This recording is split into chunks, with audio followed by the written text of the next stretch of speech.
Why you no woman? 'Cause I'm a man, baby. I am a blood elf man. Oh yeah. Oh yeah. Look at my manliness. Look at my manliness. You want to see my tits? I'll show you my tits. Look at them. I said, look at them. Oh yeah, here's my man titties. Oh yeah, look at my abs. My little soda pop. You're the one I want. La, la, la, la, la, la, la. My little soda pop. Votes for Pedro. I understood that reference. Sure did. Alright, so Force of Scattered. Anaria Shala. And at the beginning, it's very much like we're trying to hold Crystal. off the darkness. Walk in the light. Light guide us.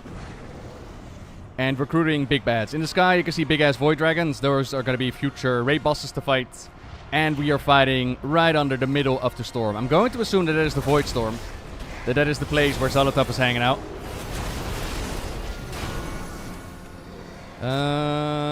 Percentage. How about health? Display health text. Health remaining, health lost, health remaining, and health percentage. Yes. Why are you not showing my health? What?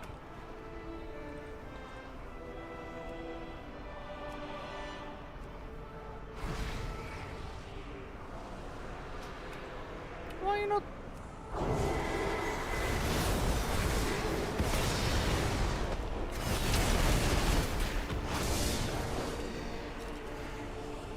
Ah, thank you. Both. There we go. And then probably also target of targets. Yep. Alright, thank you. Oh, then there's also click casting. Go away. Mouse overcasts. Yes. So now, if I do this. Beautiful. Alright, cool. That's sorted. Hello, Farron. Hi, everybody. Are you in need of aid? I will see you through the shadow. Thank you for that, Snuff. So Farron and Enduin are here as well. Enduin, of course, having small touches towards reconnecting the light in the warp within after this trauma with the Shadowlands and all that. And here, Enduin is like, you go ahead, Farron. And Farron is actually a little bit hesitant. She's a little bit like, not exactly sure, but then she walks away. So, okay. A whole bunch of voids out and about.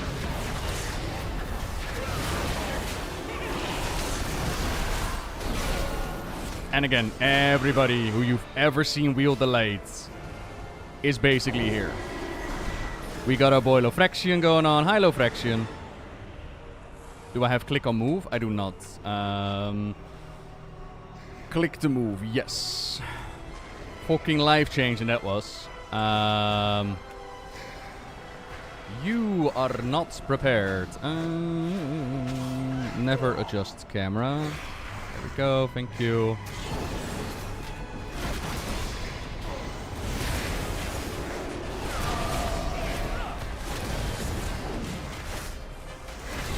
And where is Kalia? Kalia is holding the ground with the children. Kalia is keeping the kids safe. How are the voice settings, by the way? Can you hear me alright over the in-game? Would you like me to lower in-game just a little bit? Let me know, yeah.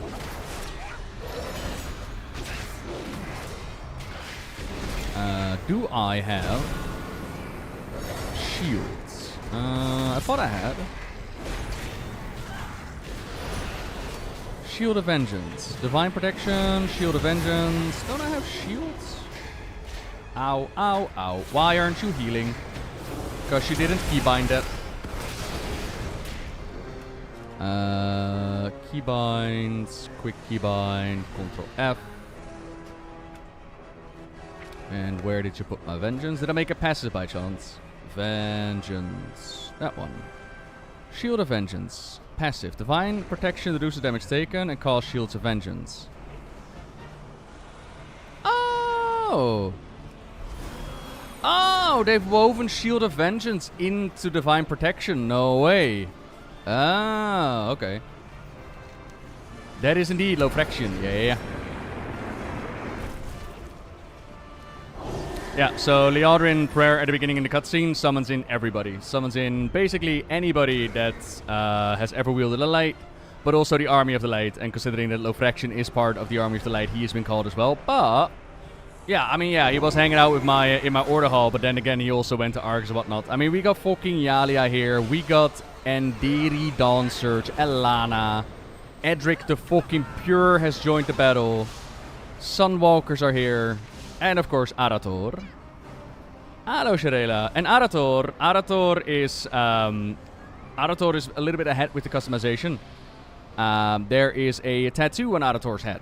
And you might notice that there's like a dark dragon tattoo and a light dragon tattoo. I wonder.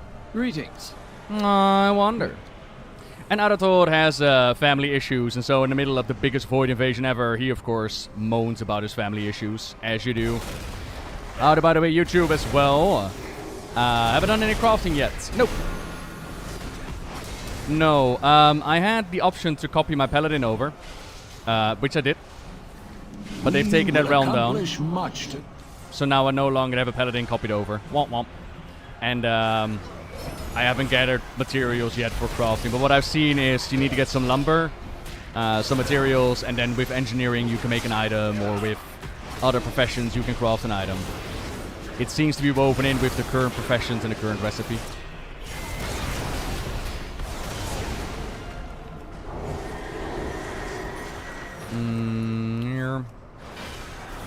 Guilty of mine yesterday mentioned how these models look like the bad guy from the Avengers. You know, the one that has like psychic abilities and it makes people float. And the one that like torments Doctor Strange. That's what these models look like, and now I can't unsee it. I mean, we even got Mother Duck and Leroy Jenkins holding the line here. You might recall Leroy in UBRS, and now he's here. This is the new UI for HP bars. Yes, it is. Hi, Leroy. Bye, Leroy.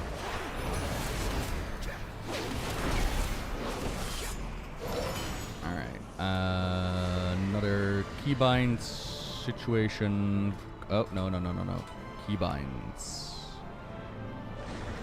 La la rum pum pum pum pum. Okay. And we're gonna do a quick relog. Damn right, Nori. It looks insane. Yes, UI updates are quite nice. I have seen the comment from people like, can I still use the old ones? I don't know if they're going to do that, but yeah, updates look quite nice. I've got a tooth that's been loose for like years in my life. I'm telling you, man. It's gonna pop out of my mouth any moment now. I needed to hold on for like,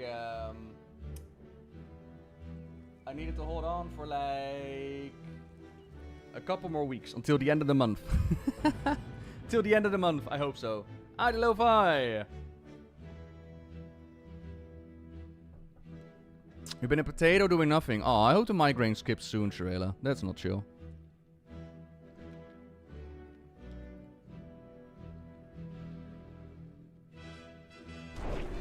Alright, back to it, shall we?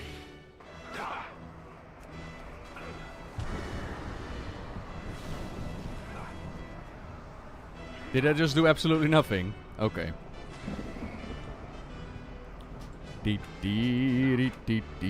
I did Lo-Fi, but there's the whole, you wanted me to join a Discord.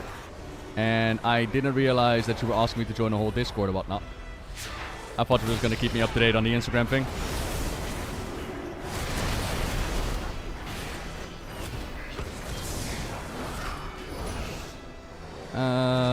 Mounts. Let's see. Oh, they gave quite a few more mounts. Let's see.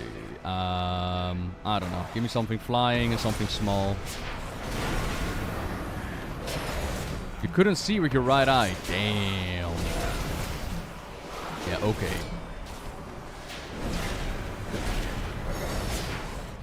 Yeah, I got like... When it comes to Discord, I got like 2 channels, 3 channels that I keep an eye on, and the rest of them just end up in a folder somewhere. So I like to keep it somewhat clean. And they gave us all the mounts. Okay, so, I don't know. Is Invincible up there? Yes, they are. Sweet. Do you think the lore team really looks at all about history when they write new stories, or are they just semi-winging it?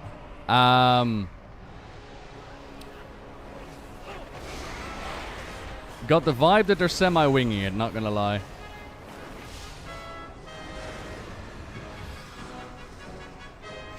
Which partially, like, oh, Soul is here, by the way, as well. Sunwalkers. Like, partially, I can somewhat forgive it. Because we are dealing with franchise that's been around for, like, 30 years.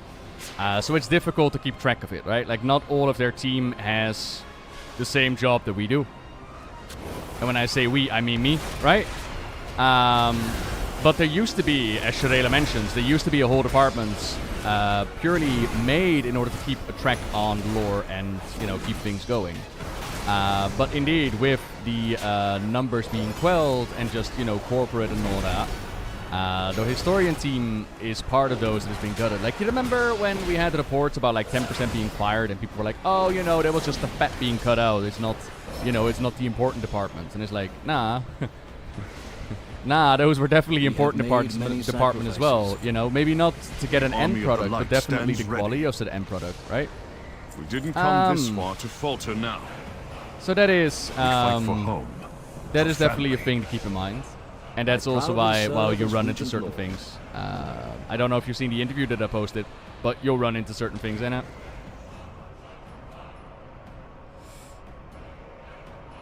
Vanguard of the Light. Hello. We got big old army coming in. Is there actually creator neighborhood planned? Not a creator neighborhood that I know of. At least not one that I've been invited into. And if there is, I don't know, man. I don't know if I'll be part of that. So here we have the difference between a Lorfmar and a Turellian. Turellian is very much pitched as like a light zealot. He's very much like, yeah, death to the darkness. Whereas a Lorfmar is like, yeah, well, what about my people though? So we're asked together with Arator, like, you keep an eye on it. And in the case of Arator, I already mentioned that there's going to be a bit of family drama. And Arator is very much like between his mum and dad. And there's going to be a book. That book is, I'm going to assume, will pass. Explain a bit more about what happened between Illyria and Turellian. Because right now in the War Within, they basically fixed their marriage. And I kind of feel like they're going to be separated again. My expectation is that Illyria is going to go Windrunner style. She's like, ooh, I got to get vengeance for the Locust Walker. And I think that's going to drive a wedge between them, as well as with Turellian and very much into the light, you know. A new Belori But that is purely expectations. And then in the middle is their son. All of that. So, yeah. Does it look like a squish on item level in the new expansion? Yes, they are squishing it down. I'm currently on 82, so it's low numbers again. I believe my main character went to like 100 something in the system. And yeah, so when it comes to the Void Lords, what happened is we had the deep dive from Blizzard themselves, right? The one where they presented Midnight. And at the beginning, they have Chris Metzen step up, and Chris Metzen did a little speech. And in that speech, he dropped a bit of a lore bomb in which he said that Dimensius was the last of the Void Lords. And so I had an interview yesterday. Enemies will fall. And I asked them, what did Chris Metzen mean with the last of the Void Lords? To which they were like, yeah, we can't speculate on what Chris Metzen meant with the last of the Void Lords. We have to fill it in. Like, it could be that is the last of the Void Lords that we know. It could be that it's the last of the Void Lords in this universe. It could be that it's just the last of the Void Lords. And I sat there and I'm like, yes. Oh. Well, okay. Hold your head high. You'll have to ask Chris. And I'm like, well, okay. So the eternal sun guides us. With that in mind, I'm like, okay, what am I supposed to do with this now? Do I just disregard what Metzen said in the intro, or do we take Metzen's word as law? Because there seems to be a bit of there seems to be a bit of a rift here. So I'm like, oh, all right, cool. Moving on, I guess. And I don't blame for those in the interview. It's more like, what the fuck's going on? What's happening?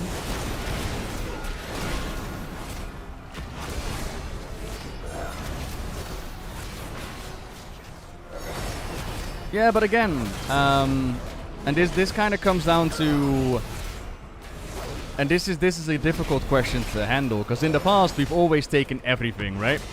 And usually we've taken the latest that they've said. So we've taken dev interviews, and we've taken the chronicles, and we've taken every bit of lore that we've taken, and we've woven that into the narrative of Warcraft. But now the question becomes, it's not in the game.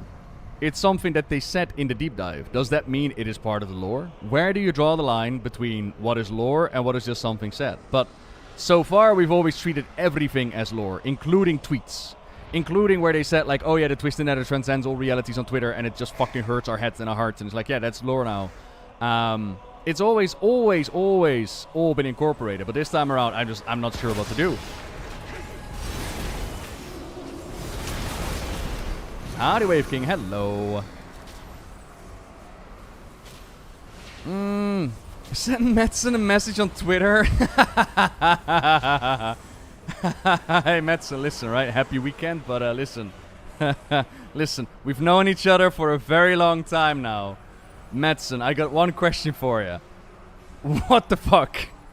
What does it mean? The beauty of Eversong endures. Silver Moon I mean, maybe it was... I mean, when I asked the question, what do they mean? And they can't give me a clear answer, it's up for interpretation. So did he mean that it's the last known Void Lord? Is it the last Void Lord? Is it the last Void Lord in the physical universe? Who knows? But also the follow-up question when it comes to... so if you haven't seen it, it's up on the YouTube channel, by the way. We've done an interview... and we've gone into a whole bunch of midnight topics. But also the question, that was my second question, which was about Dimensius. They've made a small change when it comes to the story of the Ephirials and Karesh. And that change is that they've added a world soul to the planet. And that small change has huge implications. If you're sitting there and you're going like, yeah, obviously, cool. We can hang out. If you're going there like, what the fuck do you mean? The Planet of Void Lords, by shooting out the old gods, was to corrupt a slumbering, nascent world soul, a nascent titan. That's the whole reason why these old gods were shot out. That's what the Void Lords wanted. They wanted to get their hands on a world soul and corrupt it. Dimensius, according to their sources, is a Void Lord. So if the Void Lords want to corrupt a world soul, and now Karesh has a world soul, why did he not corrupt the world soul? Why did he eat it? Why did he eat that world soul and not just corrupt it? And by that small change of adding a world soul to the planet, you now got a small thing to explain, and it's not unexplainable. You can simply go with, oh yeah, well, amongst the Void Lords, there's not unity. One Void Lord will want to corrupt those world souls, and another will just want to eat them. That's all I needed to hear. That's all the answers I needed. And it's like, he was hungry, and it's like, what? What? What do you mean he was... Wait, what? Okay, he was hungry. You got it.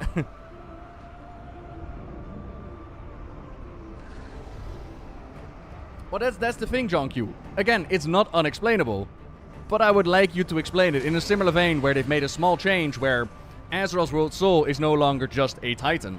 It is the Prime World Soul that the Pantheon has been looking for all this time. A small change with huge implications, because now you gotta explain, like, okay, they found their World Soul, why did the Titan go away? Because this was the one that they were looking for. And in that one, they gave the answer that the Titans didn't know that she was the Prime World Soul at the time, and that they potentially get the answer now. And I didn't go into it in the interview itself, but in the back of my mind, it was like, when were they supposed to receive this message? Because after leaving Azeroth, Sargeras killed them. So when were they supposed to find out? But I left it, I was like, you know what, okay. Potentially is a vague enough word to go like, yeah, they might potentially know now. But I would still say that if you are the Titans and you got the suspicion that Azeroth is the Prime World Soul, you'd keep an eye on it, right? Maybe keep one Titan around. And again, it's not unexplainable. Just tell me, oh yeah, the Pantheon found out that Sargeras was forming the Burning Legion and they tried to stop him. That's it. And that is the difference between giving me the feeling that this is all predetermined and that you're adding these lore tidbits in the game with a plan in mind versus... we're just doing a thing, right? The rebuilding continues. Light bless you for justice. Yeah, but an observer with protocols in place, Nagria. And again, the difference between just Azeroth and the Prime World Soul, right? Ah, the Apocalypse, hello!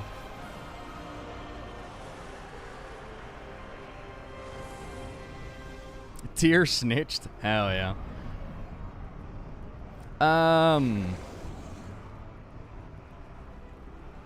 Harundar for me confirms that Azeroth sends forth nightmares, old gods, not the void.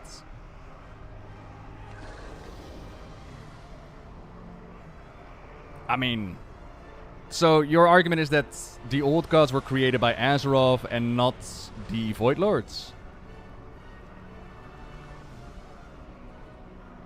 I mean, in headcanon, sure. Right? Morticia, thank you very much for the 25.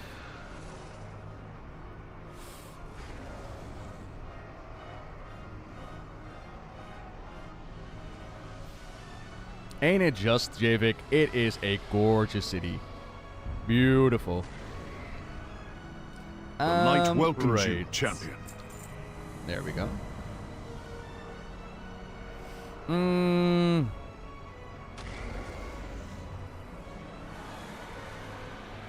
Trying to think if I have like howdy Sebi. I'm trying to think if I have like a massive counterpoint when it comes to that is not possible when it comes to old gods being manifested by Azeroth itself. Like we weren't physically there. We've never seen the moment the Azeroth that the old gods crashed into the planet. So in that regard, there is definitely the potential.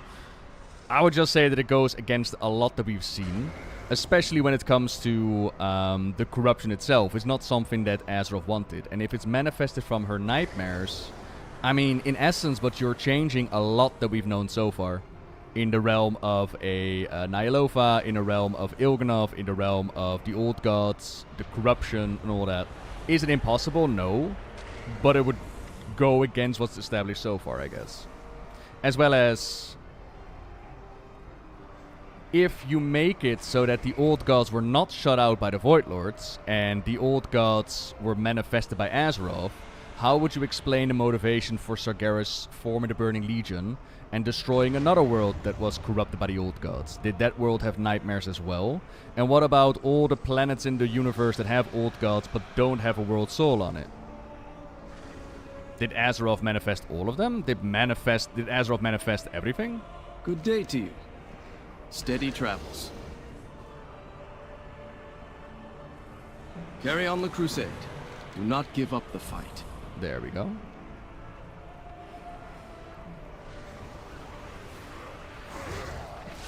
Didn't Zolotov in the Lore Walker scenario state that the old gods have lost the true ways that the Void does things? The Void devours and old gods just want to corrupt.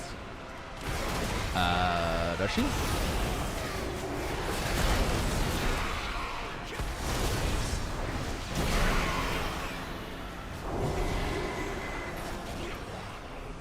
Awesome, Wave King.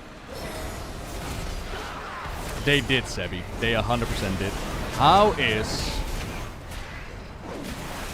Solid Snake and all that? I mean, if you want to make a John Q, you can most definitely do. Nah, this expansion is about player housing. We're gonna make our Goon Coons, alright? We're gonna make our own little dungeons and all that. Is he confirmed to be an agent of the Nephius and actually embraced being Light Forged? Nope. No, but then again, I haven't seen a whole lot of the campaign as of yet. I've only seen the introductionary thing, and then they keep on resetting it. So this is like my third or fourth time to go through this. Hence why I'm not reading out everything and I'm more interactive with chat. For those who are seeing this for the first time, and that's what's happening here, is you've seen the intro cutscene. And the Audrain has done like the whole praying thing, and the sun will reply. Then we see like the Army of the Light come out, right? And with the Army of the Light coming out, not only are they summoning, we are summoning as well. Across the city, across the world, there's like images of Liadrin. You talk to her, and bada bing, bada boom, you're gonna be here fighting at the Sunwell. This is the Isle of Quel'The Nus, which you might remember like building up and making a way into the raid back in the Burning Crusade. And as you can tell, they've definitely done some work on reforming this. Above us is a big old Void Storm, where Zolotov is like unleashing the darkness and the void. And it's up to us to try and push back the darkness. Will we succeed is anyone's guess, but it's definitely there. Are we going to do an all-nighter? Definitely not an all-nighter. I'm too old for all-nighters. But I'm definitely going to be... I'm hoping to put in like 5 hours, 4 hours, something like that. I can most definitely look at the Void Storm. There you go. I really wish that I had like Inky Black potions, by the way.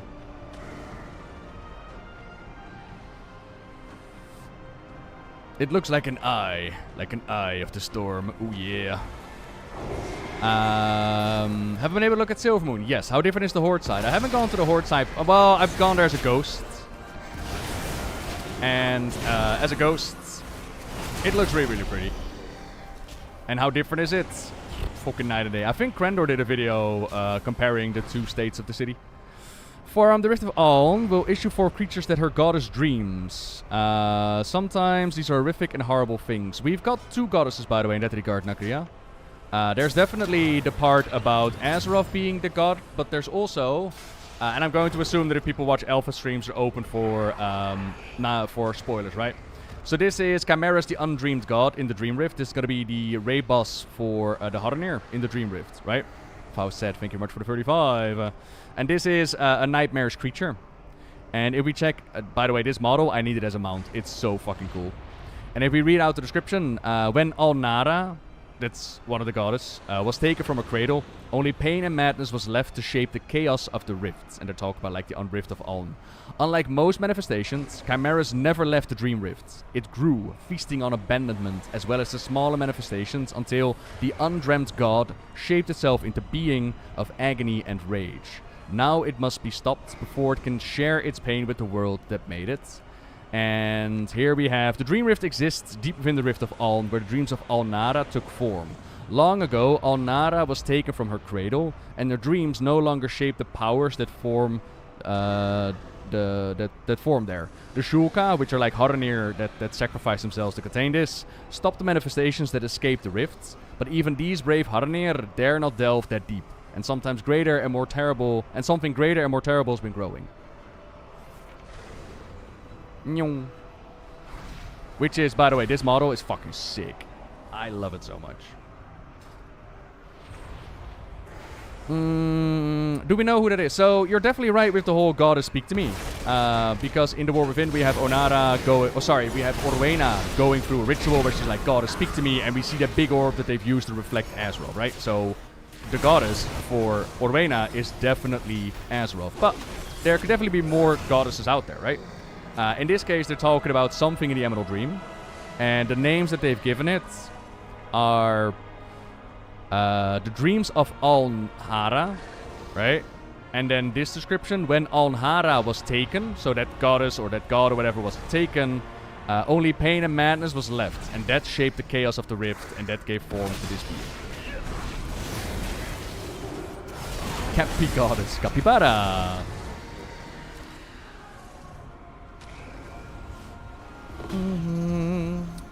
This, by the way, is a little moment. If you're wondering about Velen, Velen is here in a little event. And again, I think it's criminal that the Inky Black potion is not a toy. I think it's absolutely criminal. Azeroth for a goddess, or even better, Azeroth impersonates the Haranir goddess. It is to be figured out. But I do reiterate my question about the speculation on Azeroth manifested the old gods herself. How do you explain that there are old gods elsewhere?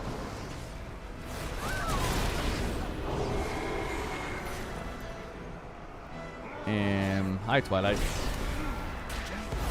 As well as, if we make it so that Azeroth herself manifested the old gods, how do we line that up with Sargeras' origin story for making the Burning Legion? Old gods. So old they traveled worlds. So the old gods were shot out not by the Void Lords, but by Azeroth instead. So actually Azeroth is the bad guy. Oh yeah. How's Alpha Lucas over? Your interview is on my playlist to listen to. I'm chewing my way through so many Alpha videos, I'm getting dizzy. How did you like doing the interview? I walked away from the interview. Okay, so a lot of the interviews that we had so far about Midnight, a lot of the answers, and this is something that we saw during the live Q&A as well, a lot of the answers are started with possibly, maybe, probably, sounds cool. And with that in mind, it's like hard to get an answer. So for example, will we get something in the game? It's like possibly, maybe, probably, and it's like it's really hard to get an answer that way. And then I walked away from the interview a little bit more informed about Midnight, which is always like, that's the hope, that's the dream, right? I walked away from the interview a little bit more informed, and I'm hoping that some of my feedback make it back. Like I mentioned, I mentioned like a lore booking game to guide people to help with the story. I mentioned maybe like a Warcraft animated series. I mentioned a couple of things that they were like, you know, thank you for your insight. We're going to take a whiff. I'm hoping that something's going to be done with that. And beyond that, I think the most I learned about the interview is not so much the answers given, but more the information that lies behind the answer, if that makes sense. What the answer itself implies. Archaeology, yeah, 100%.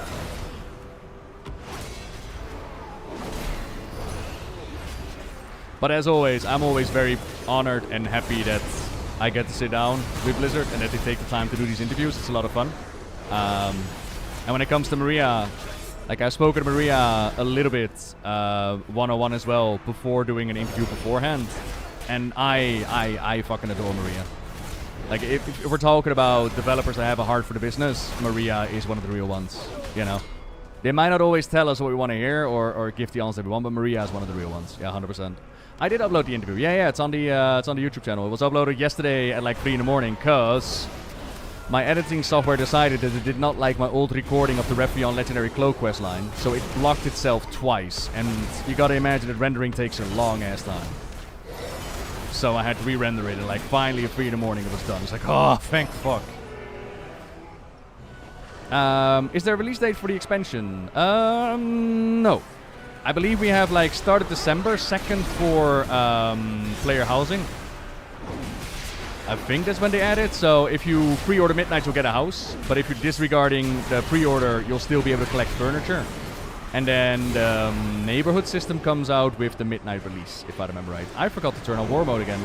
I haven't been to a capital yet. I have been to a capital yet. Fuck, I forgot to turn on War Mode again, team.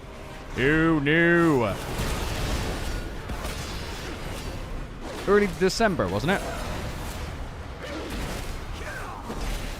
What do you think about No Weak Aura next add-on? So about add-ons, like I've mentioned this many times on stream before. I think that something like Deadly Boss Mods became far too powerful, and for me, Deadly Boss Mods turns raiding into Puppet, where you have a voice in your head that tells you soak, move out, break tendrils. Like Deadly Boss Mods gotten very, very powerful. But in the many conversations that we had about this is a personal opinion. There are also people that play WoW and they're like, you know what, if I don't get Deadly Boss Mods, I'm not raiding. So in that regard, I'm like, okay, there's an audience that wants WoW with Deadly Boss Mods or with weak auras, right? And Blizzard, what they're doing for the game is they are lowering the impact that something like a weak aura or the Deadly Boss Mod has. So for me, as you can imagine, I'm like, cool, that sounds better, but it does come with a side note, which is you're taking something away. Now you need to make sure that your design philosophy, that your game as a whole, can carry what you take away. Because Blizzard, in their infinite madness, has been designing encounters with weak auras in mind. So it kind of become like whack-a-mole. They design a fight, somebody creates a weak aura. So the next time they design a fight, they make it even more difficult, more quicker. And so there needs to be another weak aura. And before you know it, everybody needs a weak aura, because the fights are created with weak auras in mind. So what needs to happen is, on the one hand, Arshna, thank you very, very much for the 91. We're getting very close to the 100 there. So what needs to happen is, on the one hand, okay, cool, you're lowering what a weak aura is going to do, you're lowering what a Deadly Boss Mod is going to do. That also means you need to adjust how you design your encounters. And they've already said, like, that is their design, that is their philosophy. If we look at what they're doing right now, is like there's gameplay enhancements, so there's like encounter timelines, there's assisted highlights, there are better health bars, there are going to be better indicators telling you like an ability is going to kill you. Long story short, for me, if they can design a game with interesting mechanics that anybody can overcome without an add-on, then they have succeeded in their mission. But if they make a game where people are like, you know what, I no longer like your game because I'm missing so and so and so for my add-on, then that is an issue. So hopefully, I'm a fan of their philosophy and their plan. I think it's very ballsy, and I hope that they're going to nail it. But I do hope that they're going to nail it, and I can understand people's pessimism when it comes to like Blizzard's track record. I can understand people's pessimism, yeah. Do you know who the final boss for the Sunwell raid? I have checked out the Dungeon Journal, yes. I don't want to go into it right now. I've checked it. I knew it. And although I can imagine the people like who are watching alpha streams are like, yeah, I'm up for spoilers. It's such a big spoiler right now. It fills in the entire fucking thing, and we're like, oh, okay, so that's gonna happen. But yeah, I've checked it out. Yeah. Wild that they kept it in the journal, to be honest. It was one of the first things once the alpha went up. It was like one of the first things that I checked out. It was like, what? Oh, okay. Wow. Neat. Cool. Yeah, same here. Chat, same here. It's Kill Jaden again. Fucking Kill Jaden, stay back. I found it hard to get a good gauge on her ever since the midnight presentation. It's it's the difference between presentations and one-on-one in person, ain't it? It's always a difference there. Do I need to teleport? Oh, there you are. Oh, it's insane. It's absolutely insane. We are currently in alpha testing, and I saw an official Blizzard post where they were like, this is the story that goes down in the zone. And I'm like, oh. I haven't even tested that zone yet. Okie dokie. I guess. Adriano, thank you very much for subscribing.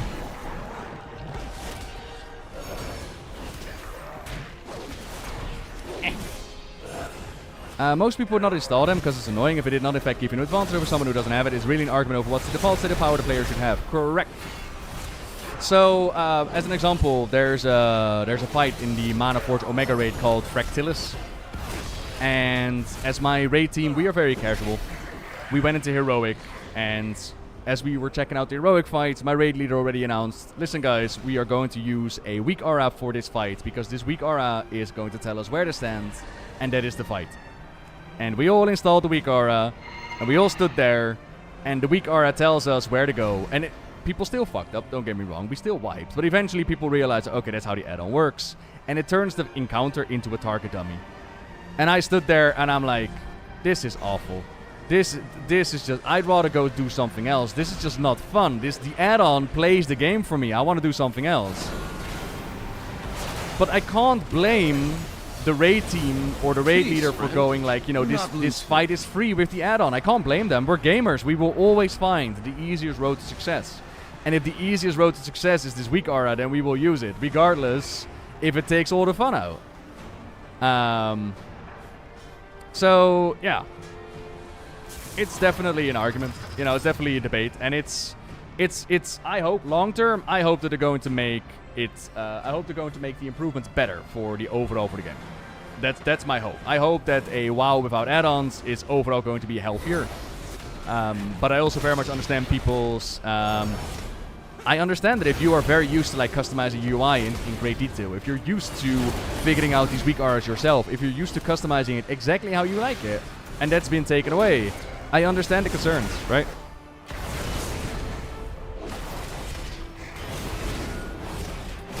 Did I see the similarities between the Thaumasaurus Skyward Beam and Nighthold and this Sunwell in Alpha? They all rip a hole in the sky. Thumb of Sargeras Skyward Beam. Huh? Oh, that was like a magic spell. That killed the realm. Thumb of Sargeras Magic Beam, go! And the realm goes down.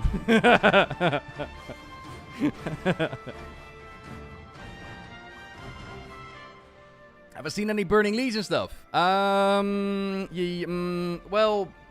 okay, so, no. I've seen demons, but that doesn't per se mean Burning Legion, right? I've seen Naga, but it doesn't mean Burning Legion. I've seen Fel, but it doesn't mean Burning Legion. Have I seen anything Burning Legion? No. But side note, again, I am very far behind. I have not even left the first zone in the main campaign. So, you know.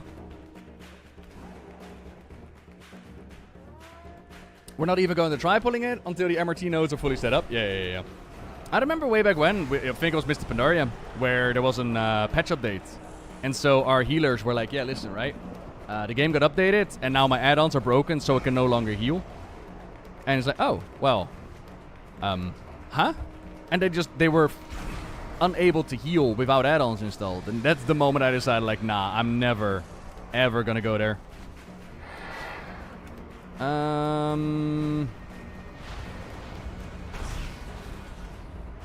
There we go.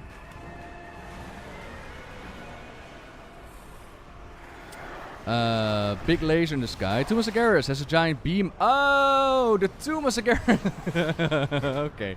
I was like, the Tumasagaris, when did it happen? Oh, the Tuma. Yes.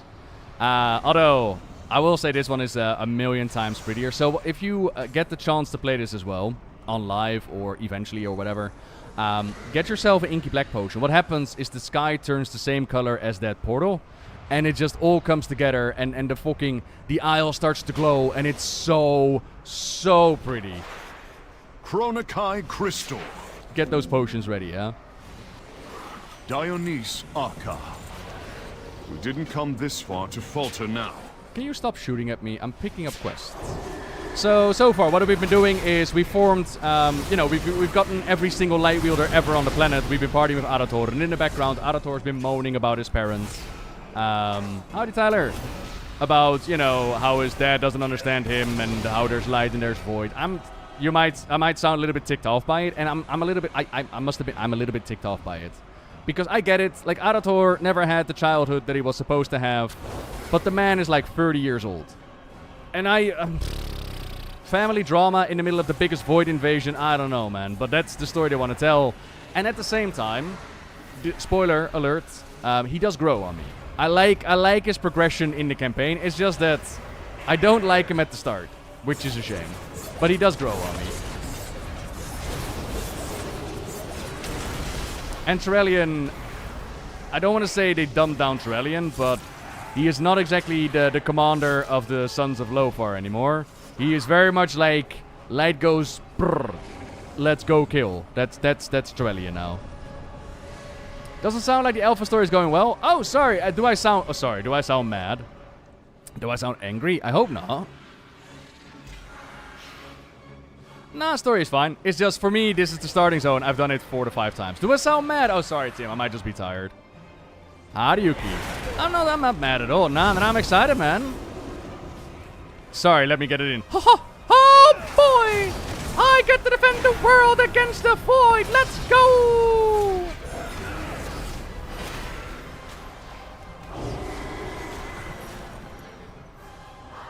Does Australia have a last name? Don't think so. Oh, I was greeted. Howdy, Andy. Wait. Stop. Oh, boy. Please stop.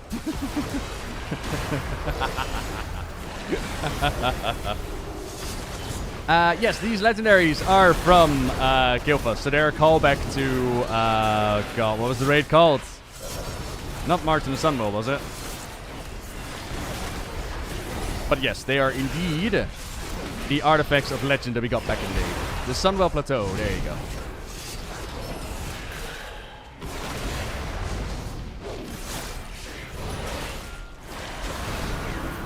Nah, wasn't Turellian Lothar... Isn't that like Warcraft movie universe?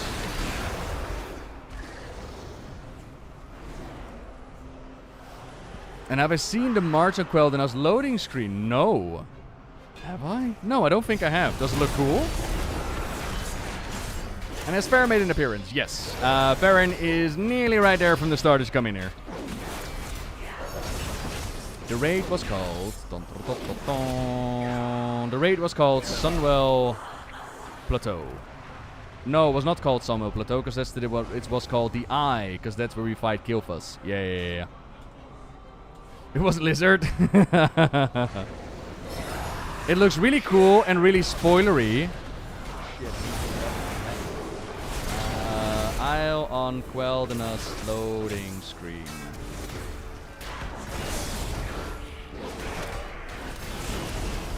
It's called March on Quel'Then's Dum-Dum. First look at loading screens on midnight. Wow, head post. Perfect. Argentina, player housing, dungeon, Windrunner Spire, Dark. No, that's not the one I wanted at all.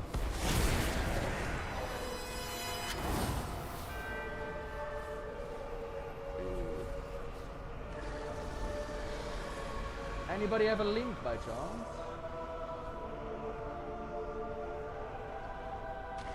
Argentina, player housing, Manchester's Terrace. Ooh, Darkwell. Oh, got it, I think. Oh, I mean that makes sense though, doesn't it? Like we've gotten worse spoilers than that.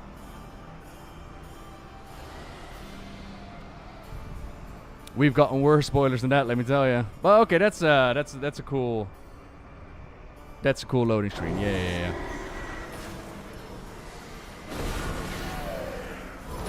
You are planning on running lots of old zones with some Devourers. Think the TBC Blood Elves are gonna freak out about a Void Demon Hunter? Nah, they'll love you for it.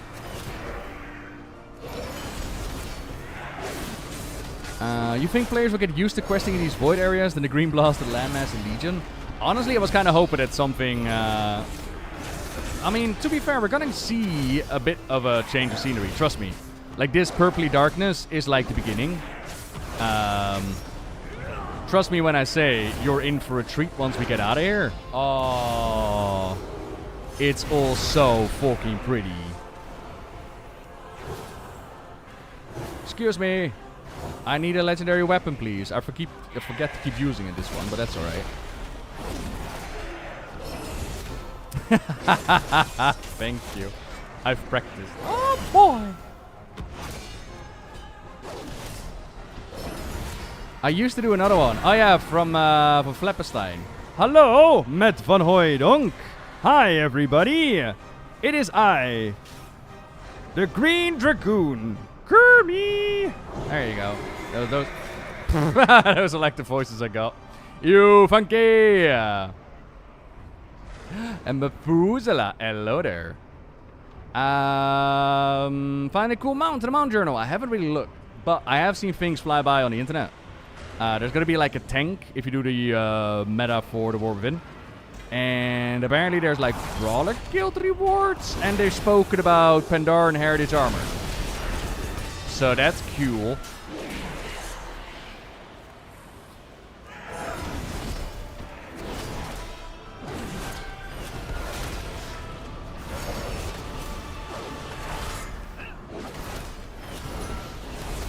Brawlers Guild. Yeah.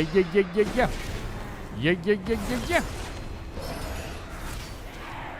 Alright, looking good so far. They are definitely more tanky than the Demon Hunter, I can tell you that much. What can I tell you about the class? I haven't really checked out the class that much, not gonna lie.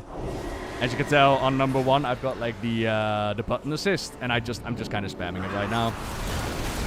And things are dying, you know. And where's Sagaris' handprint on Azeroth? Ain't it just? Where did that man go? What did he do? And these new paintings, by the way, are fucking gorgeous. They've done so well. Midnight be a Paladin Shadow Priest theme expansion. That is definitely the vibe I'm getting. That it's very much like light versus darkness. And zealotry on both sides is not good, right? Like, go too far into the light and it's bad. Go too far into the void and it's bad. That's the idea that I'm getting from, and that's very much represented in Arator, who's between his two parents, like Illyria and Turellian. And then, of course, there's still the question about, like, what is Xel'Atath's motivation? But more and more, I'm just kind of assuming and... Like, in my mind, I build up this really cool plot scheme about Xel'Atath being, like, a Silver Surfer character, or being, like, more to it, but the more and more they talk about it, the more I'm getting the idea that Xel'Atath just wants to eat. I kind of feel Xel'Atath just wants to eat Azeroth, and that's about where it ends. But I'm ready to be pleasantly surprised. It would be very nice to be pleasantly surprised in that regard. Have you ever had your one button break? Sometimes mine gets stuck on a spell. No, but I've heard that happens in leveling very much. So far, for me, it just kind of flows. That's how Paladins play for years. True. Do you think you can leave Azeroth without magical ship or portal? Could a goblin build a rocket and fly through space on Draenor, or is it interdimensional travel? Don't we have that raptor in Azura that jumps into a goblin spaceship and goes to the moon? Isn't there like a raptor in space?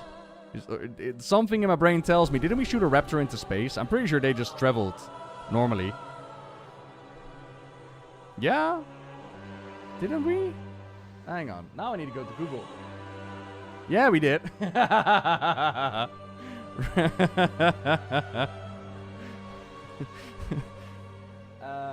The Raptor rocket. Experimental Raptor delivered. Yeah. There you go. Yep, we sent a Raptor into space. That's what we did. We stand together. Walk in the light. Item level 120. Thank you kindly. Yep. Leodrin used to carry Quel'Dalar. Oh, for those who haven't seen it. Remain vigilant. Sorry, by the way. I am blasting a little bit through this, but it's because I've done this like 5 times now. And I want to get to the main campaign. I really want to see more of the story and talk more about the lore. So I'm kind of blasting through this today. But yeah, there's like a new model and a new sword. And in essence, everybody from the light has ever showed up here. Anybody you've ever seen wield the light is here. And what sword is Adator using? A really cool sword. You tell me if it has a name. She wants to empower Azeroth with the Void to fight something else? I don't know, man. Alonso's Fall? Alonso's Fall is here. Yep. My faith is my shield. Adator be looking rough. Honestly, when I looked at him in the presentations, I was like, oh my god, Adator looks horrendous. In-game, not gonna lie. I really like his model. I'm sorry. I really like his model. I don't like his behavior, but I like his model.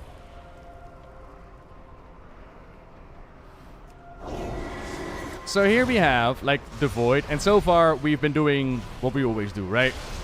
It's a dire situation. Things are pretty damn bad. Let's get in there and make things better. We are the heroes of Azeroth. Let's make it so. And so we've gathered these powerful weapons from fighting, the ones that we use when fighting like Kil'Thuzz and the Blood Elves. And it's basically the legacy of the Blood Elves is now in our possession. And up in the harbor, there's this massive monstrosity of the Void. We've been helping out civilians as well. We've been sending them off in ships. I personally, what I would love to see is in the cutscenes, I haven't read them out, but in the cutscenes they make mention about Xal'atath, like, Xal'atath is laughing at us and taunting at us, and she's like, ha ha ha ha ha, look at you go. What I would love to see happen is either like Kraken from the depths that just absolutely drag those civilian ships down to the bottom with a Xal'atath going like, oh, little mortal, did you think there was any escape? Of course not, don't be silly. And they just fucking die. Or that Xal'atath is like hugely in the sky and with those eyes, she's just gazing at those ships and she's like, I see you. Enjoy your respite while it lasts. And then they just sail off with like the image of Xal'atath's eyes burned into them. But so far, it just seems like the civilians are getting away. And my point being is like, Xal'atath is here. Why isn't she one-shotting us? Is basically my question.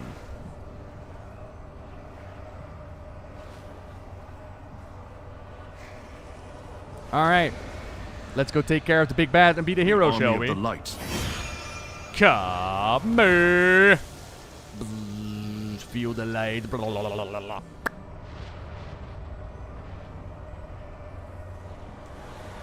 And I love this moment, by the way. Because up to this point, I was like, oh, man. We're doing it again. We're just saving the day. Really? As it retreats, a cheer erupts amongst the paladins and priests of the light. Their celebrations are cut short as one behemoth falls into the sea. 2 more arise from void portals. We hear Xal'atath taunt the assembled force of defenders. What was once a victory celebration has turned into a full-on rout as the forces of the light are in full retreat to escape the gigantic monsters. And we're fucked. Uh-oh. Uh-oh. Yeah. Yeah. It's definitely getting midnight. I answer to the light. Shorel Aram. So Leodrin is like, well, you know, we tried to fight, but it didn't work. You know what we should do? We should totally go pray again. Alright, we should go pray. The Sunwell brought us here all for a reason. Surely that reason wasn't to be devoured by Zolotov. Let us go ahead and pray. And so we shall. And I want to invite all of you, for those who haven't seen a single thing yet, what you're about to witness is a small glimpse, a small taste of the beauty that is the revamp of Silvermoon. Blood Elves far and wide, I want you to rejoice, because your city is just gorgeous. It is insane. Just wait. Just you wait.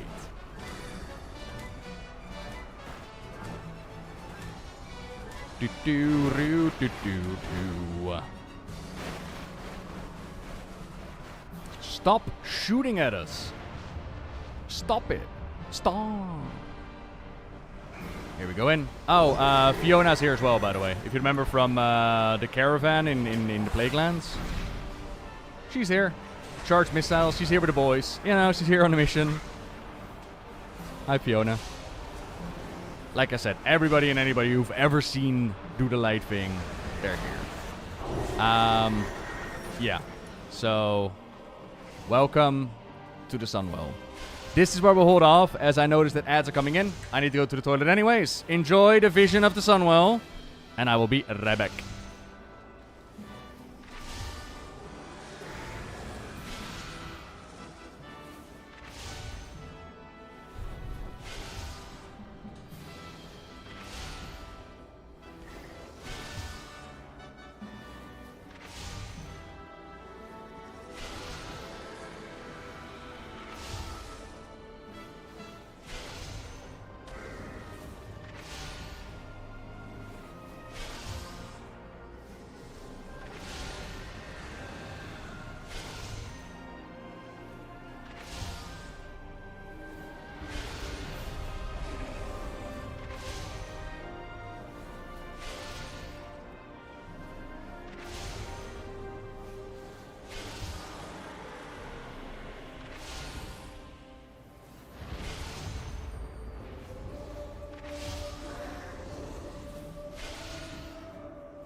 Hi,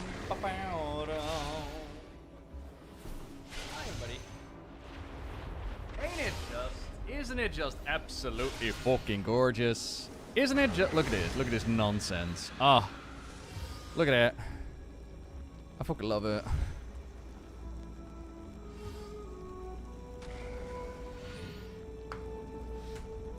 I have seen the raid bosses. Yeah, I don't want to go into it right now, but I have seen them. Yeah. Yeah, like that was the moment that we had the Alpha Realms. I literally have a recording of it where I just go, ooh, ooh, oh. Oh. So that was fun.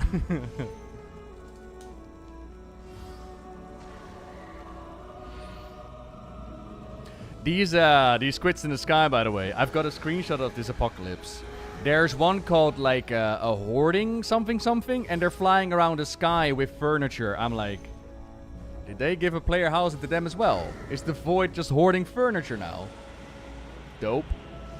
They're just gonna go back to their missus and be like, honey, I'm back from the raid. Honey, I got ourselves a new chair. We don't sit, but we got a chair.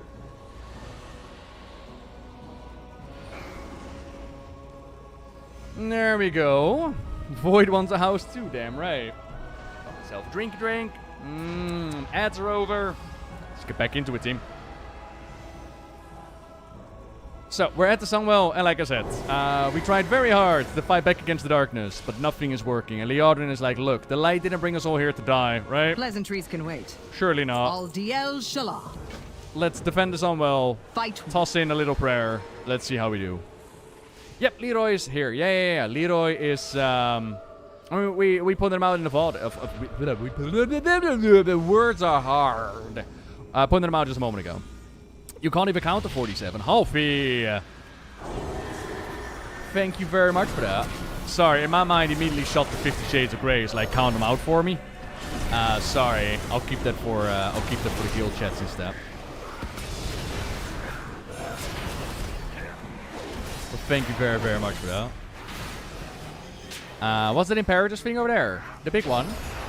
That is the, that's the end monster that we gotta defeat. So these creatures are part of, like, Zolotov's devouring host. And what's interesting, and I'm hoping that this is something they're going to change, I send it off as feedback. So what happens when you turn on war mode is, if there's, like, a plane that flies over... Are you sure, by the way, audio is not too loud, team? Because I'm more than happy to adjust it. But what happens when you fly over with the war mode plane is that there's somebody's going to yell out, and they're going to be like, oh, there's some resources to be had in the environment. And what happens is that the one who yells at you is one of those creatures. Montairo, thank you very much for the prime, is one of those creatures. So they're spoiling that we're going to ally with those creatures in the max level zone. And so I told them, like, I don't know, maybe have someone else yell at us, or maybe, like, darken their frame until you're max level. But some of them are part of, like, Zolotov's hosts. And I think it was Porter on Twitter who pointed out that they have similar circles, like similar shoulder pads as Zolotov has. So their question was like, is this Zolotov's original race? Maybe corrupted, taken over by the Void. Is that what's happening here? To be decided. I thought that was a cool idea.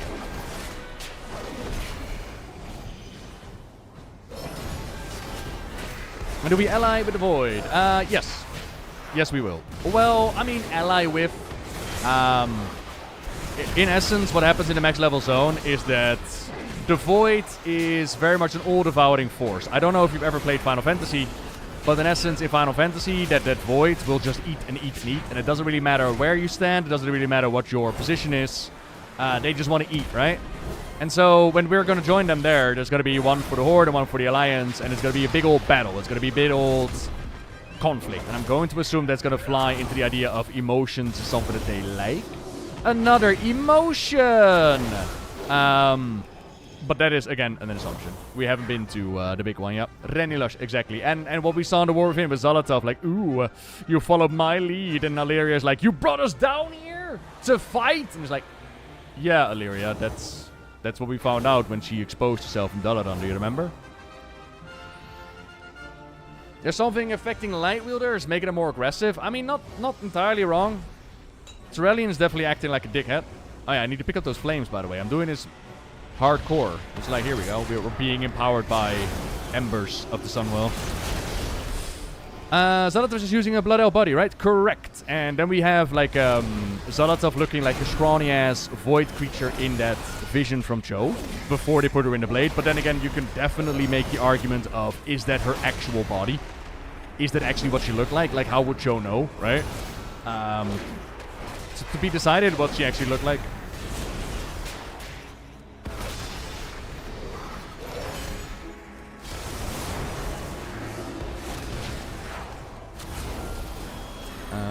Right. Just a couple more.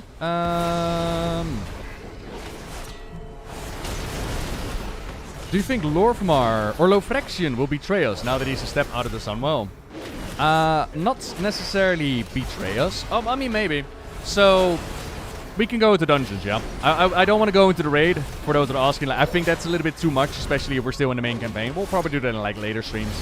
But if we go into the dungeon guide, and we go into Nexus Spine, then we can already see the Lofrexion is going to be a guy that we're going to have to take on. And in essence, the story behind it is we're trying to stop these people at the Nexus Point.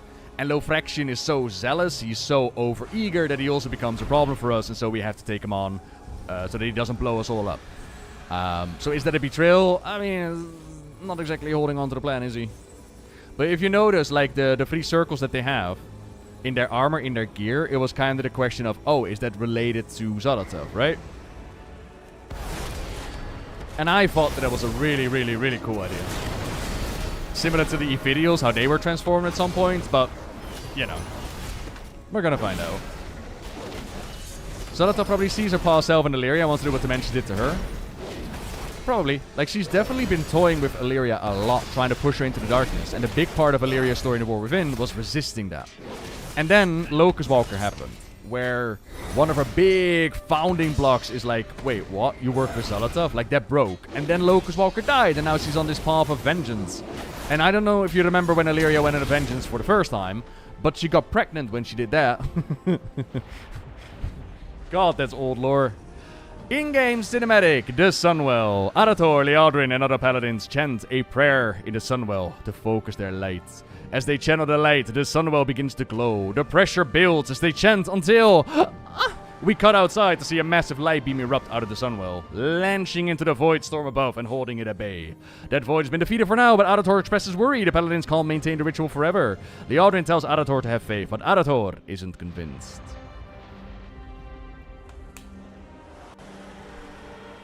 And now, we have pushed back the darkness, and the sky becomes even more pretty, if you can believe it. Behold. Ew.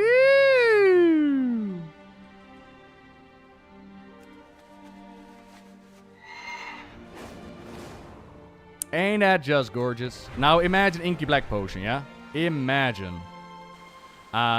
This is visible throughout the entire continent, by the way. So you can be all the way over the Booty Bay. You will see this Void Storm. You will see this light beam. You will see this in the background. And it is stunning. Absolutely stunning. Yeah, they've done really, really well. It's similar to, like, Arcs in the Sky. And, we killed the Void Lord Dimensions, so the light literally won. A universe out of balance is bad, even if the light is winning. A universe can only exist for force out of balance. Yep, yep. Look like we're blasting a hole in the sky. I really love how this looks. It's gorgeous. And before you do the scenario, you can just see the dark void storm, not the actual beam. So at this point, I'm gonna be reading out a lot more.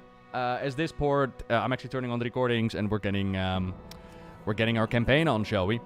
I mean, nah, he's not dead, but he is definitely contained. Yeah.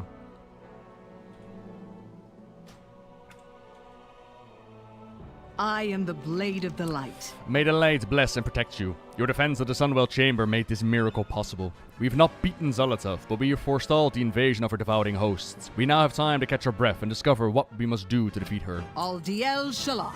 I know what I must do. Old man eyes need to zoom in just a little bit. Thank you. I proudly serve as Regent Lord.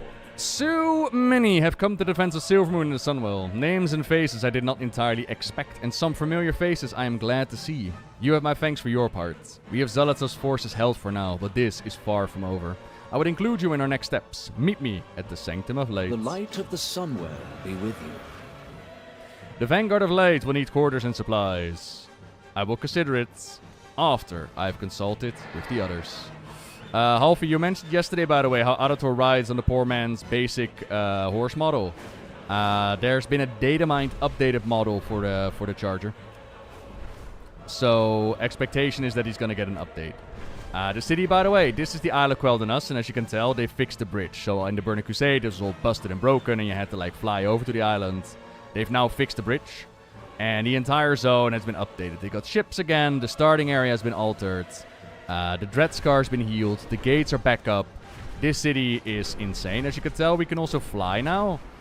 So it's no longer contained to the ground. And it is part of the main land. So you no longer have to fly through a portal. It is just open, connected to the Plague Lands. And as you fly to the Plague Lands, you just fly in there. There's also the part about Zulaman. They've taken Zulaman and turned that into a area as well. And it's not just like the small size of a dungeon. If you look at the map, we can see that this is the city, right? The city. And this, all of this, is the new Eversong Woods. So even the area with the ghost lands that was all busted and corrupted and gross, like this is the Windrunner Spire, this is where the Archon of the Fear was hanging out. All of that has been turned into shiny-ass forest and beautiful land. This is one zone now. Ow.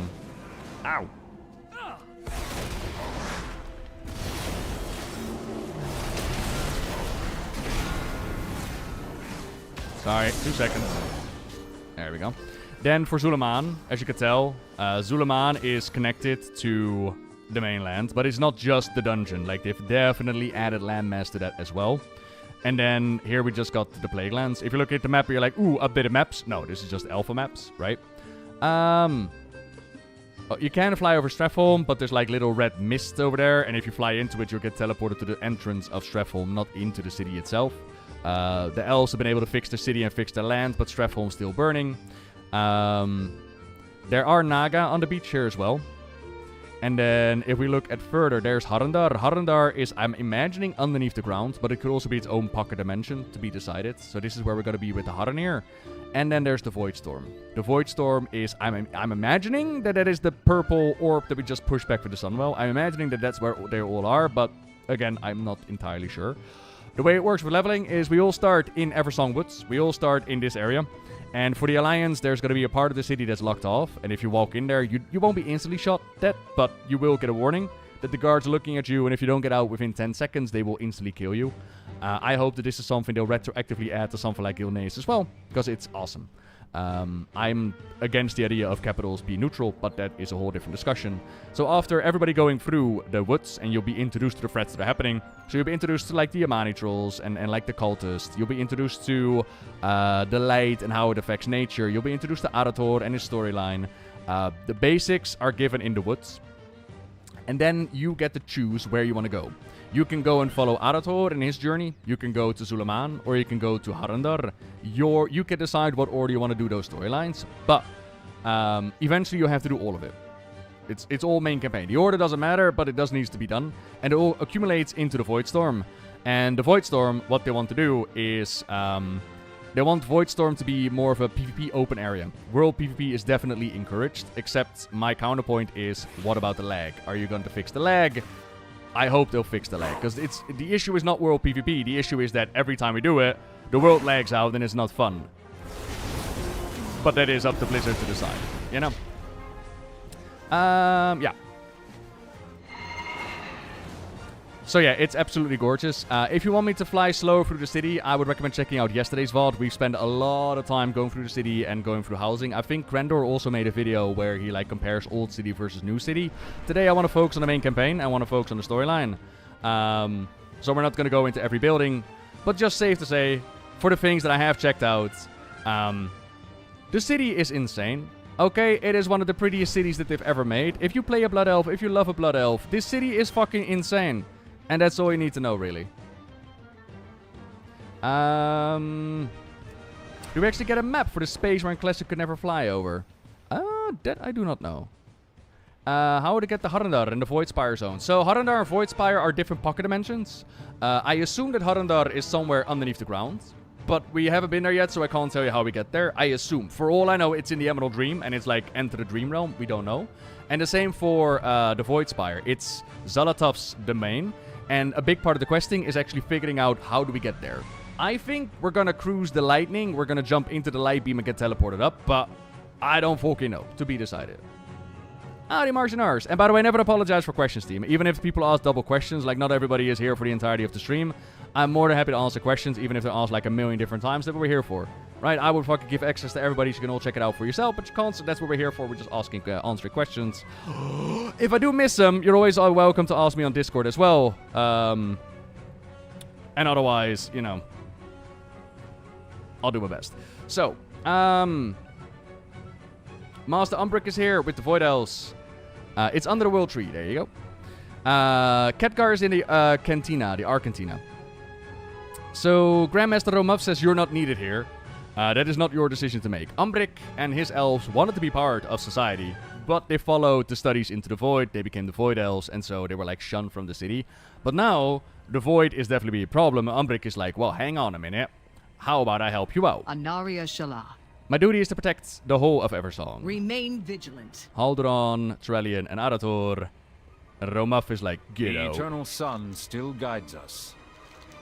I am glad you have arrived. Let us begin. We find strength in the Horde. Sweet. We shall all weigh in on the situation. As you can see, there are many tensions at play. What I do for Quel'Thalas. I love this, by the way. This is something they did in the War Within as well. You can just skip conversations, but the way that they... the way that this is filled in is like, I expect you will sort things out. Let me just skip this conversation. I don't want your lore. I just want my loot, alright? I just want to do my content. Let me go. But you can also just listen to the discussion if you like. Silvermoon will know The Sunwell holds the Void Storm at bay for now, but its current state cannot be sustained forever. And there's no telling how it could be affecting the rest of Eversong, especially the Light Bloom. We need an alternative course of action.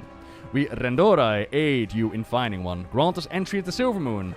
Absolutely not. Your mere presence would risk defying the Sunwell with void magic. Then it seems we have nothing more to discuss. I'll continue my research in Tranquillin, should you choose to see reason. The Grand Magister is right about one thing. Protecting the Sunwell is our top priority. The Vanguard of Light will see to its defense. Your aid was timely and welcome, Trellian, but remember that the Sunwell and Silvermoon belong to the Sindorai. You are guests in our fair city. Guests, allies, and saviors, Lord Famar. Rest assured that we will guard your city and your people with the full strength of the light. A little bit of tension there, like a bit of Lord Famar trying to show, like, hey, this is my city, hey. Oi, oi, oi. The eternal sun still guides us. There are those that will disagree with my decision, but I will not have us lose our home. If we must host temporary guests, so be it. Aldiel Shalah. I have more to review with Trellian, but in the meantime, the rest of the city should be informed that we will have some temporary guests in the outer perimeter. I'd like you to check in with a few key civilians and deliver the news. While you're out there, take the chance to familiarize yourself with Silvermoon. We've made impressive strides rebuilding it since you last visited. We are a nation. I'll speak to the Vanguard while you get the other matter settled. Sweet.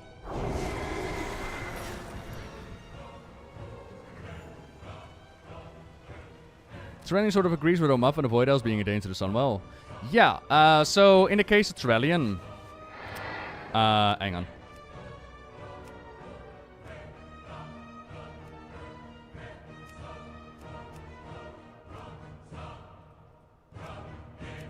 In the case of Trellian, he is very much being written as like this light zealot character. And there might be outside influences actually pushing that.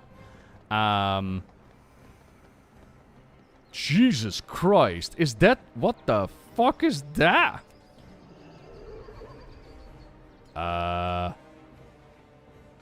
Horse.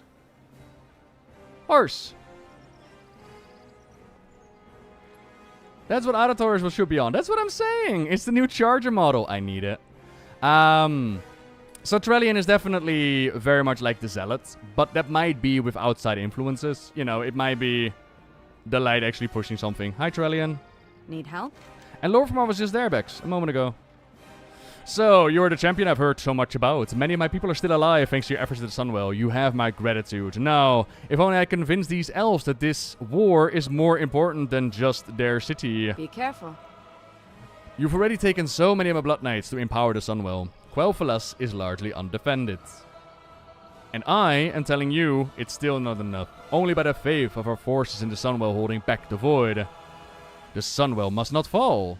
Then make sure we have everything we need to keep our enemies off our backs. General. Perhaps you could see the forces of the Sunwell. I will discuss matters with the Regent Lords. As you will it, High Exarch. Vanguard, collect every weapon not nailed to a wall and let's move out. Oh, where's Philistra? Philistra is in... we checked this out yesterday. Philistra is in the old spire where they used to hang out. So they've made the capital... You remember where you would go in with like Lord Famar where they were hanging out? They turned it into the sky. And in the sky is where they put the Nightborn. So we got the Arcanist here. Let us begin. What news? How can I help? I didn't see her during the battle, though. That's a shame. But they're definitely here. The eternal sun guides us. Pregnant? I don't know. Let me check. It's a little bit hard to hear. Let me... My normal paladin can hear better, but it sounds... yeah, maybe. I'm giving it a 50-50 shot. Howdy, Kissy. That's her stomach. No. So, when they added lean, my paladin stood next to Illyria, and it was just the right height in order to like lean against her stomach. So yeah. Am I happy with how my interview went? The only question I'm not happy with, bros, is the one where I asked them, like, what characters could we see? I feel like I made that question too vague. So, Kevon. It was a question about, you know, will we see, like, an Azora or a Kilfas or blah, blah, blah. And I finished it with a midnight or somewhere down the line. And they hooked onto that and they were like, oh yeah, midnight or somewhere down the line, sure. And it became so vague that it's a non-answer. But that's my fault. That's the way I asked the question. Beyond that, like, the interview itself was perfectly fine. And the answers that you get are the answers that you get.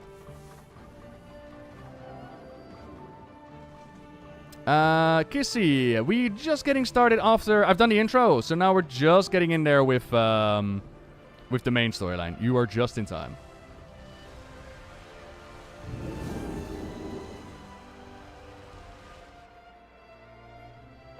Not the last time that I checked, Koskaya. Do I stream on YouTube? I'm getting bombarded with ads. I am. Over at Nobbel TV, we are currently live. Let me give you a link. I should actually make a command for like YouTube, ain't it? But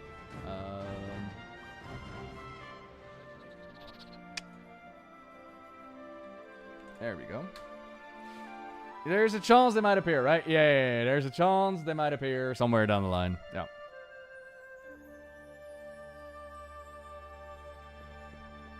Gotcha. Okay. So check in with all the people. Sorry, I turned on war mode. I was like, oh yeah, I should actually do that. Doesn't matter much, by the way, because level caps and all that, but still. So yeah, Silvermoon City revamp. Hello, Innkeeper. Hello. The eternal sun guides us. I would love to buy my inn here. Did you all know, by the way, that the Hearthstone, this is something I learned like half a year ago. The Hearthstone registers the way that you are the moment you put it in. So, be ready for anything. If I stand in the air, we will persevere. Salama, it should have bound me in the air now. And so now every time I use it, I actually land in the air. I had no idea that that's how it works. Remember. With all that happened, that utterly mad vortex of shadow in the sky, guests are leaving in droves. If I weren't overseeing this place, I'm not so certain I'd still be here myself. If you wish a room, it is yours. You noticed that a few weeks ago? Hey, I'm happy that I wasn't the only one. We can check, by the way. Cho is right around the corner. I asked Maria, like, could you tell us? Sorry, I asked Maria to be specific. Just to make sure that we're actually getting news stories. Like, what are the news stories? And she was very cheeky, and she was like, yeah, we have news stories. And I played them, and they are done. But she was very much like, I'm not going to tell you what they are. Greetings. And I'm like, oh, okay. Eyes open. So right now, we still have Zalatath videos and Lich King. Farewell. I don't know what that false means, Ultimate. I don't know what that false means. Maybe that something went wrong with the drop. I had the same thing. And I could redeem both of them for some reason. Do you have any idea what stories will be related? The possibilities are endless, really.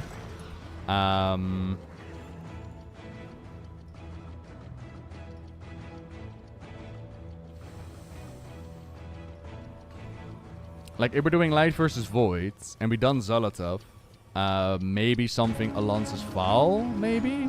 Enduin could be a thing. But honestly, I would like to see a bit more Horde there, if we can. Wait, do you want me to jump into your vehicle? No, I need to find the Skymaster just above. Is that a vehicle? Is this something I jump into? Wait, I can. And now we're hiding. Shh. Why am I in your vehicle? What is happening here? Did you drink and drive? That is very naughty. Maybe we'll get Sylvanas, maybe, or like the Windrunner sisters, or Verisa. Imagine Verisa, ain't it? Windrunner, yeah. Data mining says else, but there you go. Fucking data mining, I swear. Fucking data mining. Do I have Hand of Freedom?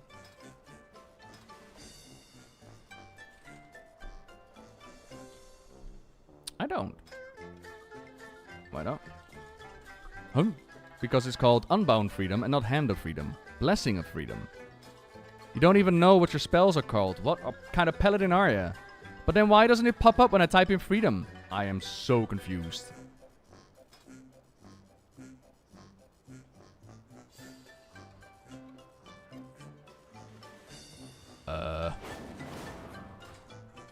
What am I doing wrong?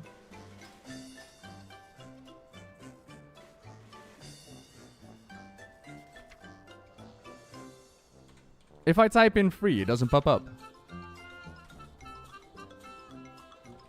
Is it gone?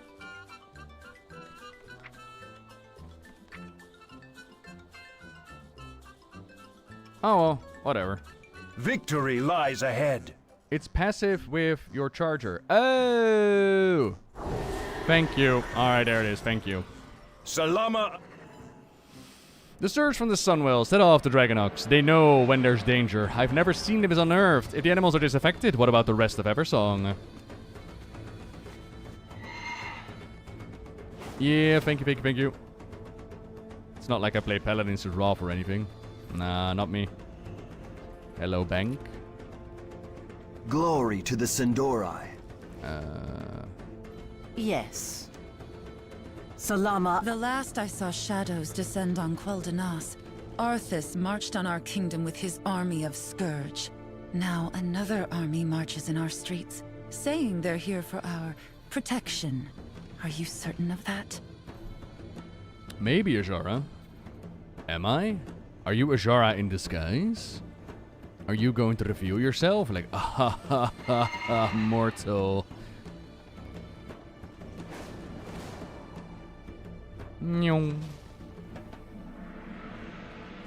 Portal rooms, by the way, in Orgrimmar has also gotten a bit of an update. Anu Belore Delana. A bit of a clean. We will. That burst of energy from the Sunwell, it was more powerful than any magic I've ever encountered. And I am well practiced. They say that army protects us, but I heard the surge was their doing. Do they even understand what they meddle with? People are spooked. Don't know what's going on. Part of the story, by the way, in Murder Row is in regards to with the Void on the doorstep, some of the Blood Elves fall back into bad habits and they embrace the Fel once more. And the Fel is like this underground drug scene that's happening. Here we got Anduin, by the way. Anduin is hanging out with Valera. Valera is going to be our new delving companion. Valera Sanguinar and Anduin actually have quite a history together. Valera, howdy. Valera does not have a loyalty towards the Blood Elves or to the Horde or to the Alliance. Valera's loyalty has been to the Rinns and has been to basically the Uncrowned, like the Rogue organization. And this storyline is very much like in the comics. So the idea behind it is Valera, as a child, became addicted to magic, and then she ended up with Brawl Baremantle and Varian in the arena. And then after that, she met up with Anduin at Faramore, and she taught Anduin how to throw daggers, and she became bestest buddies with the Rinns. All right, so that's why there's a connection there. And they're hanging out here. I'm imagining there's gonna be like a stay a while, or like a little bit of a conversation to that origin story. And of course, Valera is going to join us in the Dells with new abilities. She's going to be a rogue, she's going to be DPSing, but also tanking and healing. She's not going to be throwing out random potions. I was quite happy to hear about that in the presentation. She's going to carve like the blood out of her enemies and then we can suck it up. So that's nice. And she's going to give us empowerment with poisons and all the good stuff. Let's talk. And also that. Is that table the surfboard mount? For you, it could be, yes. Fair. The Reliquary will lend aid whenever it is needed. Let me know if you're interested as well. The pleasure is mine. Remind me who you are, Valera. I am Valera Sanguinar, a blood elf who walks her own path. My past is complicated, but my loyalties have always been my own. I have fought beside the House of Rin, and I stand as an ally to Silvermoon City and its regent lords. I am no servant, no spy in another's pocket, only an ally to those who've earned my trust. If that is enough for you, then perhaps there's an opportunity for us to work together. Aldial Shalom. Nah, it's just daggers and like a random ass marker. It's like, okay, that's where our target is at. Like, alright, cool. Delver Guide is not interactable. Alright.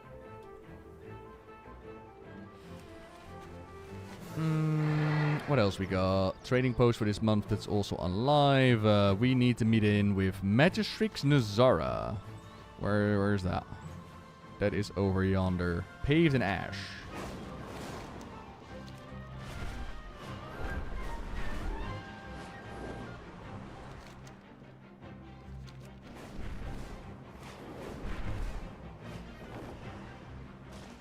This, by the way, reminded me of Expedition 33. I was like, oh shit, we're gromaging now. Yeah, okay, we're gromaging, everybody. Let's go. Can you do a flyby at the harbor area? I've done so yesterday, Lockton. I mentioned this earlier. I kind of want to focus on the main campaign today.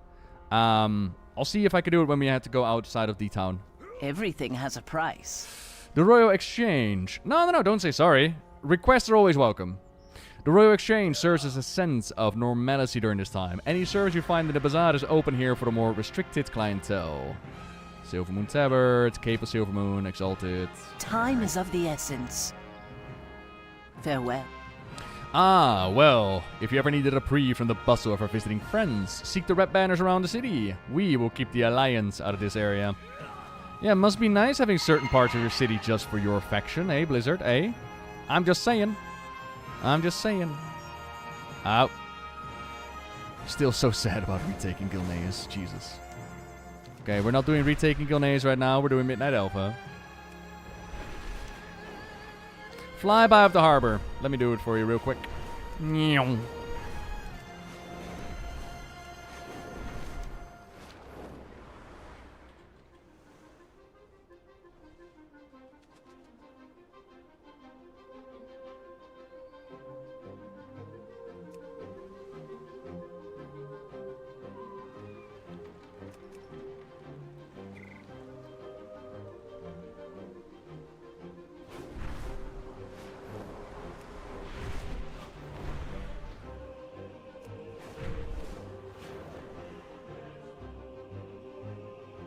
Oh, that beam? That's all part of the,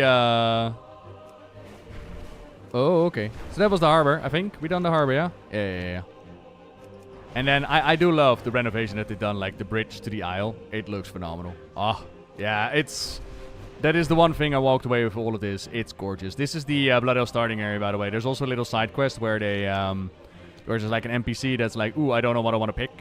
And the... I mean, if we're doing a flyby anyways. This is the memorial for Dufframar Sunstrider. So these are the new statues that they put up in there. So this is all made pretty as well. It's all extremely pretty, and it looks even better with the Inky Black Potion. It's insane. Yeah, the music, by the way, is there's currently just a playlist because Alpha is dodgy with the music. It's usually one of the later things that they added. Alright, main campaign. I can't crawl. Nah, I tried it yesterday. So what happened was yesterday I was on a server and it allowed me to copy my character so I could bring over the Inky Black Potion and I could do this entire thing. I showed it to my guildies on Discord. So today they brought down the servers and they brought them back up again and those testing servers were brought down. So I can't go back into that character and now they've only have testing characters that you can make. So 2 more days and the Dark Moon Fair will be available on testing realms so we can see the Inky Black Potion again. Or they'll make copy character available, but yeah. Honestly, they need to make it a toy because, I mean, I've done it yesterday. It's insane. The city in that intro scenario with the Inky Black Potion is fucking insanity how good it looks. So amazing. You needed a Fair Breeze champion, a problem with the Light Bloom. Oh yeah, Lorfmar. We have made many sacrifices. While the Alliance and the Vanguard may become an additional stress for some, their presence is to be tolerated for now. We find strength. In recent years, a small pocket of wild growth we call the Light Bloom have blossomed through Eversong, a curiosity for our local botanists, for the most part. However, the Magistrix in Fairbreeze is asking for help with the local Light Bloom. I have no idea what that might entail, but I also lack any forces to send at the moment. I therefore ask for you to go to attend to the issue. Romav can provide you with an arcane projector to keep in touch. What I do. Use this arcane projector to keep us informed. You got it, boss. Arator, you may be needed at the Sunwell. The light bloom might actually be of use to the Vanguard. At the very least, I need to find out, Dad. The light welcomes you, champion. You just don't understand him, Dad. He is one with the light and the darkness. Light bless you. You just don't get him, Dad. He's a 30-year-old man. You weren't there when you grew up, alright?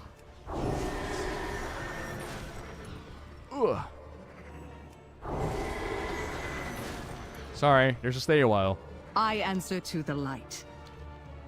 Is everything alright, Lady Leodrin? You've said little since we arrived. My apologies, my thoughts are with the Sunwell. I did not expect it to react with such force.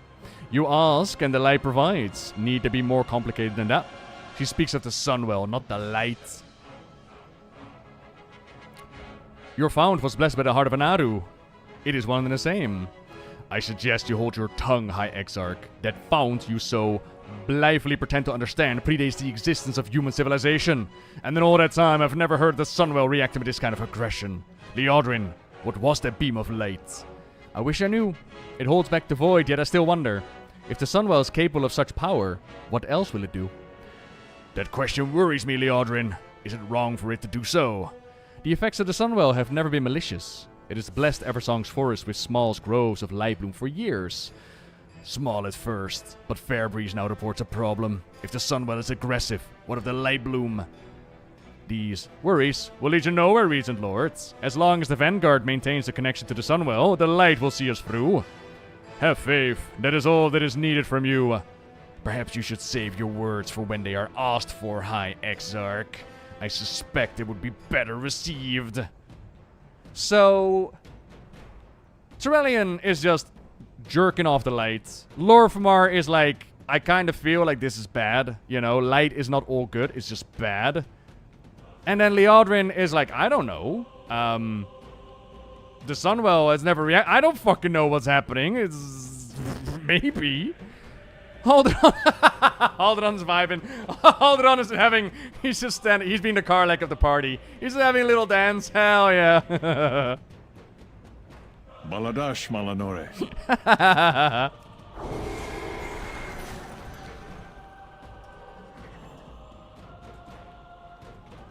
And, I mean, Lorfmar is going to be right, let's be fair.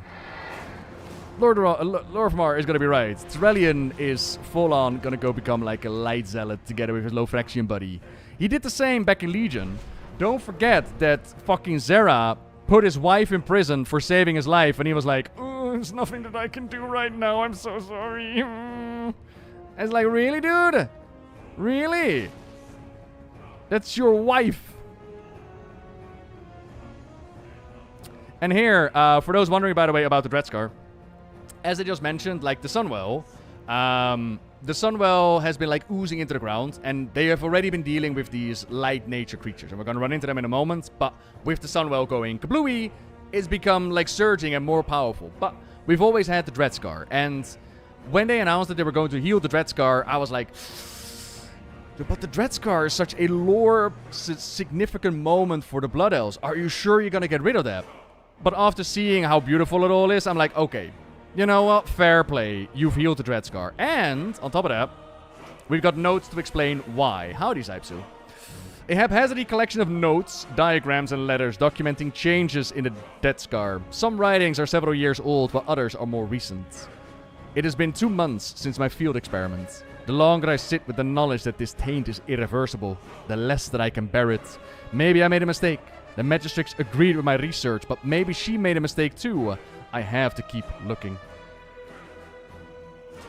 Writings on the back of a lengthy research log. Today marks the end of a full year of testing. I've taken so many soil samples, stained more crates than I care to document, and yet I've nothing to show. So many cleansing spells, droughts, runes, but still nothing will grow in that soil. No matter how carefully I tend to the seeds, they wither away to ash within hours. It cannot be hopeless. I refuse to let it be hopeless. Scribbled at the bottom of a report dated years later. Years later. I am so tired. A map of Quel'Thalas with a few frantically scribbled circles near the top of the Dreadscar. Peace bloom shoots. I repeat, we have peace bloom shoots. Several diagrams of the Sunwell, accompanied by pages upon pages of complex magical equations. The grove started in the very north, but it has begun trickling southward over the past months. I found a few patches of grass at far down at the east sanctum yesterday. Grass! So, Sunwell's influence cleansing the land. And you know what? I like that explanation. You know, with the whole reinvigorating by the Naru and the core and giving the Blood Elves a chance at a new life. It makes sense. I like that it's over time. I like it's done with the years. I like it. And again, seeing how fucking pretty all of this is, I'm like, yeah, okay, fair play. Fair play.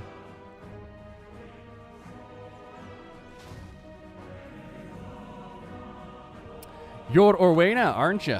My mother Illyria told me about you. And Orwena has come to investigate the plans and be like, yo, what's up? Your path leads you deep, stranger. The roots brought us both here. So, your path leads you here. Speak to me. You have found me. You have come far, stranger. You're about to find out which is worse. My bark or my bite. Let nature take its course. Good day to you. For those who hadn't heard it yet. Honor to you. Peace, friend. Greetings. Honor to you. Yes, what can I do for you? Do you have a question? You are testing my patience? I'm not usually vengeful, but I may have to make an exception. Are you testing my wrath? Stop! Or I'll make you disappear. Stop! You hail from above. I am Orwena of the Haranir. It is rare my people venture far from our homelands, but the song of the world speaks to me. I will do as my goddess asks, no matter where it takes me. Wild guide you will. The dark times will pass. Can you tell me a bit more about the Light Bloom? The Light Bloom appeared sometime after the Sunwell was reignited. Simple patches of unusual growth here and there. Nothing to be concerned with. As the light imbued us through the Sunwell, it also seemed to imbue the flora as well. Fascinating, really. We've always been able to shape the forest around us, but the Light Bloom seems more stubborn. It's wilder, less malleable, almost if it has a mind of its own. Of course, it's a silly thing to think about. It's just plants after all. Plants don't think. Have you ever left? What do you mean plants don't think? Have you... What? What? I could tell you stories about plants, let me tell you. Remember the Sunwell. Would you, sit down, right? Have you ever heard about the Everbloom? Ever heard about the Everbloom? With the treants wandering around? I know, right? Baladash Malanore. With the ancients, with literally, what do you mean plants don't think? But Hold sure, your you head can believe high. whatever you want. The wildlife's gone crazy. Stay the course. These horrible beasts are ruining the tranquility of my town. The worst of the lot is a lynx that we've started to call Sharpmaw. They're very basic at the beginning, by the way. Just go kill the beastie, alright? Salama Ashalanore. Salami Ashalanore. Stay the course. Fairbreeze is being overrun. Unsightly animals have come from the wilds. They're attacking our sweet pets, overturning our belongings and causing havoc. I am at my wit's end. Handle it for us, won't you? This elf, this troll person, hasn't lifted a finger. Hold your head high. The roots brought us both here. The wildlife here seems to have been upset by something. Perhaps this is why the world's song bade me here, to discover why and correct it. Study the displaced wildlife. Bring me your findings. If there's anything unusual, I wish to know of it. I will speak with the magistrates. Perhaps together we can uncover this mystery. Do not. Enjoy the lurk. Magistrates, when did you first begin seeing these... Perhaps when the Sunwell blew sky high into that swirling vortex? Sorry, I'm a bit overwhelmed. Can I put all my spells on the bar? Sure.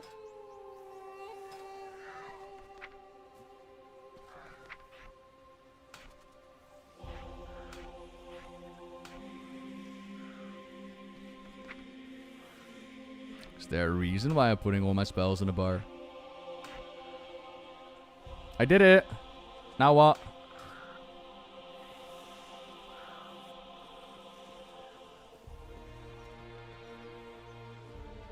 Congrats. State your business. Do I think the Reds are still around? I mean, they got a well now. I don't think so. I think this is just a side quest. Yeah, main campaign. Main campaign. We focus main campaign. Do you think the Void absorbing the light beam? The way I understand it right now is that, like, we were at the beginning, we were in the middle of like a massive Void invasion, right? And that light beam is holding off the Void. So that cutscene is gonna show a lot more. It's gonna be like, yeah, shutting off something. So what I'm thinking is happening is that the light is pushing the Void away. I think that is what's happening right now. Have you, do you remember like Harry Potter? Or Dragon Ball? Or any battle where they have like a beam ending and they're like, you know, trying to fight each other for dominance? That's how I imagine it right now. That the light and the Void, like the Void's trying to come down and the light is pushing it back up. But the idea of, you know, the Void being all-consuming is taking in the light, maybe. Maybe. I kind of, my personal interpretation, and of course we're all looking at the beginning of an expansion and then try, not even the beginning of an expansion, the beginning of an alpha. My personal interpretation is that what we're doing right now is we're in support of the light. And as you mentioned earlier, there needs to be balance. And I think we are pushing the light further into the scale, up to the point where the light becomes too much of a problem as well. And now we're like, balance, ain't it? Like a mini scale of what they want to tell us on a grander scale, on a cosmic scale, ain't it? Ooh. What if we fuse the light in the Void to spawn Medan, the ultimate evil? I want you to go wash your mouth right now. Why would you even mention that name? Why would you even bring that to life? Why would you want to manifest that? Why do you torment me so? What have I done today? This nest is being choked by the Light Bloom's growth. Let's fix this.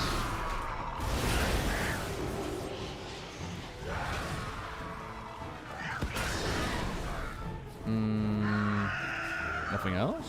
No, okay.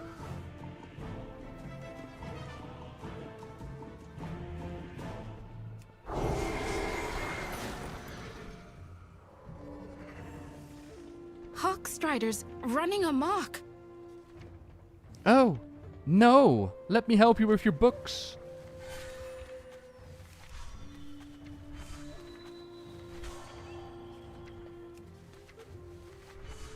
Thank you. Those Hawkstriders are a terror. They shouldn't be a problem much longer. Okay. Also, just to point it out, Lightworms. So these are new worm models. You might recall them from the Burning Crusade trailer where they get like sucked out. You now got Lightworms, you got Void Worms, you got Fell Worms. The worms are definitely out and about.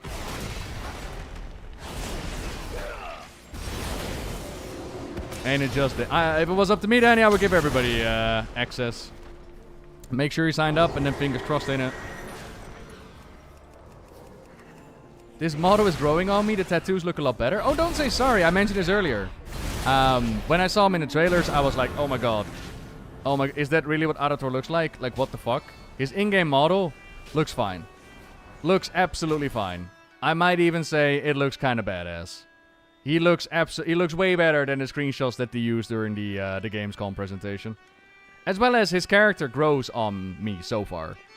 He's, like I mentioned, in the starting area, he starts off all whiny and is like, oh my god, please stop talking about your family drama in the middle of the biggest Void invasion ever.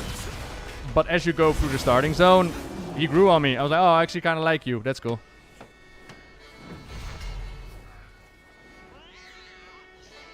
Come on, Mr. Fluff, come down. There we are. Keep him close now.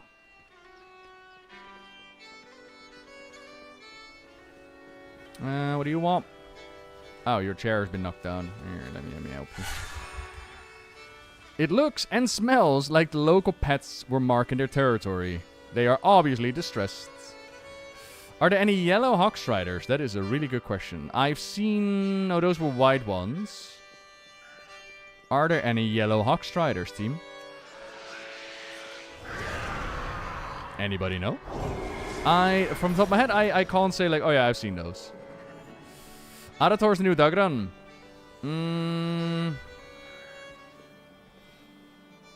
Who did we follow? So he's like the new, He is the new... Oh god, what is his name? Come on, brain. It's not that late yet. I mean, to be fair, it is like 8:30. It's not that late. Come on, brain. He is the new Gaslow. He is the new... Oh, this is what I mean. This is what I mean. This is what I mean. Look, look, look, look. He was yelling at me, right? Fuck spoilers.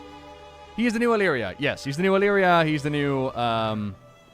the Goblin, the new... who did we follow? Inkaresh? Locust Walker? Illyria? He is the new... I mean, Illyria is probably the best one. He is the new Illyria.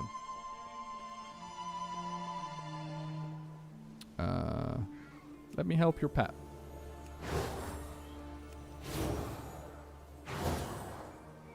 Oh, of course. I need to click on it, damn it. My poor kitten was savaged. Thank you. You're welcome. No trouble at all. And then strange plants examined. And we need a disturbance investigated. And one more lightworm.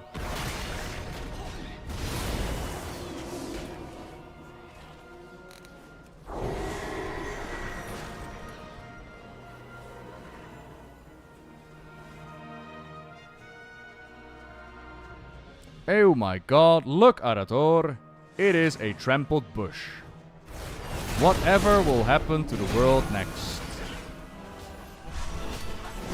This bush was trampled. The poor wildlife here must be terrified.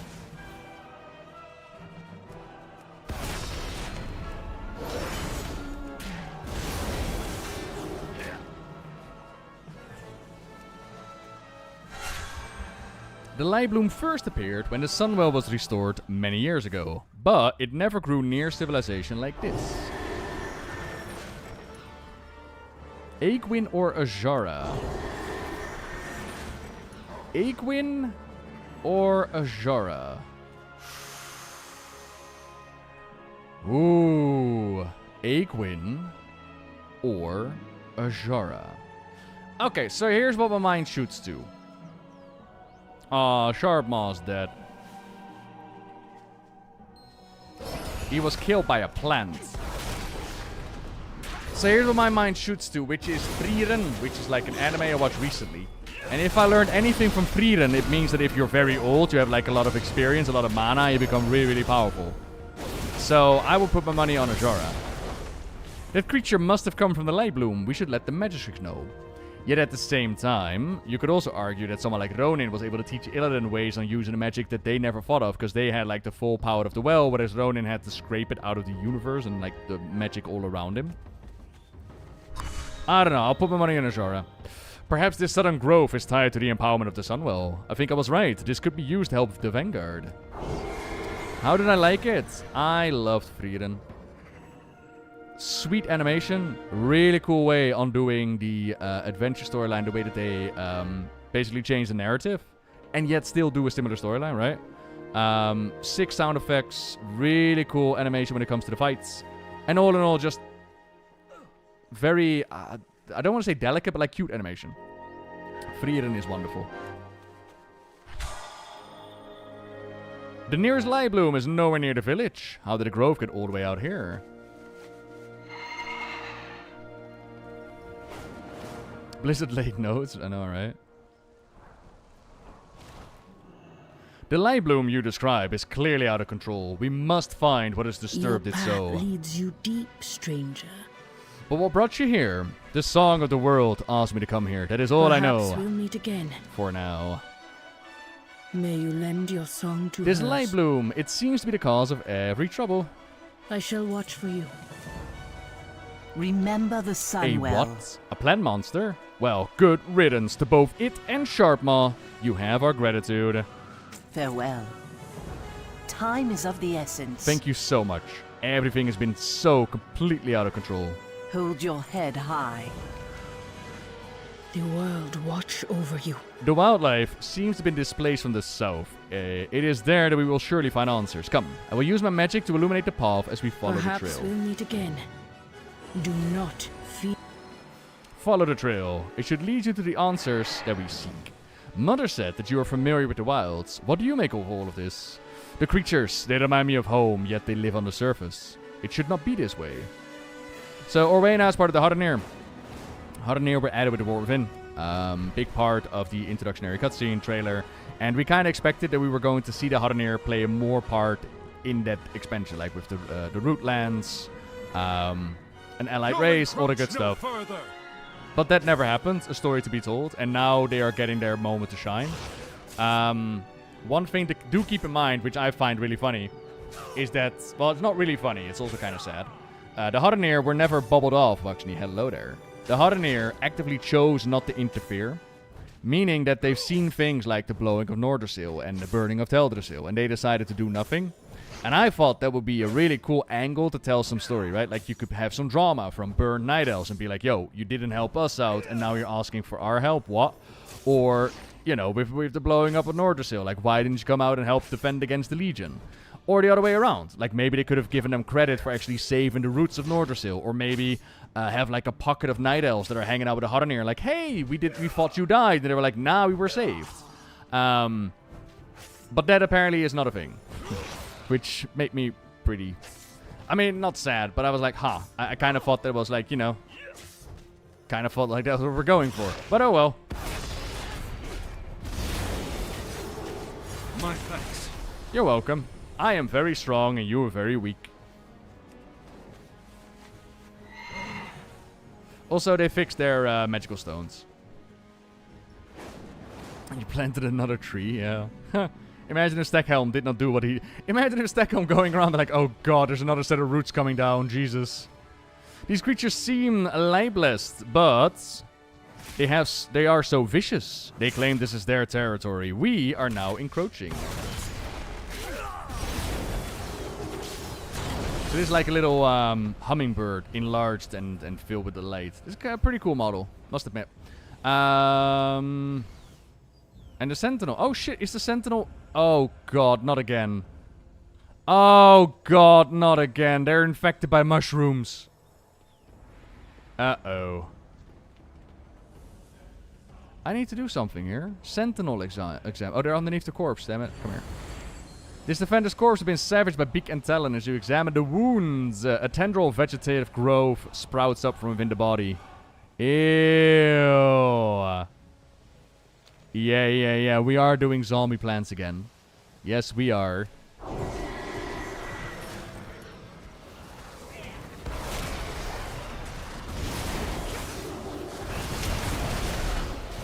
Yeah, so Lockton, that is a really good question. What about the Botani? And how is that related here?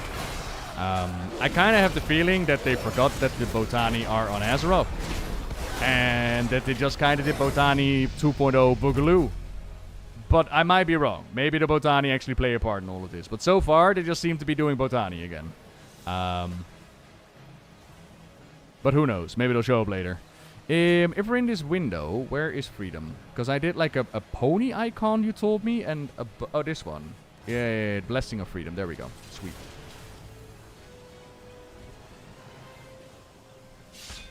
Botani allied race when? Kan op je kop staan. That's when. Yes, give me my blessing of freedom back. Thank you. Put this here. Put this there. Voila. Yeah, we're getting ads in. I'll pause for a moment. Make sure nobody misses out on anything. And Yirl, yeah, no Yirl either. Like, Yirl is just not there. They've summoned every light wielder ever in existence, and Yirl is, like, not there. I'm like, this kind of feels like a Yirl moment. But maybe for later, you know. Maybe later they'll let him come out to play. Bum bum bum bow, da, da, da.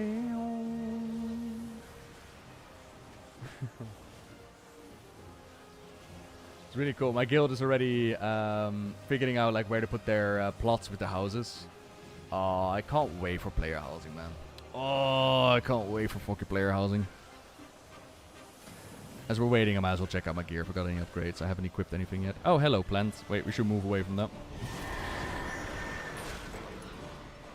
120. 120. Ooh. Golden City Claymore. Let's go.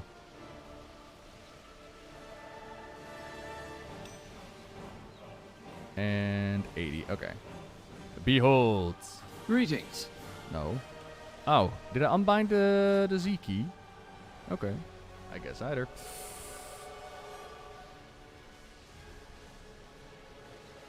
Probably because he's an alternate universe, they don't want to open up the door. Probably. But it just seems like an easy win, right?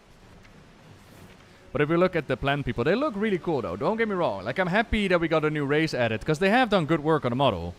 It's not like I'm against what they've done, because look at this. What do you mean? This looks so cool. It's more like the Botani seem to be such an easy fit for the story.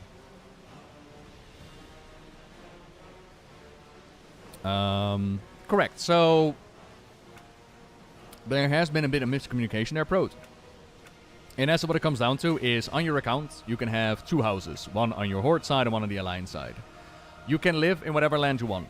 If you want your Horde character in an Alliance land, you can. If you want your Alliance character in a Horde land, you can. Or you can just keep them in the Horde lands or in the Alliance lands, whatever. But if you decide to live in an Alliance land, you only have access to the Alliance outside exterior. So you can't put up a Silver Moon Tower in the Alliance zone. You can't put up a Horde hut in the Alliance zone. You can't put up...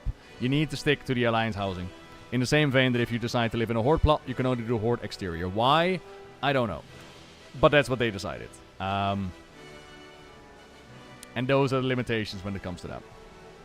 Koiba! Hello there. Alrighty, let's get back into it. Atto! Hello, hello, hello. You could do Blood Elf in the Orc land plots. Yeah. Although, side note, I don't know if the Blood Elf exterior is available for customization, but yeah.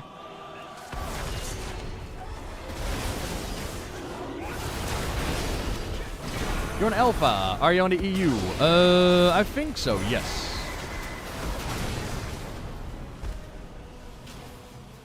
And we followed the road. Hello. We are at Leibloom Atron. Trail followed to the end, did we not? Yes, we did. The Runestone! We were not able to hold back the grove. We were able to hold back the grove, but not those things. You have come far, stranger. These creatures all come from here. This Leibloom, this is where the song of the world was leading me. Let nature take its course. This place is unlike anything I've seen before. The plant grove is unique. Let us examine the Leibloom more closely. Perhaps we can uncover the secrets of this place together. I shall... We must discover what caused these creatures to flourish so suddenly. Let's split up. We can cover more ground. I'll meet up with the 2 of you later. The world watch over you. The creatures of this Leibloom see us as intruders. They threaten the surrounding wildlife and inhabitants who are naturally here. We should reduce their numbers and end this threat. May you lend your song to hers. Glory to the Sindorai. These stones are usually used as protection for our forests, but the sudden surge of Leibloom, all those creatures, there was no holding any of it back. Keep your wits about you. And this barrier, they're like bubbling the area with the use of the arcane stone, because around them nature's going wild and light bloom is popping off. As you can tell, it's growing. And here we also get a taste of what's happening down below, or with the Hardeners, I suppose. Again, we're gonna get like those new models, and all this is like a taste of the other zones. Is what we're gonna be dealing with there. And where the old gods? I wanted to say something really mean, but I'm not going to. The old gods are wherever they're needed, whenever we need them, the old gods will be there. And all of a sudden you'll be like, oh shit, that's where they are. I forgot that they were around the corner. That's where they are.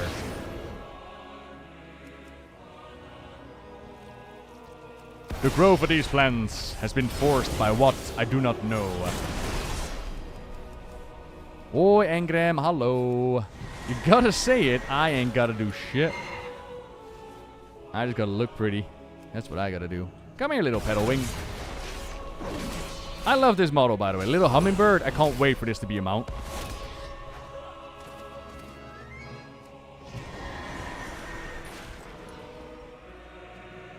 Light worms. Light infected growth. It really does Uncred. They've done a really, really good job. And like I said, it's not all purple. It's not all the same motif. It's not all broken and shattered and corrupted and gooey. It's like actual... It's vibes, it's lighting, it's color, it's nice. More infested wildlife. Ew. The life bloom kills and then grows anew. A vicious cycle. It cannot be allowed to continue. Like, literally, it is just a fucking Everbloom. I swear.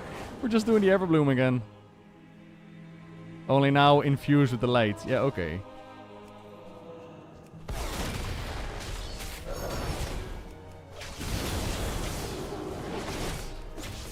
The hummingbird with a saddle. Let's go. They're called the Rutani. We're doing the Rutani again. So, your path leads you here. It seems even your runestones cannot stop the light bloom if there are none left to defend them. Find and meet up with Arator. He's gonna be infected, isn't he?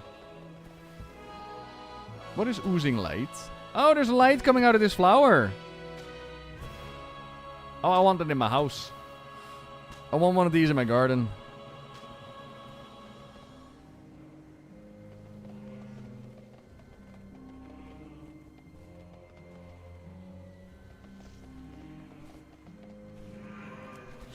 Air! I fucking called it. Oh my god, I called it so hard, my boy. Is this the part where I tell you I played through this already? But still, I called it. Hi, Arator. Are you okay? Are you having a bit of a light infusion? You're entangled by the light bloom powers. Yeah, okay. Look at him. Look at my guy. Look at him.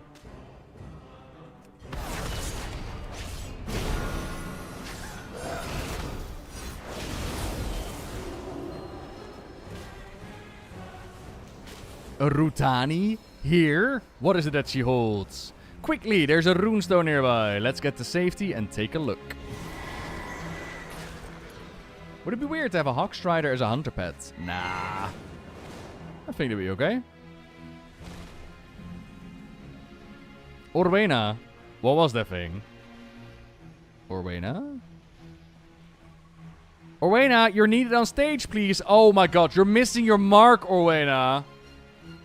Orwena, what was that thing? Answer the boy. No? Okay, we'll do another cut. Yeah, we'll do another take. Light bless you. For justice. Let nature take its course. This will bring some peace to the region for now.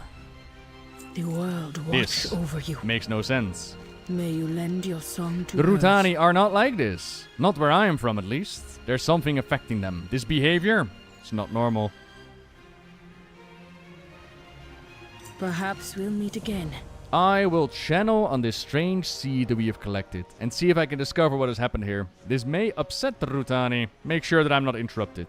This is why I was called here. I know now, but I must discover what needs to be done. I shall watch for you. I am... what are the Rutani? The Rutani are, as they appear, humanoids, but made entirely of plant life. They are native to my home. As far as I know, they have never visited the surface, until now. And these Rutani seem different than the ones I know. Changed, altered. It worries me. Do not fear the dark. Wild guide. The Rutani, they are being driven to grow. This light you speak of may be the cause. I thought the light bloom could aid the vanguard.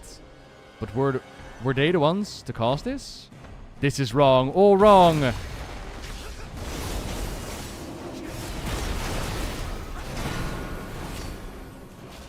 Yeah, doesn't it just night? Yeah.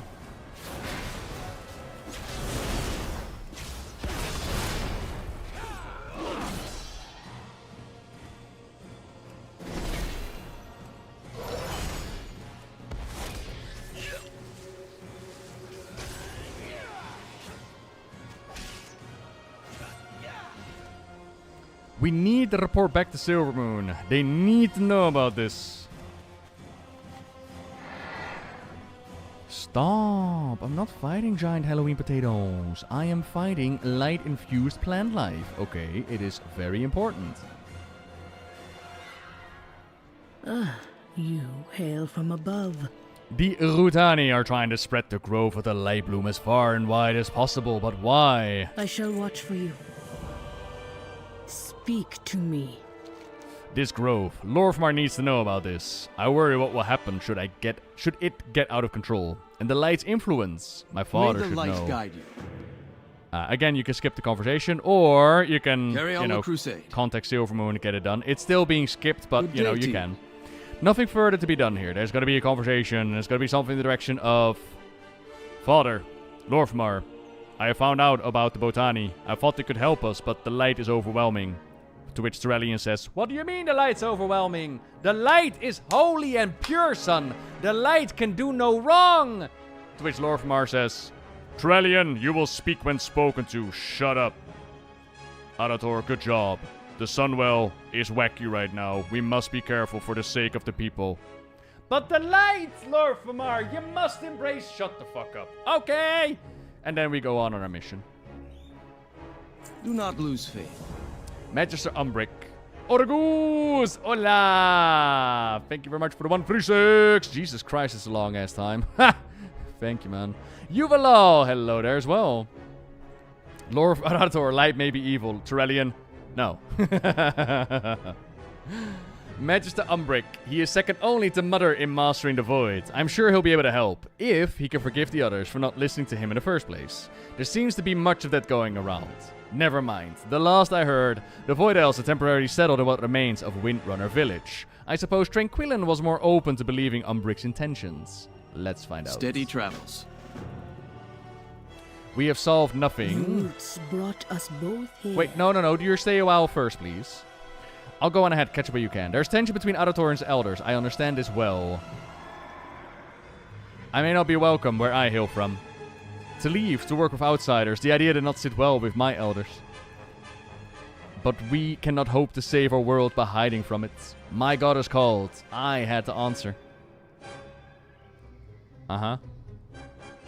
Wow. Arator. I did not expect to find such similarities with those of the surface world. Perhaps, of all things, truth is the hardest to see.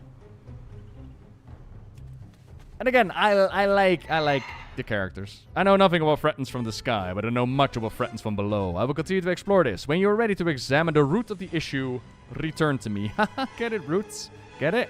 Root of the issue? I hope there's gonna be all the root puns. Orgus, you'll be happy with all the root puns, right? You'll be so happy with it. I get it. Uh-huh.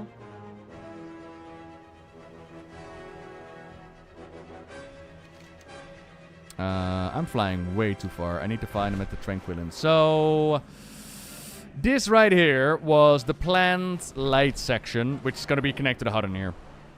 Now we're going to go into something that will be further on in Zulaman, which is connected to the Void and the Void Elves. So once upon a time, we had Blood Elves doing research into the Void, and they were kind of kicked out of their city. And then they followed Illyria into the teachings of the Locust Walker, and you got the Void Elves. But obviously, you know, Void, nobody trusted, dangerous. Oh, we could make out here. We could sit here and make out and just do things. That's nice. We could even have like a little piece of cake. Anyways, now we're gonna deal with the Void people. Let's go deal with the Void people. Hi, Arator. Hold, there's a body here. What is that clutched in her hands?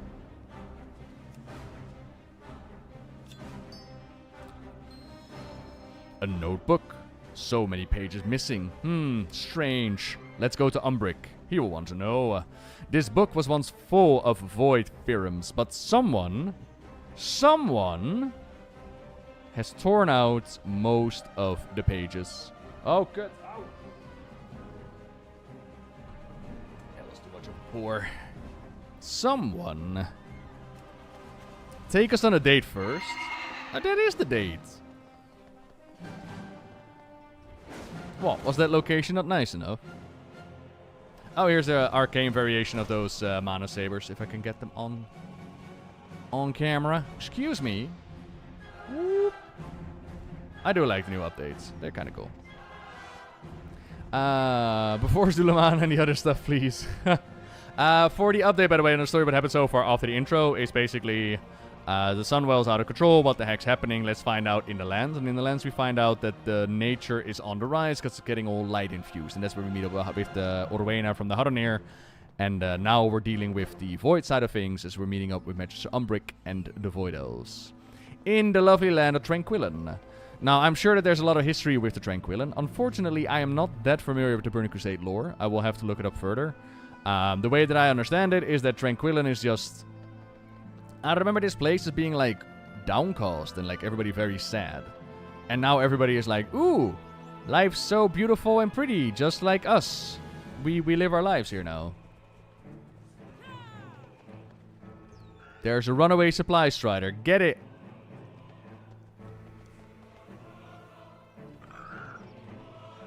I have exactly what you need.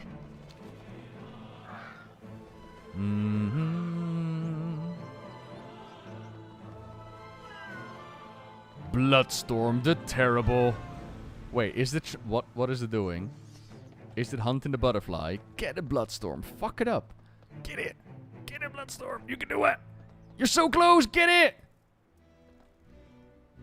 Bloodstorm. Bloodstorm. Bloodstorm, you're letting it go away.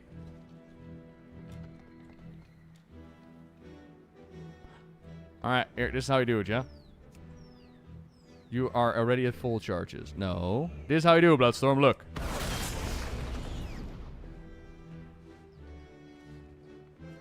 Oh. He was not chasing the butterfly at all. He was doing his thing. Oh, okay. We will persevere. Uh-huh. Sunflower painting. So gonna go up in my house. Yes. Yeah. Very beautiful. Mamma mia. Why did you steal his kill? He wasn't taking it anyways. It's mine now.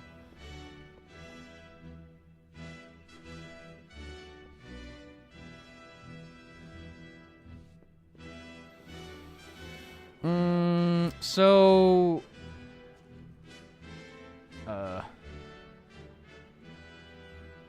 Did I just click something?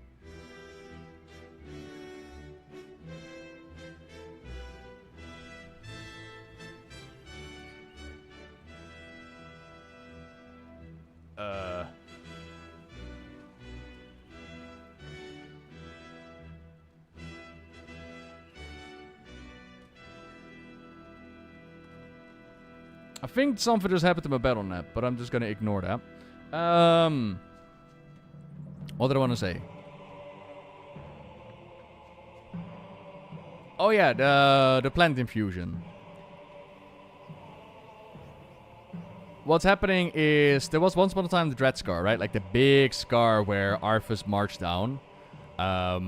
And for a really long time they were like, this will never heal. But with the Sunwell reignited at the end of the Burning Crusade, it's slowly surely been seeping into the land.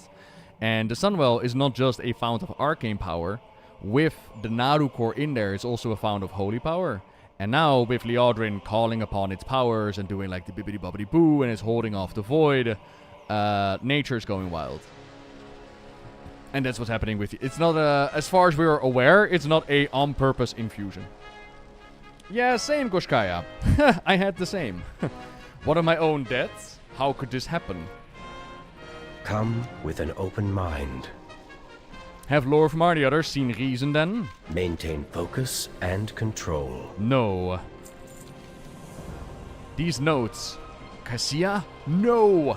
Kaisia, whatever you're found, you've perished for it. I won't let a work be in vain. There's something to be found here. Nobbel, there's a few locations listed. Let's travel to them and try some of these theorems. The formula may be incomplete, but perhaps we could discover what she was looking for. It had to have been important. Killing everything that brings joy. I do try, Orcus. Be open I do try. to possibilities. Alright. Peace, friend. Something just doesn't feel right about all of this. Umbric can look into the notebook, but I suspect there's something more going on here. It couldn't hurt to ask around Tranquillin and see if anybody heard anything odd. I'll take the north side of town, you take the south. And, use your discretion, my friends. We should avoid alarming anyone. For now. My sympathies, Magister. I'll see that someone takes care of the body. I need to look into Kasea's notes. I won't let her die in vain. I'll ask around and see if I can find any leads. Hello, tranquilling people. Everything happy? Everything good? Everything solid? Everybody's like vibing, yeah? We've lost 3 more scouts down south since the Void Storm appeared. But that's not good. Baladash Malinore. We will have justice. 5.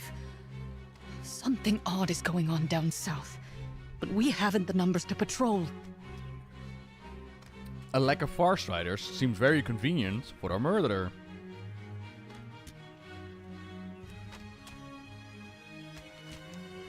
Farstrider scouting reports, citing several alarming incidents, strange movements in the ruins of Deathholm, the appearance of unusual void creatures, people going missing.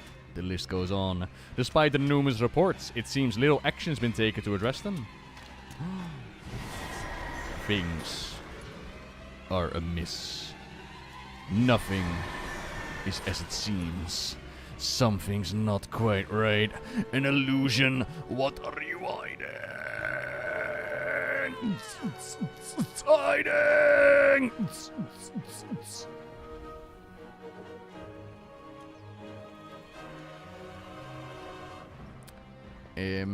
What am I looking for?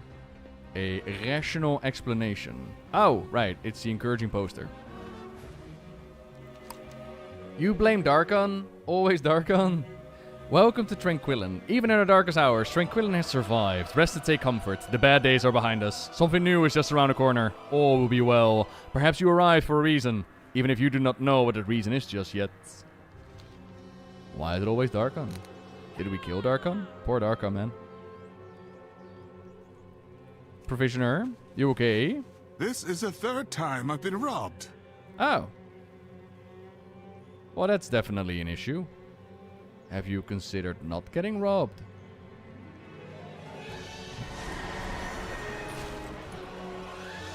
New recruits? Splendid. The future may seem uncertain, but the truth is right before your eyes. Join us south of Tranquillin. Make sure that you aren't followed. Hello. Guard Captain Leonic.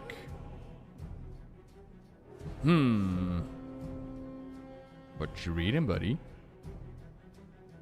Arator, arrest this man. We will persevere. Farewell. Suspicious. Such as a giant storm of void looming over us all, you mean? Can't say I have. That's not much an answer. I mean, I find it very suspicious that you are acting like you're reading something. There's nothing written there. I can see it. Why are you pretending that you can read? The scheduled guard patrols for the previous evening has been crossed out. There's a note from the guard captain. I shall watch the perimeter alone this evening. Governor's orders. Enjoy the night off. L. Arator has click voices, but I don't know if that's going to be his final voice acting. But like Alpha, usually audios are some of the last things that, well, halfway things that they're adding. What now? Especially like music or whatnot. That's also why we're listening to a playlist. This old man Maverin, by the way, apparently had like history of being a high executor. I don't know what that means. I was years ago, but the Scourge is no longer a threat, and it was suggested I retire. Strongly suggested even. It has been difficult to get used to. So my question is actually, any Burning Crusade lovers? Who is this Maverin? Trust no one. I hope Tranquillin offers everything you search for, traveler. We will have justice. He is your uncle. He gave quests. He was the leader of the Forsaken in the Ghostlands. Alright. Sweet. A welcoming brochure with a map of the town. Several key locations are pointed out. There's the governor's office, the guard outpost, and Ombric's laboratory. Tranquillin welcomes all newcomers. Have you come seeking peace, safety, truth? We promise you all of this and more. The governor takes your concerns seriously. His eyes on us all. Yeah, this is the Ghostlands. Yeah, we're at, this is where Darkon used to hang out. And this Windrunner Spire. Sorry, this is where he used to hang out. Not at all, Summer. If I only have time for one character, what is the best race class combo to experience all of WoW, including Midnight, and get the most of the story immersion-wise? So, I was hoping that you were asking this for Remix, because then my answer would have been simple, and I would have just told you Death Knight. Because Death Knight gets like the sickest Order campaign in my opinion. But you're asking for the entirety of WoW, and in that regard, I wouldn't so much look at the class themselves, because the class-specific storytelling is only really for Legion. Beyond that, there are small little Easter eggs that the classes get. And I would argue find something that you know, enjoy playing more, or something that you find connected with. And then your position in the world becomes that much more stronger, and your enjoyment of the story as well. That said, if you are looking at Midnight, Light and Void are playing big parts, so you could go for something like a Priest, because they embody both. Or if you feel more drawn to the Light, I would say go Paladin. If you feel more drawn to the Void, then go for the new Demon Hunters that they're adding, or the Shadow Priest, of course. Something like that. I am forsaken. Have there been any issues around town lately? Trust no one. Newcomers, supplies. It's like they're preparing for something. Seems like Lord Antenorian is offering everyone refuge. The Warlocks had 2 specific quest lines. The Warlock Green Fire one and the one in the Dark Move area. You hand Sylva's necklace to Mavrin. Oh, that's cool.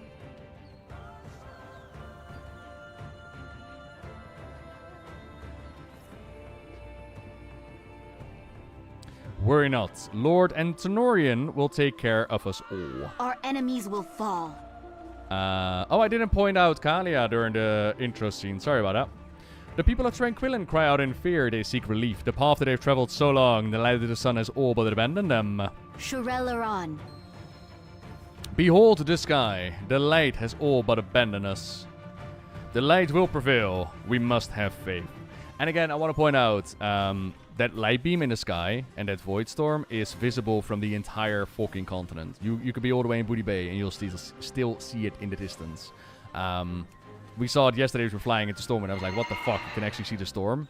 It's so cool. We know how it feels to be helpless beneath the yawning abyss of the void storm. Reading this missive is the first step towards your awakening. Continue south, weary pilgrim. Tranquillin is but a place to rest for the journey. Our beloved leader will show us the path.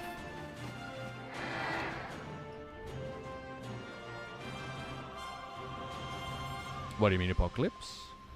Nah, music is usually added later. Some pieces have music, but not like the new score. Nah. Smuggled Shadow. Oh my god. So what have we learned? Well, Eros, thank you very much for the prime.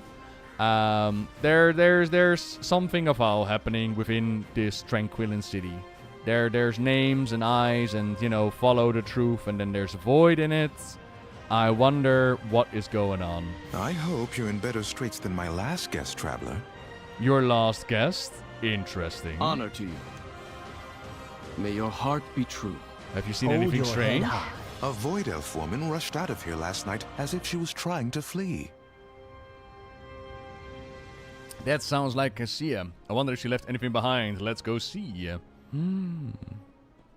And we need to find her journal. Why are you going outside, Arathor? Wait, what? Is it outside? Did she bury it outside? How do you know that she buried it outside? Wait, what? How do you know it's there?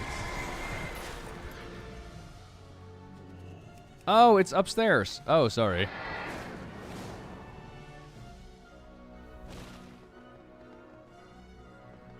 Is this an open inn? Hang on, I'm so confused. Hang on, wait. So here's the innkeeper. He's like, oh yeah, my guests stayed here last night. And we're like, okay, cool. So we go upstairs to see where the guests are staying. Right. And the guests, because it's, I don't know. Doesn't it get cold? Y'all just chilling up here. Where's the sleeping area? Anywho, we find her journal.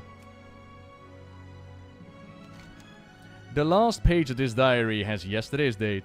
They know that I'm trying to leave. I don't know how they found out. I have to run. Nobody can help me now. I believe those seductive lies. This is all my fault. I was so afraid. I should have known better. I can't let them get my research. I can't give them more ammunition. Forgive me. Oh my god. Oh, you can see the quest marker. Right.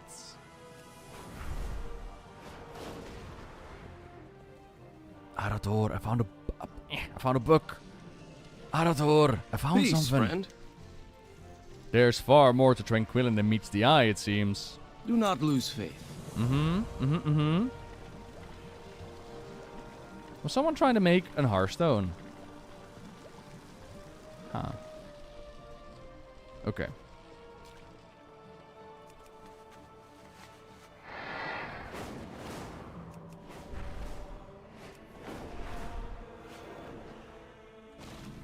Magister Umbrick. Kaseya's notes appear to be focused on summoning? Let's see. Ah, a rift.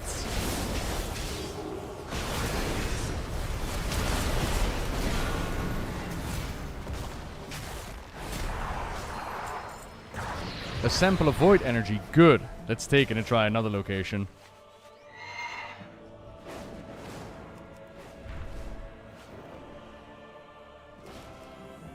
This place is more exposed to the void storm.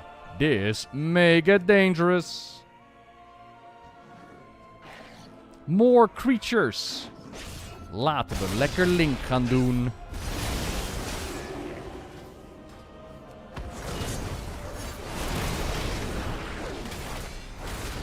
And this is why I asked, like, will they ever update the world difficulty? One-shotting everything makes for such a dull experience. Now, I get it. Like, they want it to be available for everyone at all times, but man.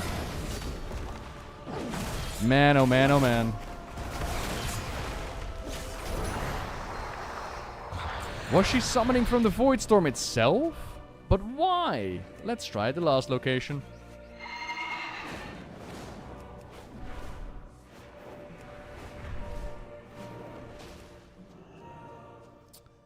Cassia, what were you doing?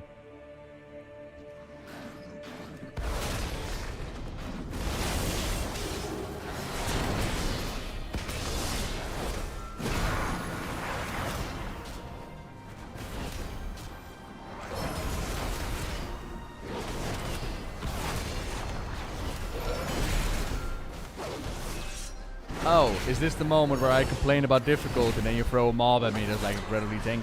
Oh, I see how it is. Haha, you got me. Haha, so funny. Damn it.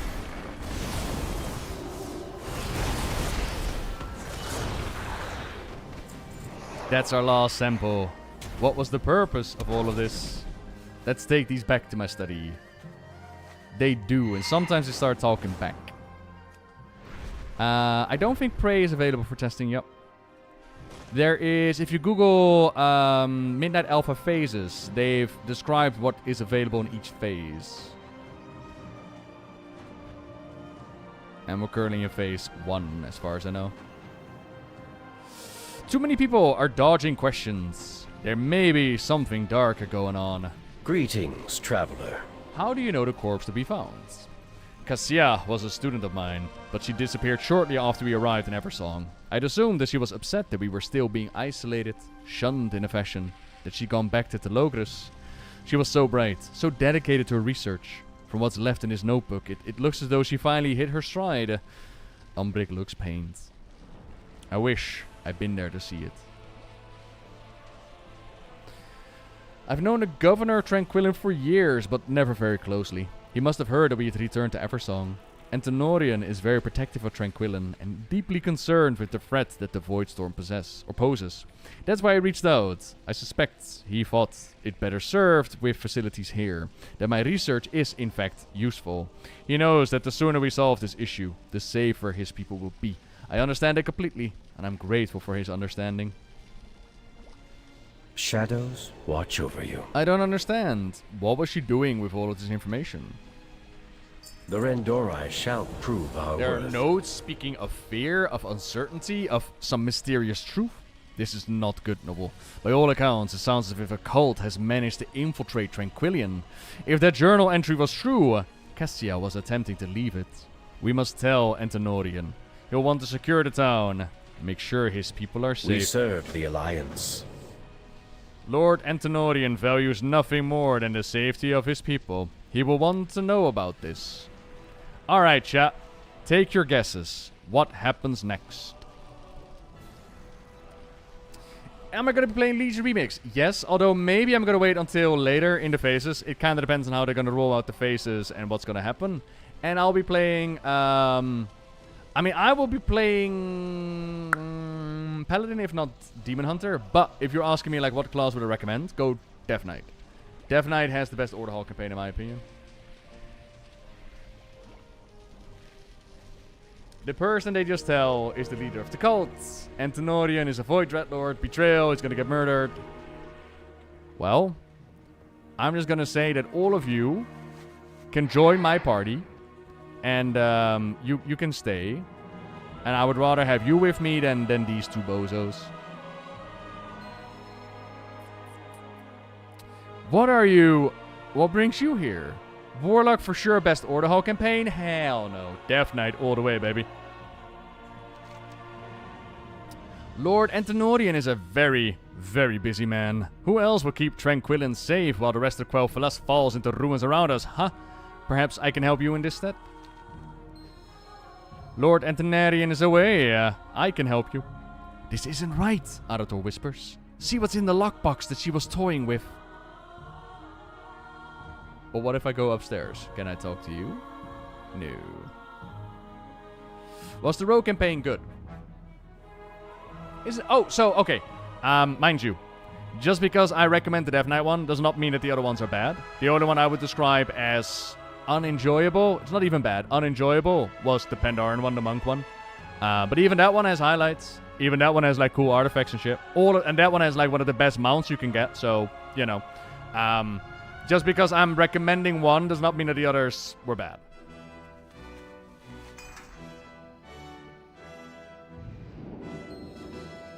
Magister Umbrick, how goes your research? Go on, Nobbel, tell him. Antenorian. State your business. Druid Order Hall campaign was sick. Seeing the War of the Ancients play out live. Oh, fucking awesome. So, Umbrick is like, go tell him, and we get the choice, right? Like, we can either tell him everything, or about how much we know. I'm just gonna tell him about how much we know. Really? How very odd indeed. Oh, I shall have it looked into, but I'm glad you're here. I need your assistance with something. The dark times will pass. It is heartening that you trust me with these serious concerns. Keep your wits about you. I've heard some odd rumors myself. Strange happenings to the south, but also to the east and to the west and to the north. Tranquillin is surrounded by enemies, it seems. Since you are so dead set on your investigation, would you look into something for me? There's an important report I need from one of my scouts. Check in with them, while I check over the rest of town. I cannot thank you free enough for taking the town's safety so seriously. I shall look into your investigation, and we'll compare notes later. Anaria Shola. Let's rendezvous with Lord Antenorian Scout, shall we? Gee. I wonder what could happen. Oh! Oh, look at that! Listen, and this... Okay, so I get it, like cultist and infiltration and all that, but listen, right? At this point in time, Magister Umbrick is the second most powerful void wielder in existence. It used to be Locust Walker, Illyria, and then Umbrick. Now it's Illyria and Umbrick. And look at my guy. Look at him. You're a little bit stuck, aren't you? Yeah, you are. You're a little bit of a dummy. And then there's Arator. How the hell did you get trapped? Alright, let me solve this for you. Don't worry about it, guys. Don't worry about it. Alright, I mean, there's Zalata, but on our side, I should say. There you go, boys. That's how you do it.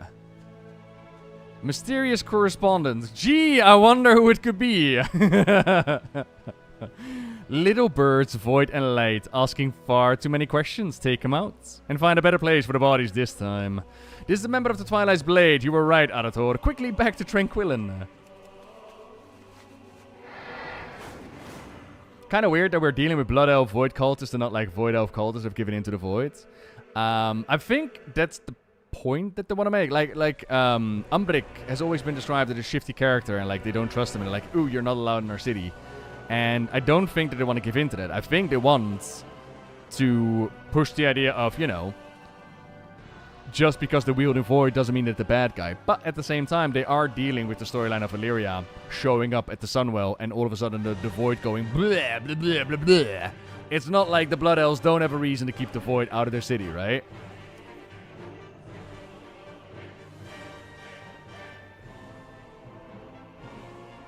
Blizzard fucked up. If you want to log in, your EU account isn't there anymore. From the beta? Oh, that's fucked. Light bless you. Let's get to the bottom of this. Oh, we can read this item, by the way. May the light guide you. Oh, that's what he read out. Good day to you. And the place has been completely destroyed. Ooh, I don't know, Avalanche. Let's get to the bottom. Here you go. May your heart be true. Blast. It appears that the cult has ears everywhere. Do not give up the fight. My notes, my research. I never should have left it alone. I was just beginning to understand that void storm. Everything I'd learned, torn from my hands by the cultists. Were they watching this entire time? Waiting for me to turn my back? I cannot let this stop me. They can't have destroyed everything. Perhaps there's enough here to salvage. The light is not... Even if I offer my aid to Silvermoon, I have little to give now. All is not lost, Umbric. They can't have stolen everything. Greetings. Here we got a kitty. Carry on the crusade.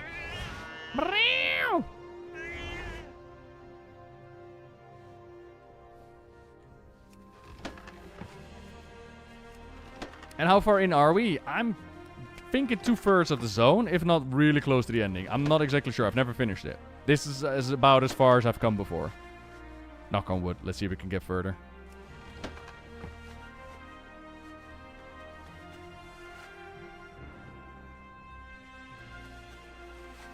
Any significance to the 87 in my name? Well, part of it is it suggests that I never had the idea of, oh yeah, my nickname is gonna go anywhere.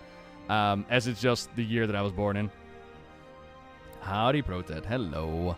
Excellent. Wait, what is that glinting over there? It is a forgotten pendant. Real-time cutscene.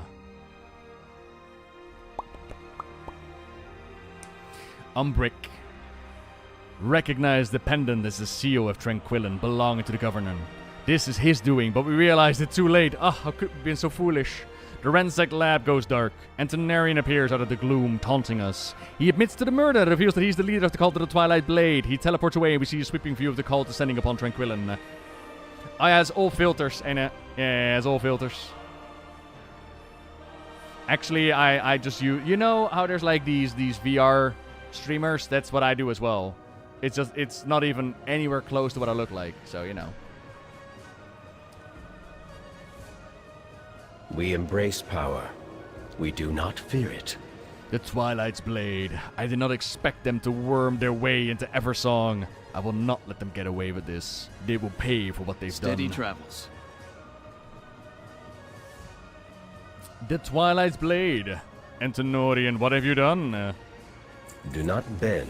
The Twilight's Blade, attacking in broad daylight now that their cover's blown, will prove what a mistake that was. Slay the traitors and the creatures they've summoned. Destroy their effigies and their supplies. Make this retreat costly. Maintain focus and control. Yep, new WoW plates. Yep.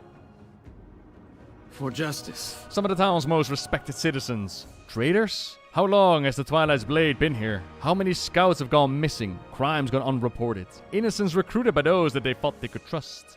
This must be stopped. Cut down the traitors. Show them that Tranquillin is no home for the cultists. Steady travels. We can't let the Twilight's Blade get away with this. There are innocent citizens all over town who had nothing to do with this cult. You heard the governor. Anyone who doesn't join will be executed. And I won't stand for that. Go, aid any civilians you can find. Get them out of harm's way. If they're being attacked, take the attacker down. Carry on the crusade. Uh-huh. I will not stand by as that cult takes this town. See to the citizens, I'll find Antenorian and make him pay. Have fun. If I could bring back one war chief, who would it be? Vol'jin. They done my boy Vol'jin dirty. I still want to see what it's like to have the Horde led by Darkspear Troll. Although, can't reverse the clock, can you? Black Hand? Alright. I can bring back Black Hand, sure. Yeah, they're called Twilight Blades because you can find this on the banner as well. They have like Zalata's blade on their banner, so they are Zalata's cultists. This is also something that we see in Suleiman. Or at least we know from the trailers that that blade is also in Suleiman, as far as I can tell. And that makes sense because there's history there in Suleiman. So, going back to Zalata's Blade of the Black Empire. Back in Legion, those artifacts came out and they gave us scrolls of lore. And in those scrolls of lore for the Blade of the Black Empire, we learned about these previous wielders of the blade. Like, for example, Dagran's great-grandmother, the one from the Dark Island Dwarves, she wielded Zalatov. But there was also a troll who got his hands on Zalatov. And when he had it, Zalatov was like, hey, you know what you should do? You see that mount of darkness over there that all the Loa are telling you, Remcootje, hello there. That all the Loa are telling you, like, don't go near there and don't mess around with it. You should totally make blood sacrifices to it and you'll get like a shitload of power. And so the troll was like, fair play. Let's do it. And so he did. And next thing he knew, there was nothing left but bones. And blood and just everybody devoured. You have our thanks. You're welcome. And what they brought back was... Once upon a time, Keeper Loken and Ulduar fell to the whispers of Yaksharon. Keeper Tyr found out, and Keeper Loken got very, very scared. So he unleashed these ancient Kafraks from their prisons, Zakash and...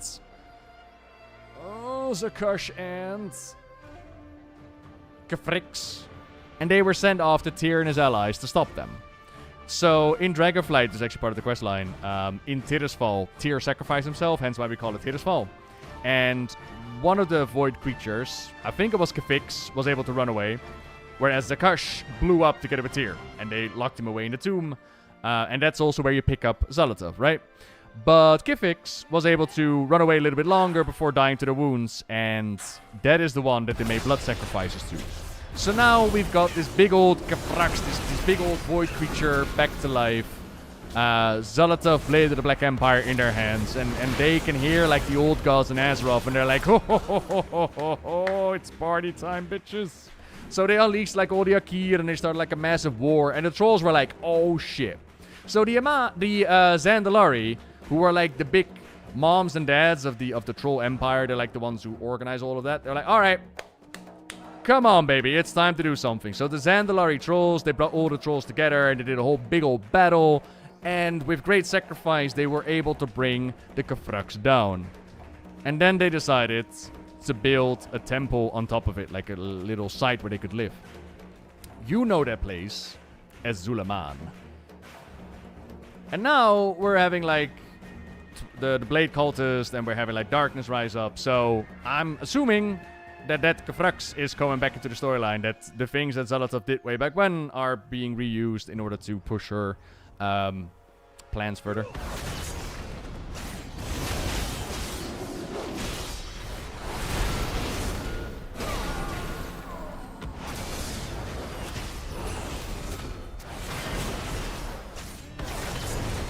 I am murdering my fellow blood elves. La la la la la la la la la la la. That's what you get when you wield the void.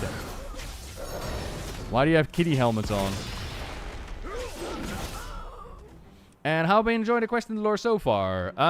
So far pretty cool, yeah. Like this zone is very much like build up. It's build up to the other threats that are going on. So far so good, honestly. Don't have a whole lot we to shall be on the right side of this conflict. I did give feedback, by the way, when I played through this for the first time. And Gather at the inn. It's safe there. My feedback was, nobody talks like that. Like, who says we shall be on the right side of this conflict when they fight somebody? I thought that line was really weird. I'll let you play it again because it was kind of overlapped with like sound effects. I thought that line was pretty weird. You tell me what you think. Do you think we'll see any Elune Aeonar stuff this expansion? Titans are going to come back in the last Titan. So if we need Aeonar in there, I would expect that was going to happen at near the end. Elune action, maybe. The whole Domain of Life and whatnot.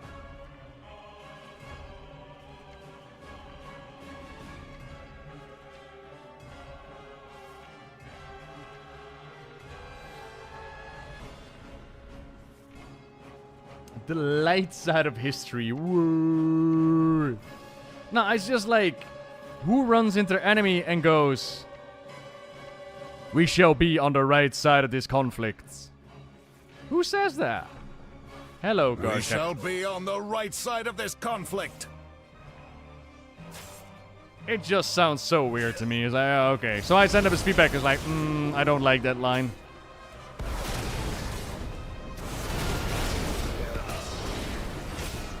Shadows, take you.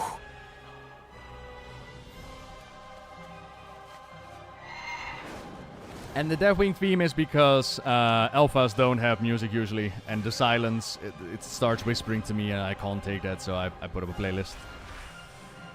I'm Dubai Chocolate, Labubu, and this voice line.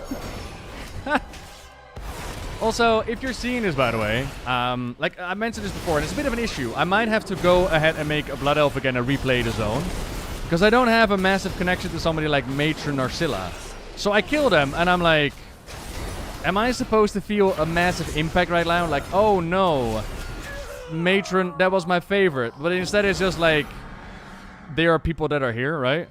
And I don't know if that's because I don't have a massive connection to the TBC area, or if it's because it's so long ago, or I don't know. Like, for me, it's just like, these are the people that are here, right? And it's not to say like, oh my god, it's bad from on their side of things. It's more like, for me, like the connection that I don't really have there. They weren't important back then either. Oh, I just replayed it and don't even remember her. Oh, okay, woof. Alright, cool. You are safe. Have you seen Umbric? You just hate Blood Elves? Just say it? Wow. No, I don't hate Blood Elves. Don't hate them. Although I will say, out of all the players out there, I have debated on the internet with Blood Elves the most. Back in my day, like this is when I started doing like lore back in the day, I actually got into it. This was around the period of like the Purge of Dalaran. The amount of debates and discussions we've had up on the forums as to who was right and who was wrong, an ungodly amount was spent debating on the internet. I have now learned that debating on the internet is pointless. But back then, yeah, the forums were lit. The forums were lit, baby. It was fun. A lot of fun. Peace, friend.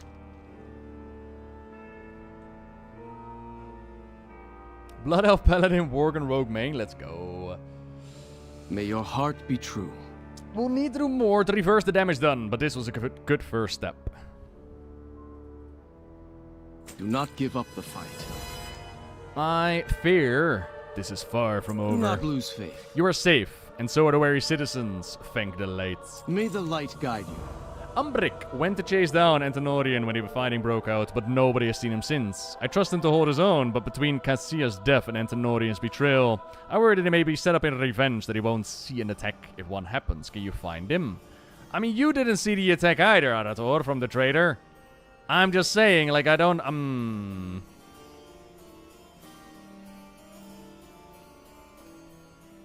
Why is it giving soda pop? Why, when I look at him, in my mind, it goes like, "You're my little soda pop."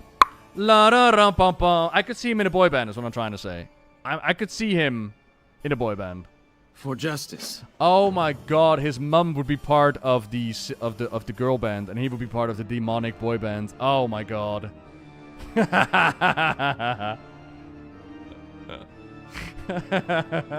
Cool. I am very excited. Wah! I am gonna kill evil. Wah! I am ready. Alright, let's go.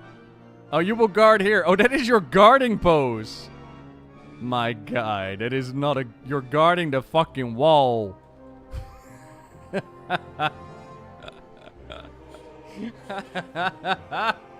He's guarding the wall. Yeah. Have you seen the new one in the city, Juvelal? It's kind of the expectation that the new one is gonna take over his old-ass stinky mount. So he has tattoos. He has, I mean, I don't want to call shitty-ass snake tattoos. I think they're supposed to be dragons. Or he has, like, snake tattoos on his hat, like light and dark. So, that's cool. Won't Sargeras be like, I told you so? Why? Nah, not like, okay, so here's the thing, right? Sargeras isn't per se wrong about, you know, the Void should not win. He's quite right about that. It's just that, in his wisdom, Sargeras decided to do the thing that the Void wanted to do as well. Except in his mind, there's still a chance at life coming back, whereas if the Void does it, it's just game over. But he still wants to destroy everything. So, you know. MGV squared! Figure out for the 2 months, baby! I'm just gonna kill this secretary here. So easily fooled.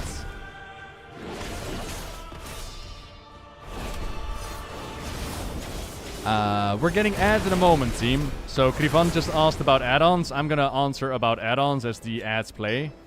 And we could take like a little break. I won't do anything massively lore because I know that people really like the lore and I don't want your interruptions. To avoid it, you could Twitch Prime, you could subscribe, you could also watch your YouTube. All the good things. I would have run ads, but you know, Twitch makes me. We got plans of infiltration, baby. And Tenori was 2 steps ahead the entire time. Let's return to my study. A map of Eversong with key locations marked for annihilation. And someone has stashed away these cultist recruitment pamphlets for later use. You mean light and shadow? Exactly, yeah. Okay. So, my take on the whole add-on situation. I've spoken about this before. For me, something like Deadly Boss Mods has become far too powerful in the years. For me, Deadly Boss Mods turns raiding into following pop it. There's a voice in your head telling you to break it, to soak it, to stand together, to taunt. DBM has taken any and all real challenge out of raiding. So to me, it's far too powerful. However, we've had this discussion before, and I've heard other people say, it's fine and dandy, but I like raiding with DBM. If I can't raid with DBM, I'm not raiding at all. And if that's the case, then I have no problem with DBM. I don't care. It doesn't influence my effects at all, right? Like, I don't fucking care if you want to use DBM or not. So for me, my mindset when it comes to add-ons is I prefer to do it without, right?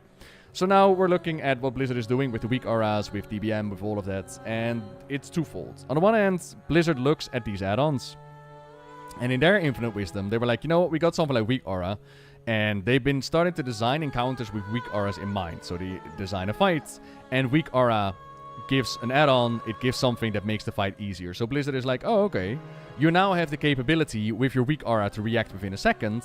Now we're going to make a fight where you have to react in 0.5 seconds. And so weak aura does. And then they're like, okay, now you're going to react to 10,000 beams because your weak aura can deal with that, right? And weak aura does. The downside is that now you are designing fights with weak auras in mind, meaning that you create this philosophy that in order to raid on a high level, you need weak auras. And that's an issue, because the mindset of you need to raid with add-ons is not something that everybody wants to embrace. It creates a culture of, okay, now I need add-ons.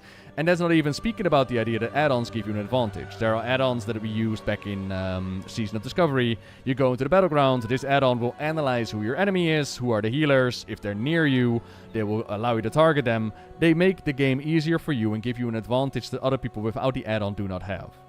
So that is the issue with add-ons. And Blizzard is like, okay, we have the plan in mind to lower what these add-ons can do. On the other hand, players are like, yeah, but hang on a minute. I like my add-ons. What the fuck? I like my add-ons. I like my game. I like to be able to do this. I like to be able to do that. Why are you taking away my toys? And Blizzard is like, we're not taking away that immediately. We're not just ripping out these add-ons and like ripping off a bandage. We are going to incorporate it into the baseline of the game. We want the bosses to be more clear at what we're throwing at you. We want the health bars to be more clear. We want the interrupts to be more clear. We want you to have this power, and we want to design this in such a way that you no longer need these add-ons in order to feel like you can play the game.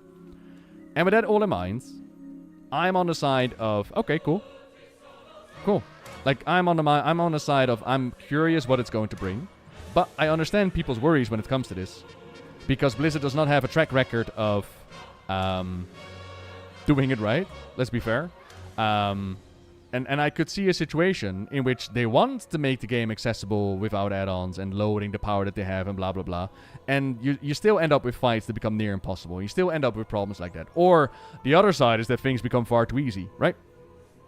But however, all that said, like, I can't predict the future. And I respect Blizzard for trying to make these changes. And I hope that these changes are going to work out.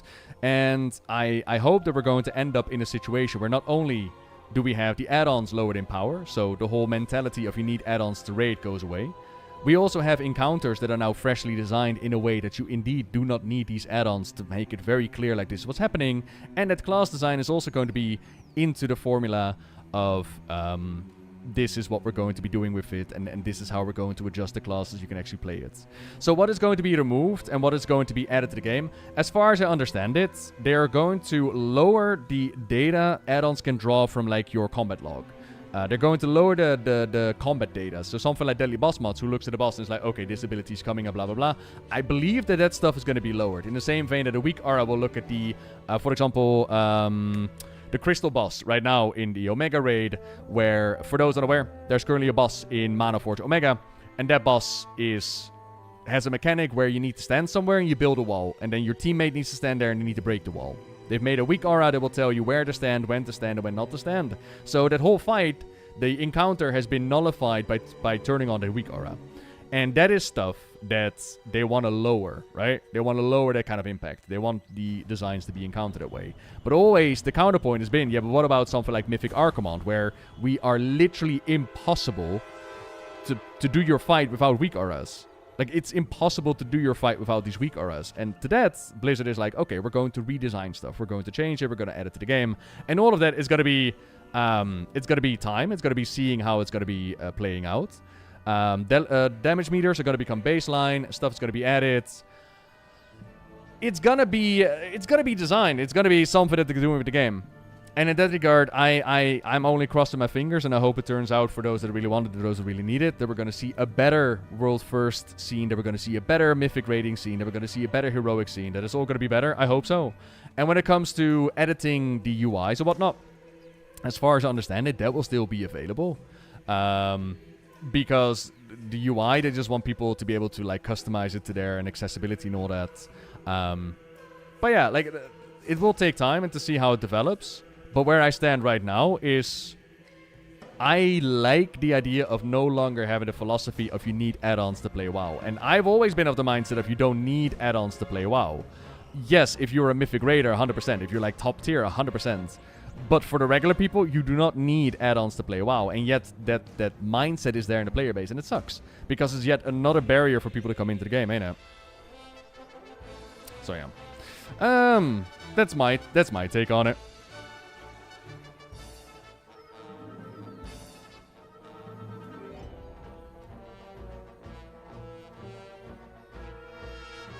This, by the way, that's full-on spoiler. I really hope they fix this. Like, oh, we're going to be working with the Void people. Cool. Because many people will stop playing. I don't know, man. I don't know if they will. We'll see.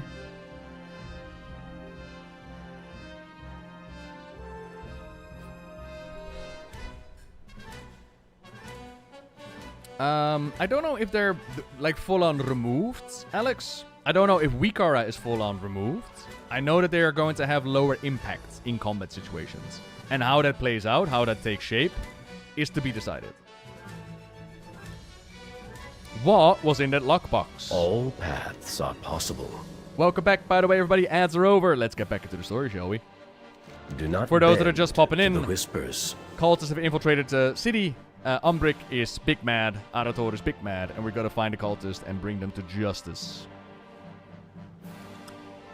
A map of Eversong, with multiple villages marked by the Twilight's blade. Do you want a necklace or a back? I don't know. Give me a necklace, why not? Be open to possibilities. Yes, there is, right now, Cecilia, there is, when you enter the area from the Plaguelands, there is a portal next to the regular gate. So they've attached the land in such a way you could fly in and there's no loading screen. But if you go through that mini portal, you go into the old area. if that is going to stay, or if we're going to get like one of those bronze dragons that they've done before, where they're like, yo, can you show me what this area was like before the Sunwell, blah, blah, blah. I'm going to assume we're going to get something like that. Umbric scans the Eversong's map with grave intent. Tranquillum was marked, as are a number of other locations. Umbric stops, voice tightening. Windrunner Village.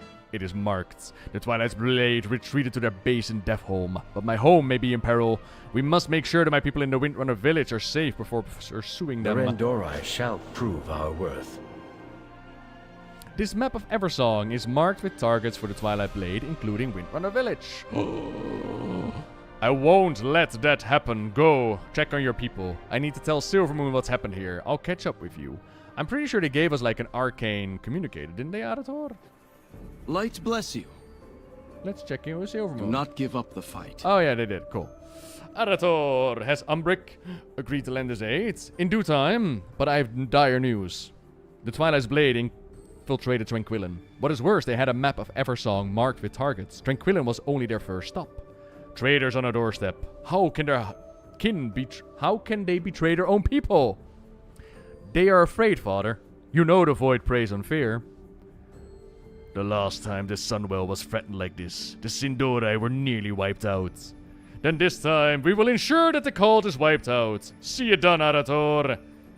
Not before we help Umbric secure Windrunner Village. We'll strike once everyone is safe. So yeah, Turellian is very much like light purge kill. Arator is more level-headed, and Lorfmar is all about my people and the Sunwell. If I get access to it, I want to see the Arator questline first. Yes, 100%. I haven't seen it yet, and I've been told to just need to go through the main campaign to get there, so hopefully. And here we got Naga on the beach. Naga on the beach. We got Naga on the beach. They always read on live as well. Not since beta testing. Not since beta testing, because here I read everything, right? And eventually I know the text, and then when it's live, I want to get like the live videos out as quickly as possible, so I usually just, you know, I summarize it for people, because by that point in time I know from the top of my head. But we do it here. Yeah, oh, so the map is, this is an alpha map, this is a work in progress, but as you can tell, Ghostlands have been incorporated, thank you very much, into Eversong Woods. So the Ghostland area, it's all been healed, cleansed, it's all foresty, it's very beautiful. There's Zulaman, and then the Plaguelands entry, like, whoop, in there. It's big. Yeah, it's very big. It's well, very big. It's sizable. It is here that I come to stage upon which my work shall play out. It is the perfect location, a powerful ley nexus, secluded from watchful eyes, and soon to be enriched with the suffering of 1,000 souls. For now, this place is nameless, a humble clearing in the southern mountains of Quel'Thalas. When I am through with it, though, it shall bear the name Deathholm. Signed, Dark Under Fear.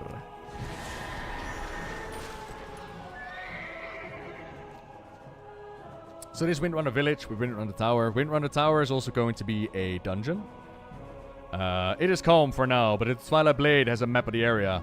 It may not last. The shadows serve us. It seems all is well for now. Shadows watch over you. I was so close. Cassia, those notes of hers were trying to pull things from the Void Storm. I thought I could reverse the pathway and send us in, but the pages simply aren't complete. There's too much missing. I need those missing pages, and I'm reasonably certain I know exactly who stole them. The light is not the only path. I don't trust the quiet here. Let's shore up the defenses. Did you see those slumped over arcane golems around the village? They may not look like much now, but a quick tune-up will have them on their feet soon enough. They're good for standing guard, and also for ferreting out any hidden snakes in the weeds. Let's get to work. The sooner the golems are running, the better I'll feel about this town's safety. But I will say, in all honesty, I found Windrunner Spire to be a little bit disappointing. Lacking in the amount of Windrunner. But oh well. Ooh, Rendorai, hello. Question everything. Your hair is very... Your hair is very active. Huh.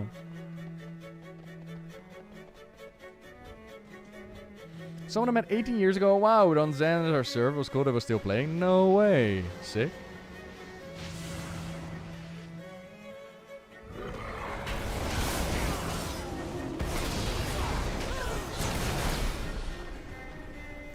Adators, Windrunner, I want a Vrisa.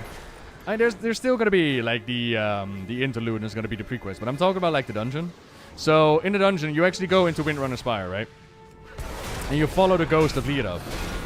And I was like, oh, sick, you know, Windrunner Spire. We're gonna learn about like Windrunner history, and it's gonna be very cool and all that. And all you really do is you deal with some weird ass random, well, not a weird ass. You deal with a random bird who set up base in the tower. Okay. And you deal with Forsaken that are Sylvanas fanatics, so they've come to claim an artifact. Okay. You deal with Ghost of Orcs. And then you deal with generic Ranger General at the end. And I'm like, huh? Are we not gonna deal with, like, I don't know, the Windrunner comic? Or are we gonna do something with the Sylvanas novel? Maybe talk about how Sylvanas was never meant supposed to be the Ranger General? Like, anything? And it's like, nah, this will do. The tower has been cleansed now. Thank you, champion. I was like, ah. Cool. Windrunner Spire, everybody.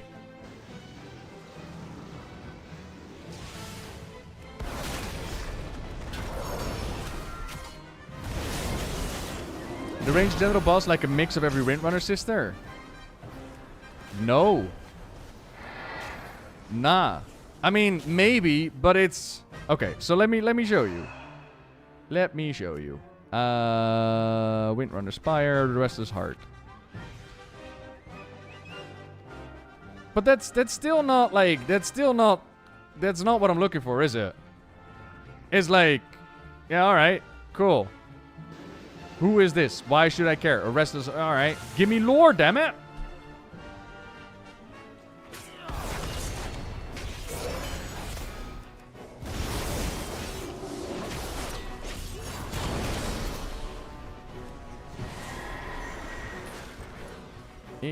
Come here, little sentinel. I thought Susan would show up. You know me, you and me both.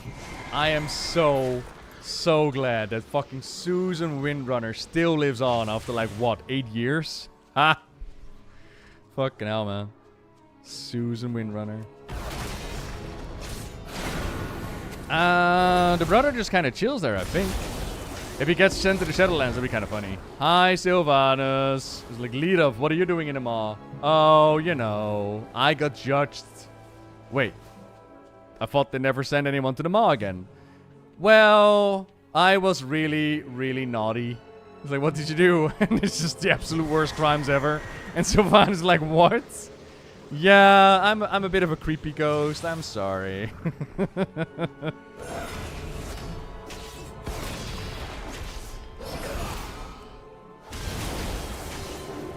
Just the last name? Wow. Did you find a boy toy? No, not yet. Yeah, I've never done Susan Windrunner, nah. Nah, never. I've mentioned Susan in one of the Windrunner videos, I'm pretty sure. Baladash Malanore. The Twilight Blade was already skulking around the perimeter. We were right to come here quickly. Carry on the crusade. Uh-huh. I have much to teach you. The note may be lost forever, but we must try and improvise. I have one final ritual to try. If this doesn't work, then the answers lay in Deathholm, the Twilight Blade's heart. But first, gotta go ritual. We serve the Alliance. I'm gonna try to decipher Cassia's notes one last time. They may be the key to unraveling the Void Storm. Is there a fourth Windrunner? Yes, and his name is Lira. But more to the joke about Susan is I once upon a time did like a Christmas Q&A with Mike from Preach Gaming. And we were quizzing each other. He was quizzing me on raid mechanics. I was quizzing him on the lore. And we were talking about the Windrunners. And he came up with Susan Windrunner as one of his answers. And I'm not joking. That's like 6 years ago. Greetings. It still exists. What about the Flame Swimmers? Do not lose faith. Stay a while and listen. Verisa used to tell me stories of this place. They held festivals. Her brother Lira would play. The air was filled with laughter and song. It's hard to imagine any of that now. It's just broken. Gone. Nothing left but echoes. Was my mother one of those that filled the air with laughter? Did Sylvanas sing? Were my grandparents? I suppose it's useless to think about it. My mother, I haven't heard from her in weeks. We don't speak often, but it just feels different this time. With everything that's happened, that storm in the sky, the voids, worries solve nothing. What we need is a sword and a capable hand, and I have both of those. Still, I wish I'd seen this place while it still lived.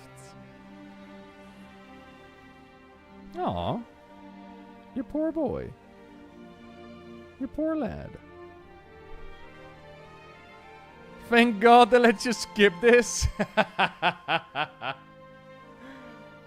I love this dialogue. What do you... Apocalypse, what do you mean? I love this dialogue. This is well... This learns more about the character. I like these bits. I will say, I love that Blizzard gives both of all... Did you just sniff me? Did you just sniff me?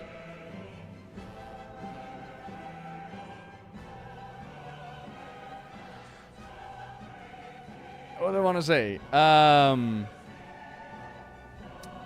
I like that Blizzard gives the best of all worlds in the sense of when they give you quest dialogue and you're supposed to like read through it, they give you the option to skip. When it comes to stay a while and listens, they give you the option to go there, but it's completely optional, right? They have like click through windows, you can see like extra lore. It's all optional. Does it feel like Anime 2.0? Nah. Does it feel like yet again another family drama? Yes. But it's a different kind of story. It doesn't feel like... He doesn't feel like a traumatized boy. At least not as of yet.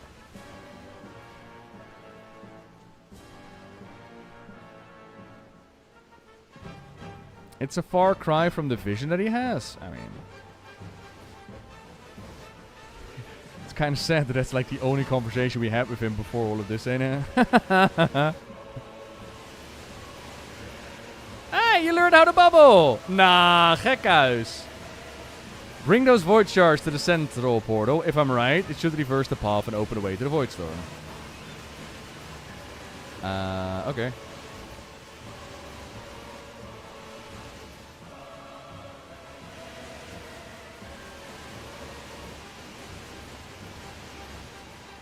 Arator, why aren't you... Oh, because you're bubbling, aren't you? Okay.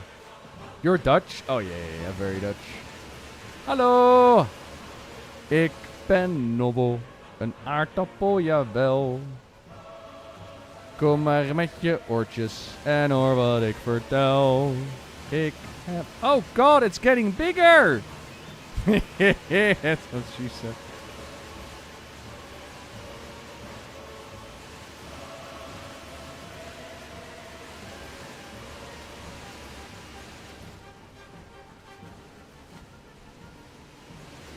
Alright.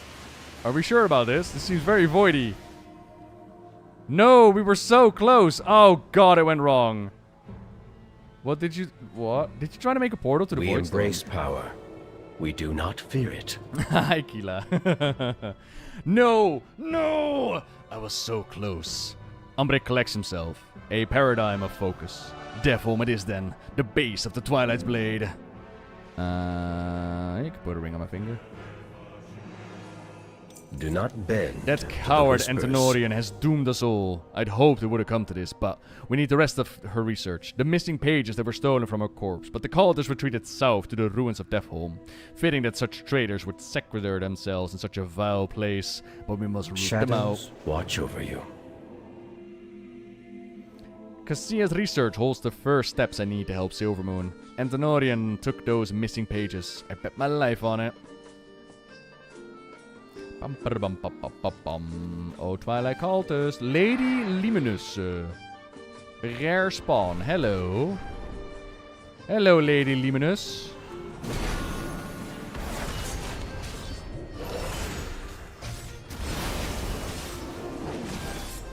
Oh.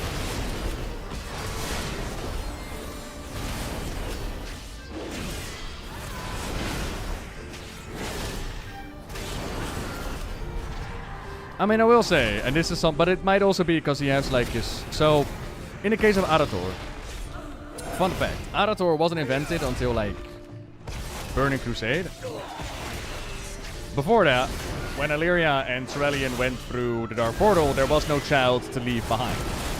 So they invented Arator. I think it was with the Burning Crusade. At the very least, he wasn't there at the beginning, right? So they retroactively added that whole storyline of, you know, being raised by Verissa and being an orphan and all that. Up to the point where in the pre-book for the Shadowlands, they actually made a mistake. They have like a vision. So Illyria is part of the Army of Light. There's things back home, and she has like this vision watching her son play and grow up in Stormwind. Except by that point, she already abandoned him, and she could not have witnessed him playing in Stormwind. Something in that direction. But Arator was invented with the Burning Crusade, and then later they added the whole part about giving him to Auntie Verissa, where he grew up, and blah blah blah. So only now is he being given a much more bigger part to play. He had a little bit in Legion, where he showed up and he was like, oh shit, my parents are back. But it was kind of like, oh shit, my parents are back. That's about the end of it. And before that, he had a vision of his daddy dying on a distant world. And I kind of think that that vision is going to come true. Oh god, is this going to be the first delve? Oh god, it's going to be the first delve, ain't it? Are you ready, Valera?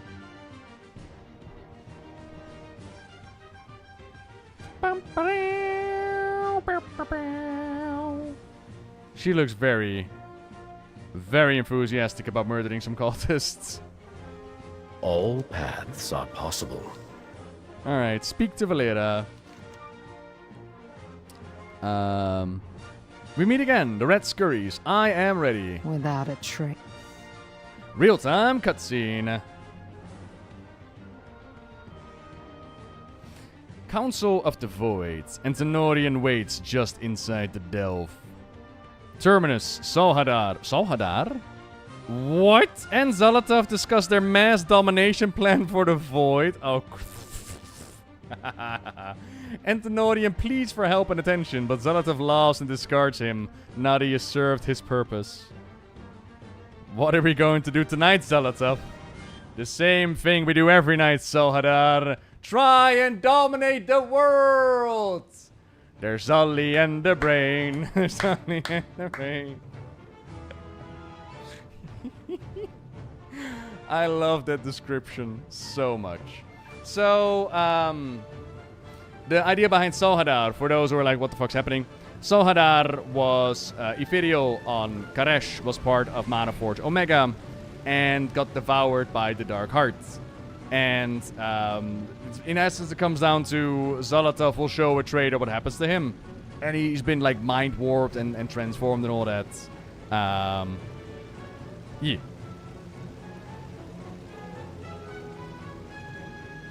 And now we need to deal with him again. My loyalties are my own.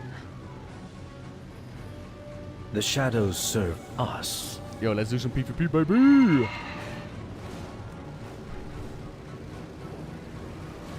Yoink!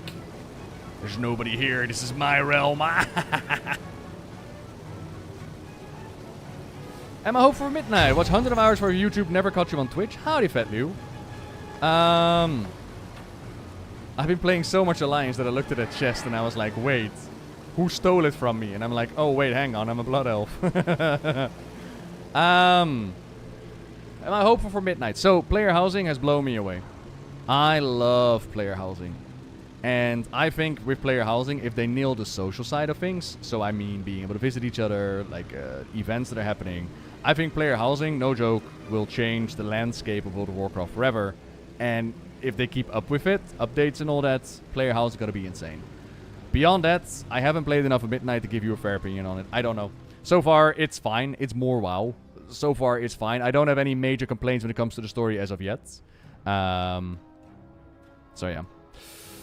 Charlie, that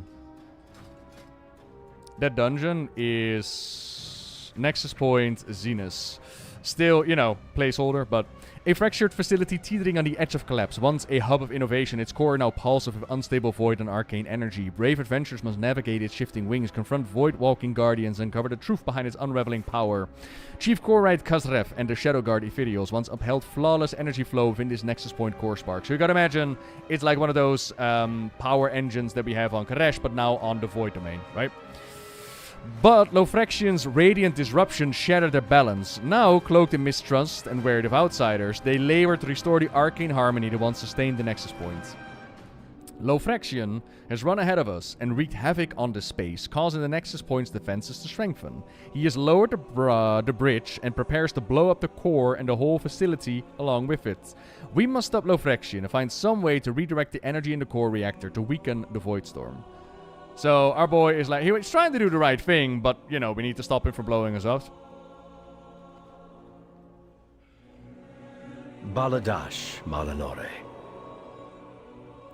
So the way that I envision it is we go to that max level zone, Lofrexian's with us, and in his zealotry he messes around with the Shadow Guard, he messes around with that energy facility, and he tries to disrupt the operation. But by doing so, he is kind of like, you know, blowing us up and blowing the world. His actions might be, his motivation might be good, but his actions are being more destructive than whatever. So we need to hold him back. We need to stop him, and we need to get that energy elsewhere, because otherwise we're fucked. That's the way it comes across to me. I am loath to find myself here again, but it is the only way. We serve the Alliance. I did not expect this place to be so heavily guarded. This is far more complicated than one charismatic leader and a group of wayward pilgrims. Still, if we take out Antenorian, it should weaken them considerably. A cult is nothing without its leader. Valera trekked the governor to that cavern. He's gone in. We'll make sure that he never comes out. The Rendorai shall prove our worth. Complete the delve. We'll take care of the reinforcements. Go with Valera. I trust you, Nobbel. Find Antenorian, get the information we need, and take him down. Killing Lofrexian would be a waste, man. There's so much potential there with, like, a return of the Nephrius and the Light and infiltrating the cosmic domains and shit. There's potential. Hello. Enter Delve. Select difficulty. Get a trunk. 610. 626. Like, we all know how delves work, right? Hopefully we're not going to get kicked out, so I'm going to try to blast a little bit through this, because last time I got disconnected through the delve, so I'm just going to go, you know. We're going to just blast through it. Go on, Valera. So, for those unaware, Valera is the new delving companion. We used to have Bran. Valera takes over. Originally, when they announced delves, they were like, oh yeah, each season you're going to get a new companion. But they quickly realized, like, oh, that's a lot of work, and we were stuck with Bran for the entire thing. And then, because they didn't make us suffer enough, they decided, you know, it would be really cool if we give toys to players and they become Bran and they yell constant lines that Bran has in the raid. So now, whenever we go into Mana Forge Omega, I hear lines like, don't stand in them, found a bit of gold! And I just want to blow my ears out. I genuinely want to blow my ears out. Like, please stop. But I can't, because I use RP in order to know what the boss does. So I am forced to listen. Those webs will summon the Rubians. Don't stand in them. Try to hit them with some harder hitting moves. And I love Bran as much as the next guy, but good lord is that annoying in the raid.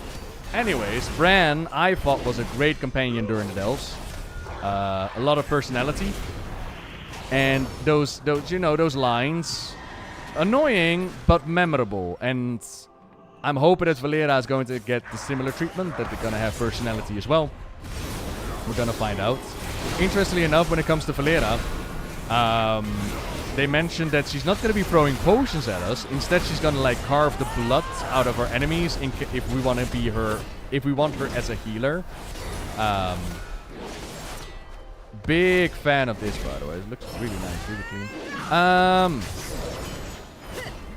And she can also be a tank, where she makes use of the enemy coming for us, and she like stab them in the back. And she'll take aggro from us. I kind of imagined tanking like the rogues who on Season of Discovery. But yeah. Yeah, the new nameplates are very nice. The customization for this, I haven't tinkered around a whole lot with it, but it seems to be more customization. I do have a mouse overhealing now, which is kind of nice.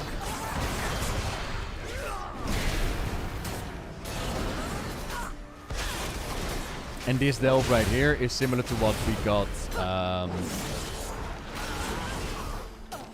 with the original delve with Bran. Like, this is our tutorial delve. This is the one that we all go into, and we learn how the delves work.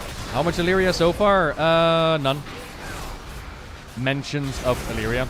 I think there's something that happens between Illyria and the family in the book, and that's why they're not talking to each other. We've also seen Illyria in the trailer in the max level zone. So we know that that is where she pops up.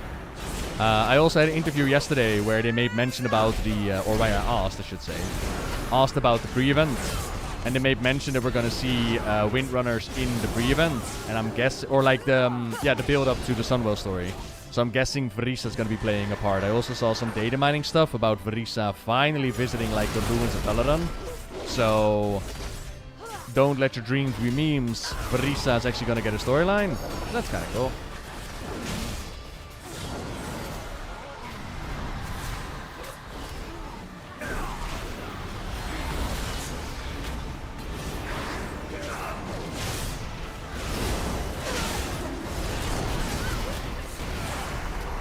I love playing a paladin. I can just pull the entire thing and win. Who? I know, right? Let the Windrunner drama end this season? Oh, it does not. Oh, it's... I mean, maybe at the end of the road, but it's gonna be such a critical part of it. And to be fair, for an elf expansion, it kind of makes sense. But, yeah, I mean, that's also, like, people... You get fatigued. Too much of a good thing, you get fatigued of it. And I also asked them, like, is Zolotov still, like, the driving force? Like, I love Zolotov as much as the next guy. But I kind of wanna see a fresh face leading the charge. But nah, she is still the main character for Midnight. It's like, oh, okay. Okie dokie.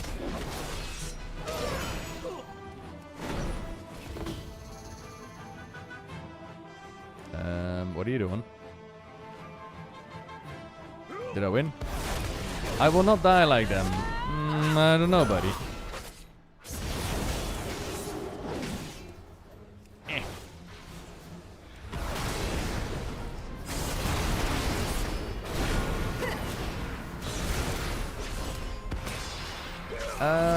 Remix is... Hang on, let me look.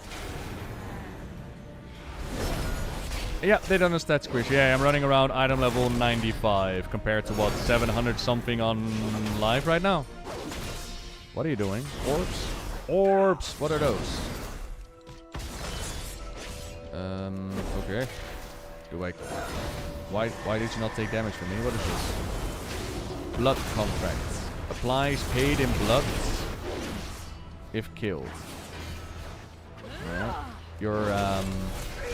You're teleporting out of the room. Oh no, Blizzard. Blizzard. Oh my god, Blizzard. Lord Antenorian blinks out of his shadow enclave room in the Delve. Bug.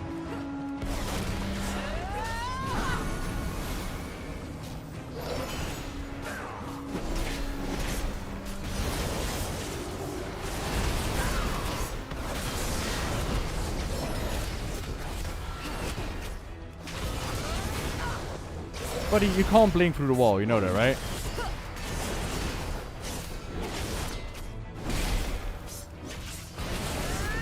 And also, Valera, you know you can move out of the poison? Yes? You can if you want.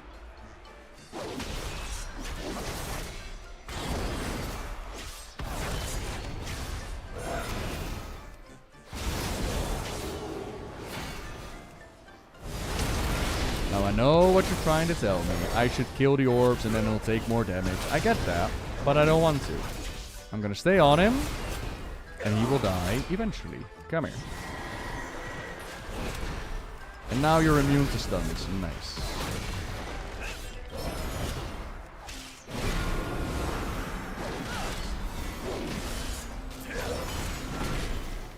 The ex-Locust Walker and I'm forced to still hear her whine all the time.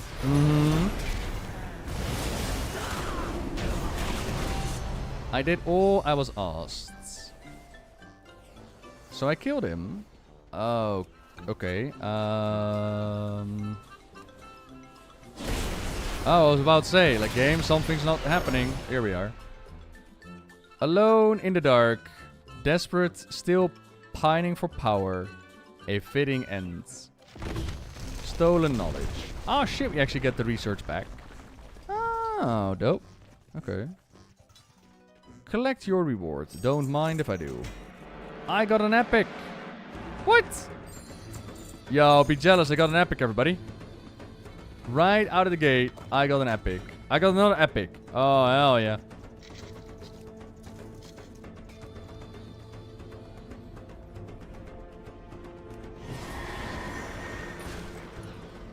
And we are out of here. Okay, phew. We're still in here. We got this. Yeah, item level 100. No, item level 26 epic even. Wait. In that thing, it scaled to 100, I guess. And now it's back to 26. Dope. My mount looks like this still. Good day to you. Hello. May your heart be true. Let's be done with this. The Twilight Blade must fall. Kestia's handwriting is unmistakable. These are the pages ripped and stolen from her notebook. Maintain focus and control. At long last, I must go. The light is not the only path. Ding. Honor to you.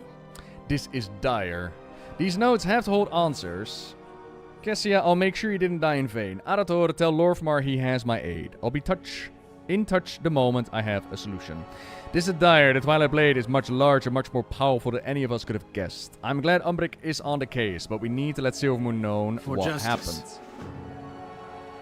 332,000 is what we're looking at.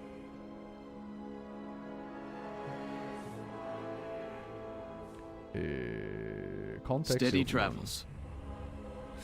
Umbric is finding a way into the Void Storm. Once we have it, the Vanguard can launch a direct attack and end this threat once and for all. His help is deeply appreciated. I only wish word of it had arrived under better circumstances. What do you mean? We've news from Suncrown. The Lightbloom has all but devoured the village. Lady Audrin left the moment we heard. Meet her and get any survivors out of there. We'll make haste. I will head back there myself as soon as matters here are settled. Take care, both of you. They've revamped the zone, so Deathholm, the zone has been growing and flourishing, and like trees are back, and the entire area is pretty.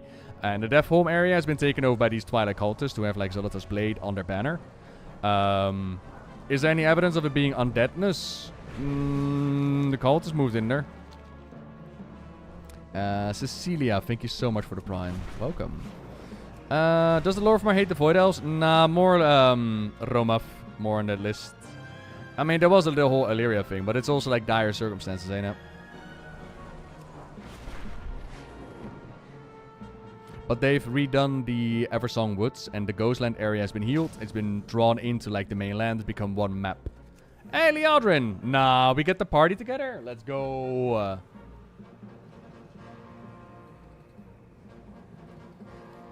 Anaria Shala. Fight I have well. an unspent talent point, Liadrin. What am I going to put it into?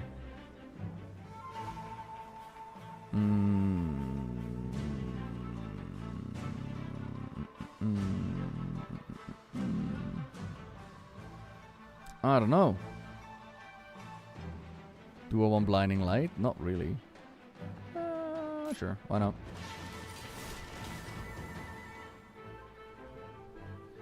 Okay. Pleasantries can wait. Oh yeah, can they? Alright. I'm glad you're here. I wish it were under better circumstances. You see what we have to contend with here? Runestone Shandor is helping stop the spread further north, but if this Lightbloom surges again, I don't know if we can halt it. I've heard cries for help from survivors still trapped within. We have to find them and direct them to safety. Remain vigilant. I haven't the expertise of Orwena in these matters, but if the Lightbloom moved this quickly, I assume the Rutani are accelerating the spread here just as they were in Fairbreeze. The town is beyond saving, but we can at least try to contain the Lightbloom within its walls. For justice. So, okay. It is if the wilds themselves devour this place. This is horrific. Fairbreeze was nothing compared to it. So this is very much like, if you played Draenor, you might remember like the Everbloom.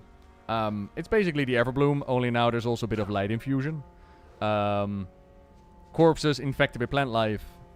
Plants are rising up. And earlier in the zone, Orwena actually showed up and she was part of the questing. Because her goddess calls and she's like investigating it. And she's like, these what are they called? Rotani? Or whatever they are. They don't act this way back home. So the light is doing something to them. And we're gonna find out more. And we are now in this area.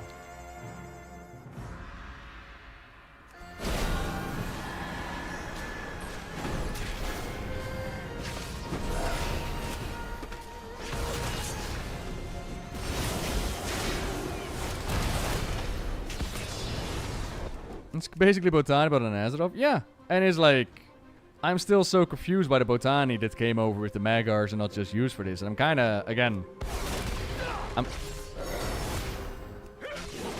if I'm gonna have to make a guess, I think Blizzard just forgot they are there. That's my guess. Hi, new player. Howdy, Groden. And I want to play WoW in every interaction it has, starting from Classic. Once I'm satisfied with Vanilla, can I still try Classic TBC? Thanks for the reply. Chat. Are the Classic TBC servers up and running?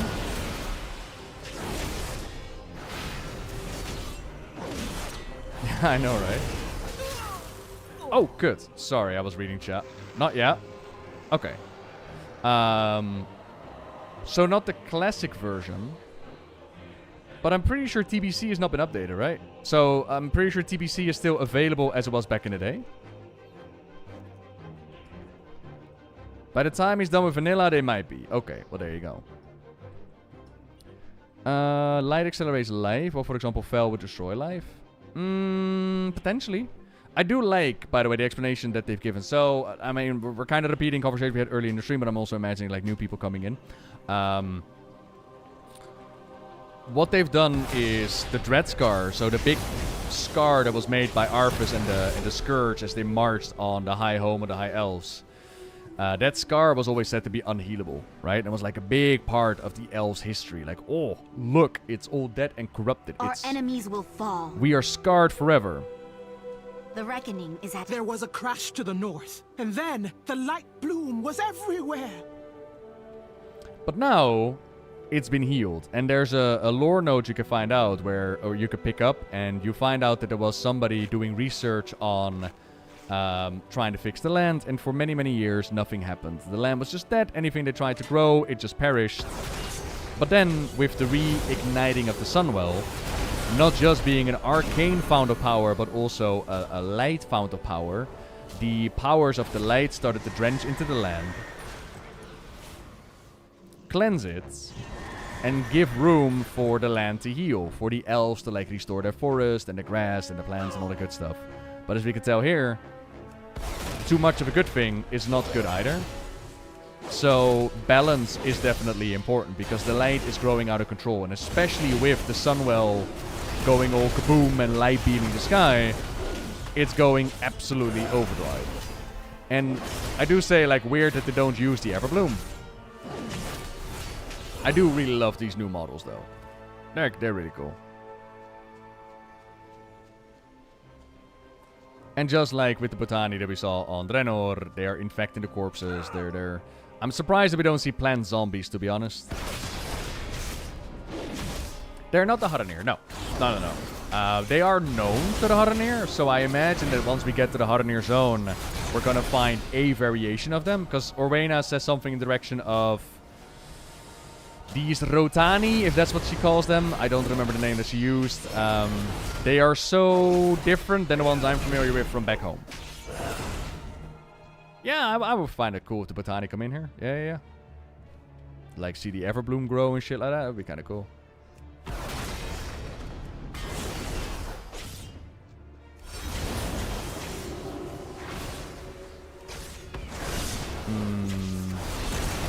Do I know if Knucklerot still roams the Ghostlands? I have not seen a Knucklerot roaming the Ghostlands.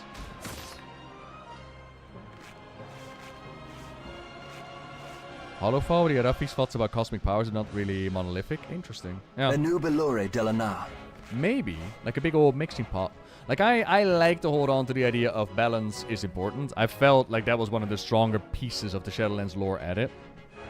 And that these cosmic forces are in a tug of war. And that basically the war in Warcraft is not just a faction war, but it's also a cosmic war. It's a war between these powers, and that is what we've been caught in the middle of. We will persevere. I really like that setup. I really do. The light bloom was across the river. Why did it surge here? So to see the light take over here is reflective on a much smaller scale. Like, yeah, you know, neither one of these forces are better than the other in the sense of if they go out of control, if they become the dominant force. And that's not something new, mind you, but it is interesting to see.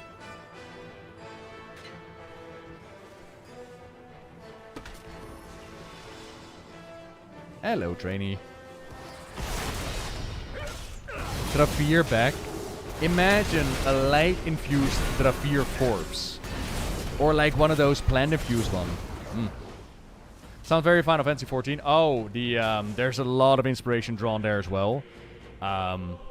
They've given Azeroth a crystal that's fucking... I mean, if you ever open up Final Fantasy 14, you know the crystal, what it looks like. They've done the idea that Dimensions was blown up into different pieces, and now he's been reformed. And we're gonna go with the whole, oh yeah, Void is all devouring now. And we're going to the Void domain where everybody just wants to devour each other. It's like, huh. I don't want to say it, but kind of feel, you know. Do I also use one button in retail? Nope. Nah, well, yes, actually. But not in the way that you're thinking. So what I've done with tanking, for example, is with tanking, I'll often forget to put down Consecration on the ground. So what I've done is I put the one button rotation in the middle of my screen. And as you go through your personal rotation, it will update to what it would suggest you to use next. And it like reminds me, like, put down Consecration. And then I'll manually still use Consecration. In the same vein, with like Red Paladin, like what I have right now, is because I can't be bothered putting up the button in such a way that I have like a rotation on retail or on testing. I'm just like, let me go. Questing is not going to challenge my skills in anyways. Let me just fucking go. But on retail, just for raiding and whatnot, I still use a rotation because it just has better performance, better output. Shorel Aran. It sounded as if someone felled a tree. The Farstriders left to investigate.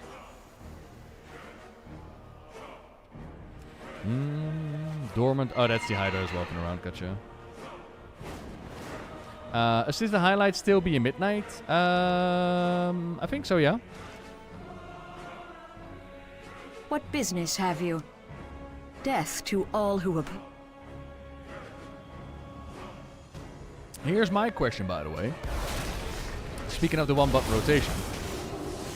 I remember when it was introduced that there were a lot of predictions about numbers and how the one-button rotation was going to outperform other people and players.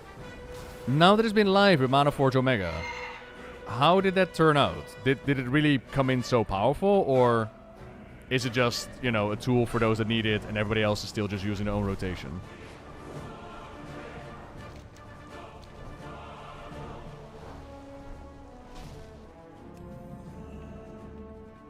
So, the crash caused the light bloom to surge. Thank you.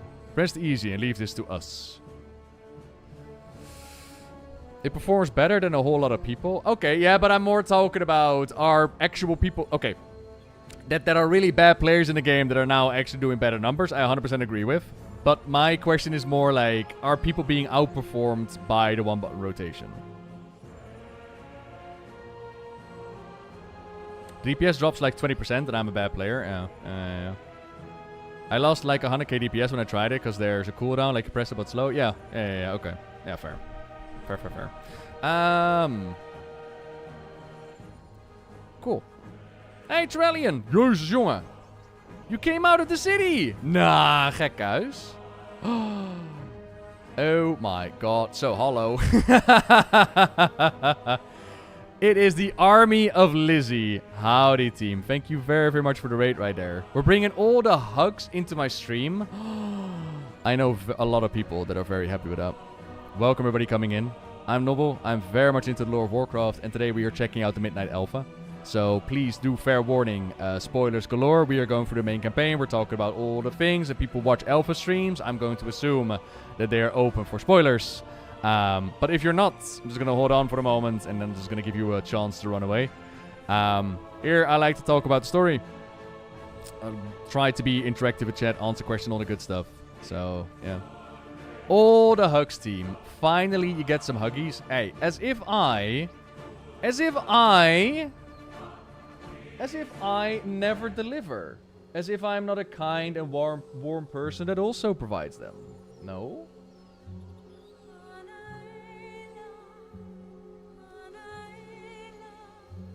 You're afraid of hugs. Don't be.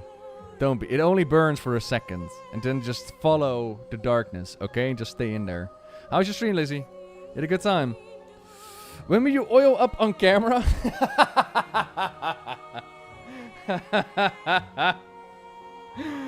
Nikita, we can't do that right away, okay? We can't unleash the madness right away. It's like a relationship.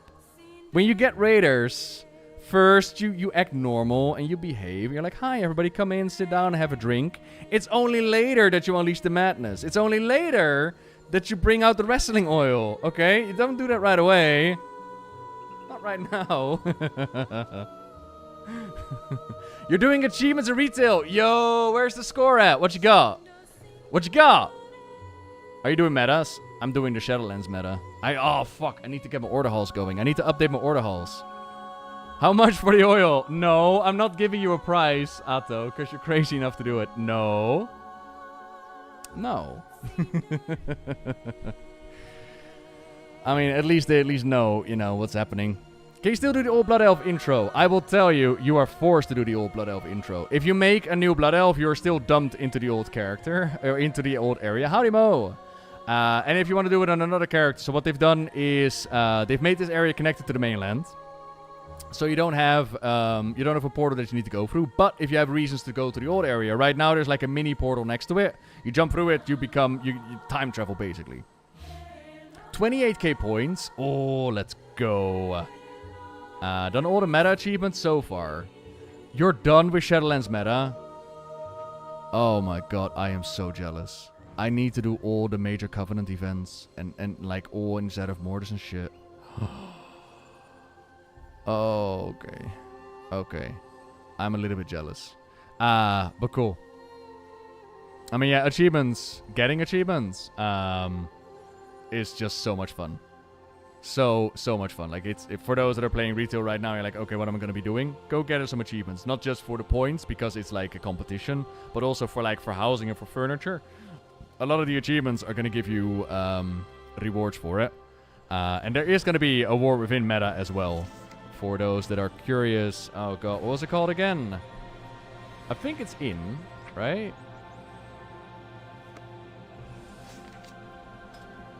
What was it? War Within. Wasn't it like a tank or something like that? World Soul Searching. Let's see. World Soul. I saw it the other day. I know I took a... There it is. I took a screenshot. So, World Soul Searching. This is going to be the War Within. And you will get the Gear Grinder as a mount. So you need Narubar Palace, Mana Forge Omega, You Shall Not Pass, Glory of the Delver, Owner of a Radiant. I don't even have 2 of these achievements yet. What the fuck do you want me to do, game? Unraveled and Preserving. Oh, I need to do Koresh.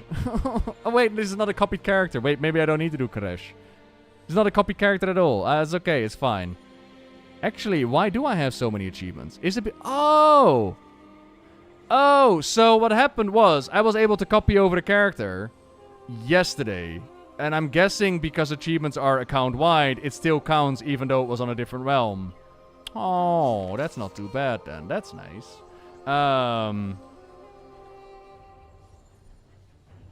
then the other one is Owner of a Radiant Heart. Reach renown 10 with Flames Radiance.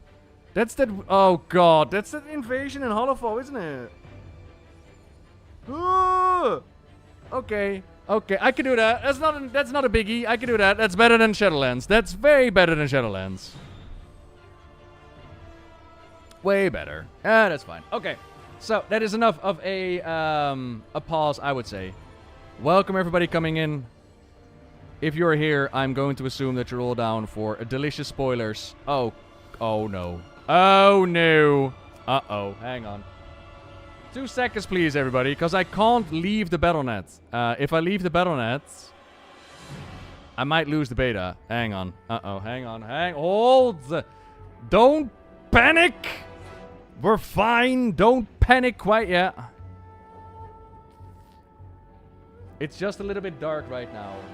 Let me put this up for you. I'll be right with you, everybody.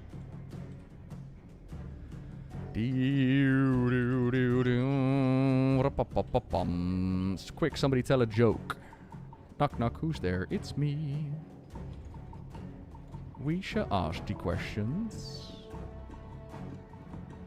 What do you mean enter authenticator code? Blizzard. I'm pretty sure I removed authenticator code, Blizzard. I used the digital one. Maybe it's in my Blizzard app. Hang on.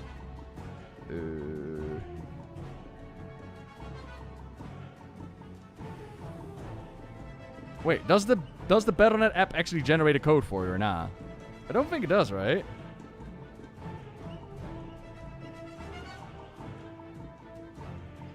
It does? It should. How does it generate a code? Click on your profile. Authenticator, there's no oh, enter code manually. Oh! That's a big ass code. What?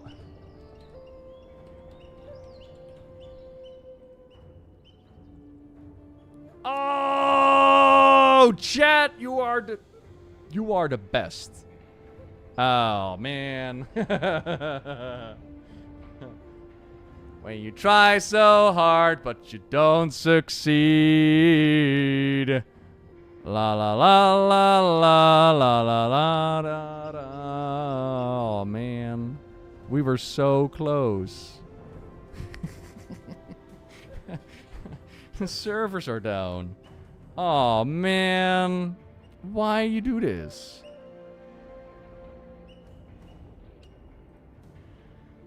Oh. Get on retail, start grinding.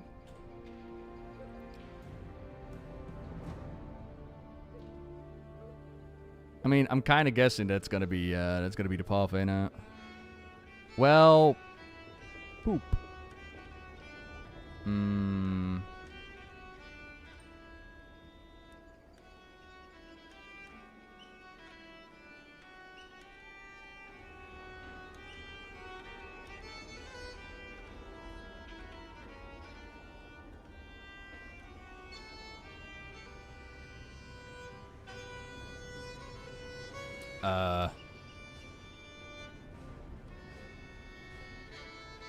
What is this?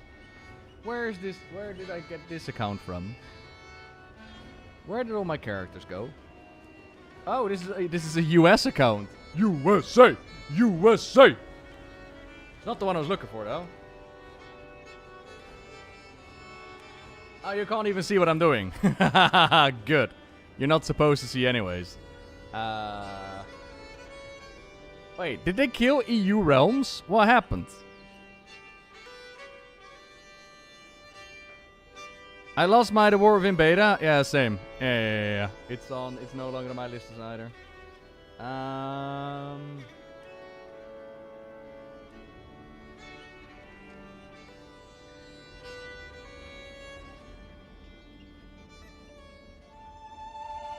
People on main retail saying that they have no War Within anymore and no characters, just dud accounts. There are lots of reports coming in. I confirm 2 of my accounts are missing from my launcher. Try to restart your Battle.net client.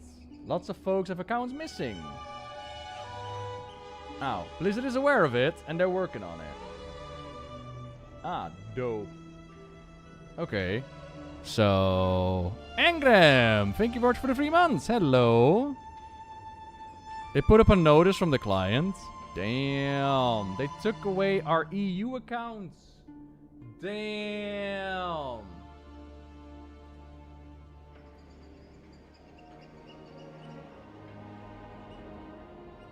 They purge your accounts with add-ons. It's because we've been naughty, ain't it? Adiamares, hello. There is a fix. You close the Battle.net and you open up manually. Is there? Oh, let's find out. Yeah, yapping too much is true. EU accounts down? Yes, but we're gonna see if manually going into it like a peasant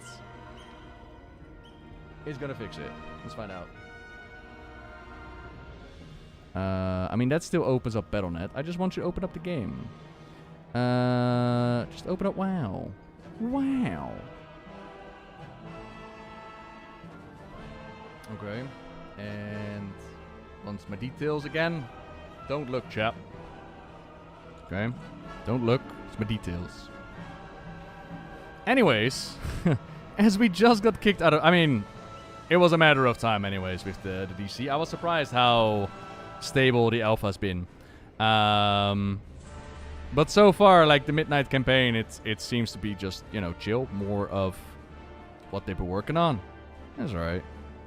It's alright. I'm curious. I'm looking for the moment that makes me go like, oh shit, what's happening now, you know?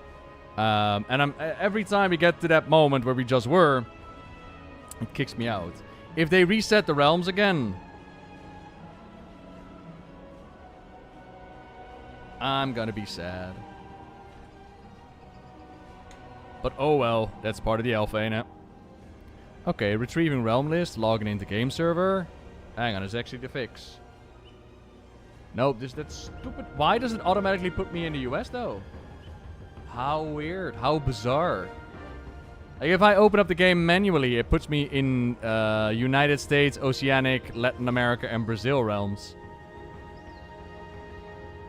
Could hang out with the US though. That could definitely be a thing.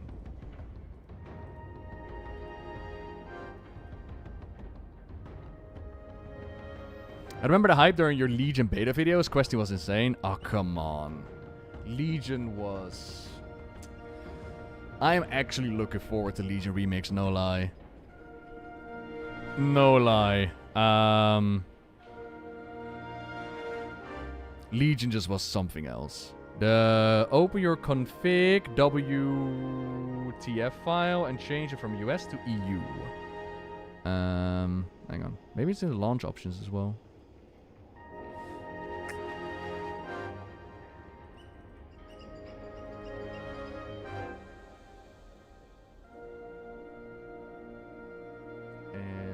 Maybe the EU is down. Nah, it's your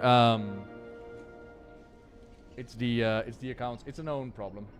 Portal US, USA. Portal EU. Let's do that. Save. Pum pum pum pum pum pum pum.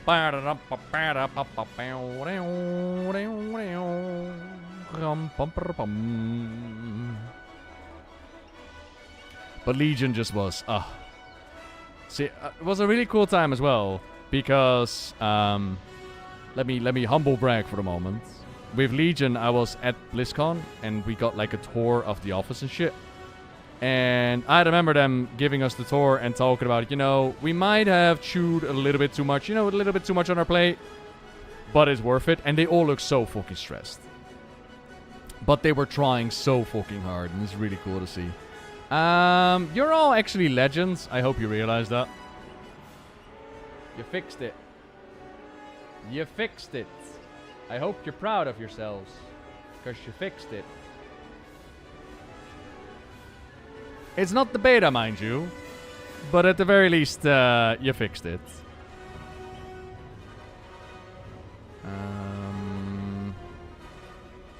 Yeah, I'll put it on 1922 seconds. Yeah.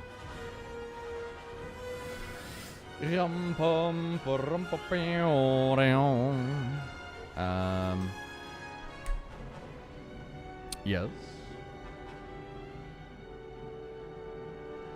Or at least the game is doing a very hard. Okay, it was thinking a little bit. Right, graphics. There we go. Voila, you should be able to see it now. Look, oh, by the way, I didn't even show anybody yet. Look, I got this morning. I got it this morning. I got myself a little Brewfest mount. Uh-oh. Oh, look what it does. Look what it does. You drink now. Good night, Wave King. Right. What we were doing. Achievements. That's what we were doing. 43k. Is there anything that I need to do? I need to go to my... Yeah, it does. It does, Lazar. Yeah. Oh, thank you. Got that rid of as well. And we need to finish up the Karesh achievements, yeah? Bold of you to taunt us with the mount. I'm sorry. I just logged on this morning. I did Corrin, and then it dropped. It's not my fault that I'm better than most, you know? Do you notice that they tried testing out new cinematic methods, graphics, in the end of the expansion cycle? What have you noticed for new methods that they'll use for Midnights?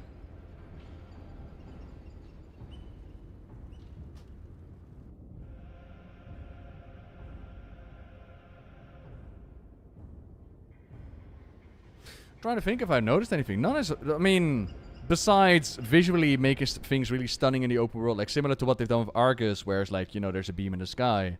Looking at the cinematic themselves, I haven't really noticed as of yet. But then again, I also haven't seen any cinematics yet.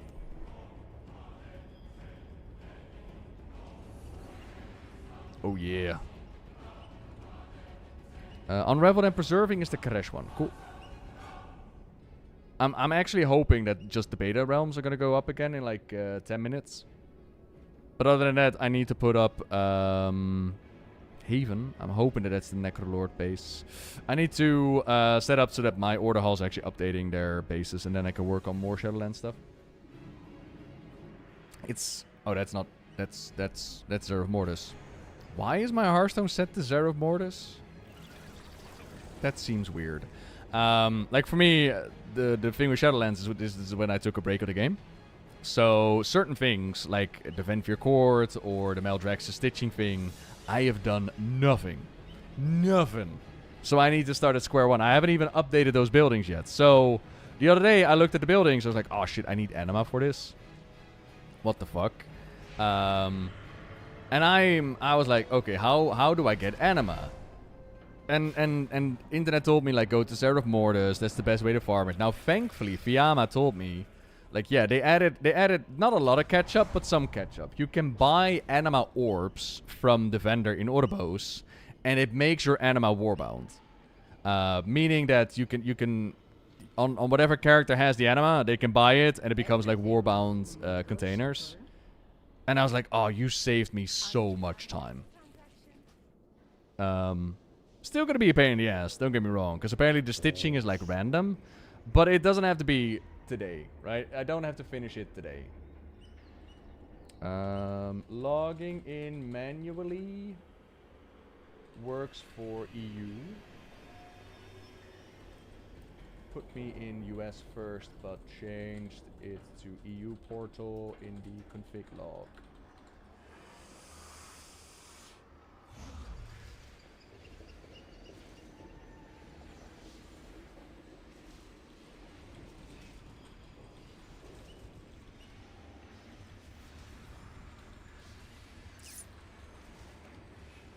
Is a pain in the ass. Are you punishing yourself, Shadowlands? Look, I want the meta. I want the meta. It's not punishment. I want meta. I want achievements, okay? I want points. I want number going up. And if that means I will have to take Shadowlands, I will. And at the very least, I didn't do it when it was live. Like the Venfir Court, when it was live, was weekly. And thank fuck they made that daily. I'll go through it.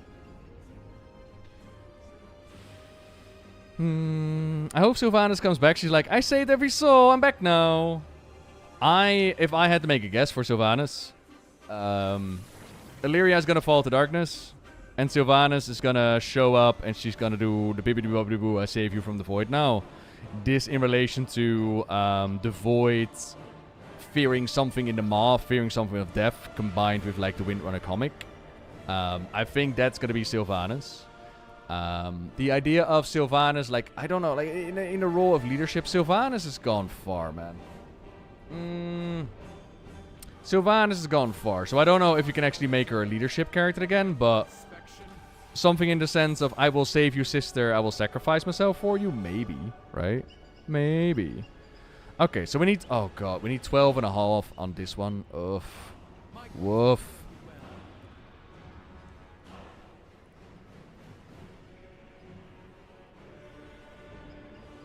Hey, welcome back, Yuki. Well, the realms went down, so I had to sort something.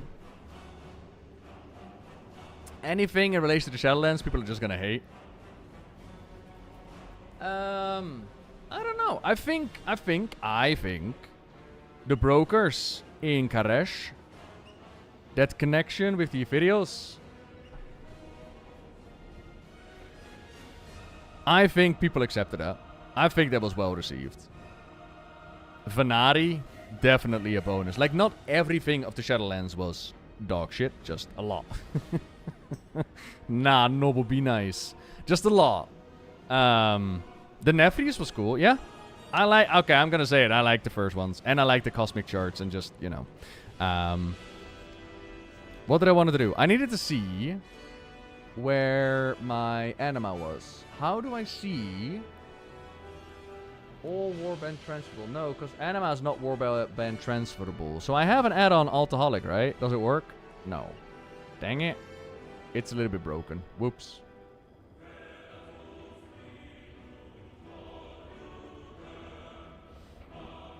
And Madamov, thank you very much for subscribing. I could put on the camera, I suppose, for a little bit. I'll see if I can make this work. Hang on.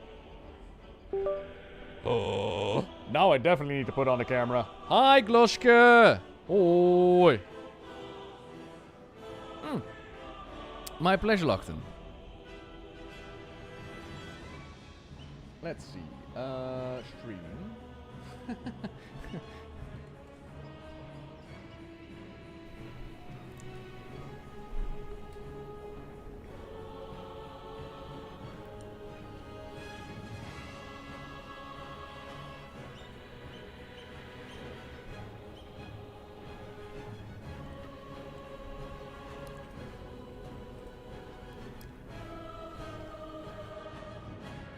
Okay. This way I can actually talk to you without blowing your ears out. There we go. Adi team, hello! Welcome everybody coming in. Adi, how feel cry? That is very, very kind of you. Welcome to the stream! Howdy team. That's not going to be full screen entirely. Hi everybody. Gloska, thank you so much for the wait. And everybody coming in, welcome to the stream. I was streaming Midnight Alpha, as the title still implies, and I'm holding on hope that the Midnight Alpha is going to come up in like 5 minutes. But for the moment, I popped over to retail, as we were talking about. Did the servers restart? Yeah, they're back up. Are they? Yo, are you up again? Because we currently have an issue where people actually losing their accounts in the Battle.net launcher, so we need to log in like manually and shit. So, Ivan, was that a question for me, or were you like, oh, I've seen somebody else back on the beta, so they might have restarted? We had trouble at midnight, so we went to Classic. Lol. Recommendation for get your gear above 700 without doing Mythic Pluses? Delves. Delve +8, maximum reward with a key in there. The weekly stuff, like time walking. Crafting, of course. There should be several sparks up now, so you should be able to get like 2, if not 3 crafted items. Crafted items are item level 720 if you get them to max. Although that would require shards from the delves, but you could do delves, I suppose. World boss and raiding will have item level drops. That would be my recommendations. Why are you flashbanging us this late? I'm sorry. Just, you know, sitting here, sipping. Is that a Charizard? No. It's a Charmander. Way better. Okay, you see what's in there. So, let's see. You don't see my cursor, do you? I don't think you see it. So, there's a Hylian shield in the back, which I was given as a gift. In front of it, there's a painting that was made during a Bob Ross date. Basically, what you do is you go to the action, get yourself some cheap painting supplies, and you sit across each other and you do like something on the heart, and then you give that. Next to that is a stuffed animal. Last year, I was adopted by my friend's kids as like their uncle. special need kids, and we went to the carnival, and that's the plushie that I want. Next to that, the vague gold stuff is the Ragnarok statue. Beyond that, can I even see it? You can't really tell, but it's the Griffin classic statue. And beyond that is a plushie of Mike Preach Gaming. Then under there, starting on the left, is a gift I got. It's an orc book holder. It's like half an orc face that's like supposed to be a book holder. 2 Charmanders. And that in the middle of the Charmanders is an air freshener. In case it starts to smell too much like a man cave in here, I put it into the socket and all of a sudden it smells very nice. Next to that is, in the little white thing is like, it's a promotional thing that they send out with Hearthstone. No, with the Warcraft mobile game. It's the sheep. It's a really cool promotional item. Behind that, the red thing is a lore book that a friend of mine made. It's like a cosplayer, and they actually made me a lore book as well as the Ashbringer. It's fucking sick. Next to that is like a globe. Underneath that is sand and shells from Croatia with like a pineapple clock and all kinds of cards that I've gotten. There's a music box, which I will show you in detail in a moment. And then there's a picture of me body slamming Mike Preach Gaming at last PreachCon, while Zepla is laughing her absolute ass off in the back. And that is indeed Dominion. Those are board games, collector's editions, board games, Dominion, all the good stuff. The music box is actually sick, by the way. Let me show you. I'm quite proud of it. And that's my hat. If you rub it, you can tell the future. There we go. 2 seconds. Ooh. Yeah, Dominion.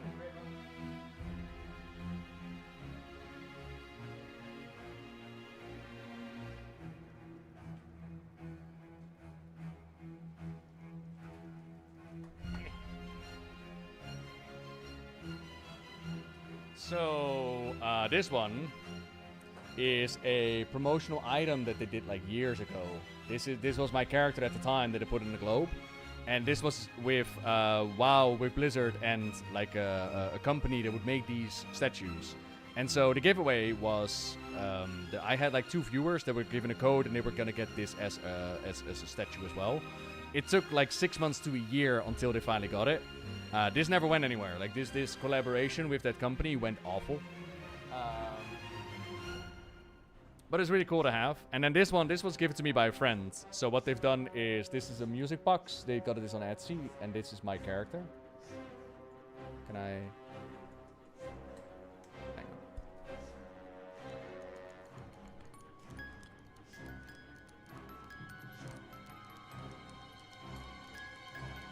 Here.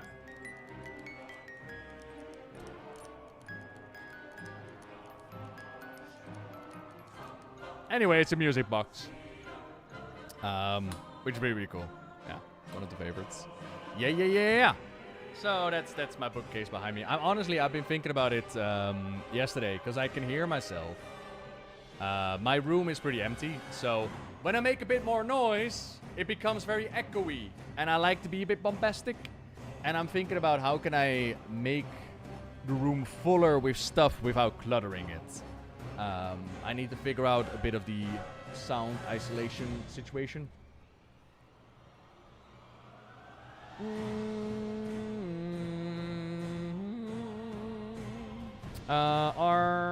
I'm gonna check Twitch if the realms are actually up or not. Hang on. Give me a little look, see if somebody else is still on there.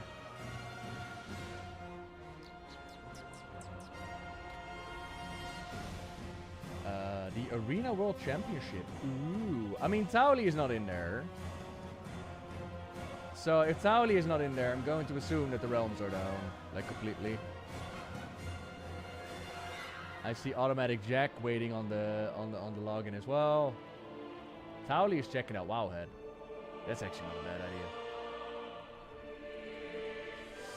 Yo! Have a good one, Gloska.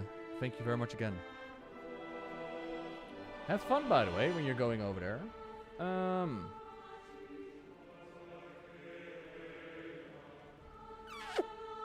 No weak aura add-on for Midnight. Weak auras is announced that they're not expecting to release a weak aura vision version for Midnight. Jeez. Brawlers Guild returning. Woo. Okay, so weak auras is announced that they're not expected to release a weak aura version for Midnight. RIP weak auras. Weak auras is recently announced that they do not expect to release a weak aura version for Midnight. Who wrote this? Squishy. Okay. After Blizzard confirmed that their philosophy removes all combat-related add-ons and endgame content, the Weak Auras team has been hard at work evaluating what could be done. Unfortunately, it looks like the decision has been made to end the project altogether. You can see the intro of the statement below, but there are also personal notes on the post itself from each member of the team. Thank you to the whole Weak Aura team for creating an add-on that so many WoW players use for so many years. Blizzard has recently published the technical details of the planned API restrictions, granted us access to the alpha to test them out, and elaborated on their design philosophy. This has allowed us to evaluate the impact of these changes on weak auras. The changes are unfortunately much more extensive than expected.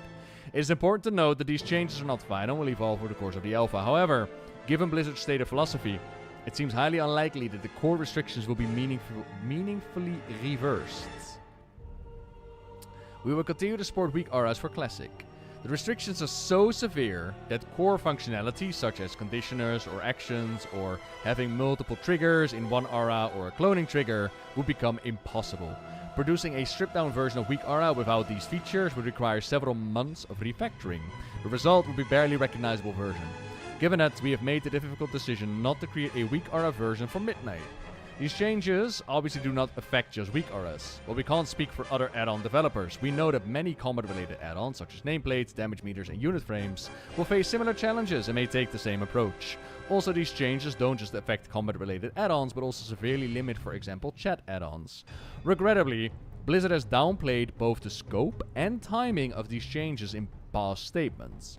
Back in April, these restrictions were supposed to come at the end of the process and would not affect most add-ons.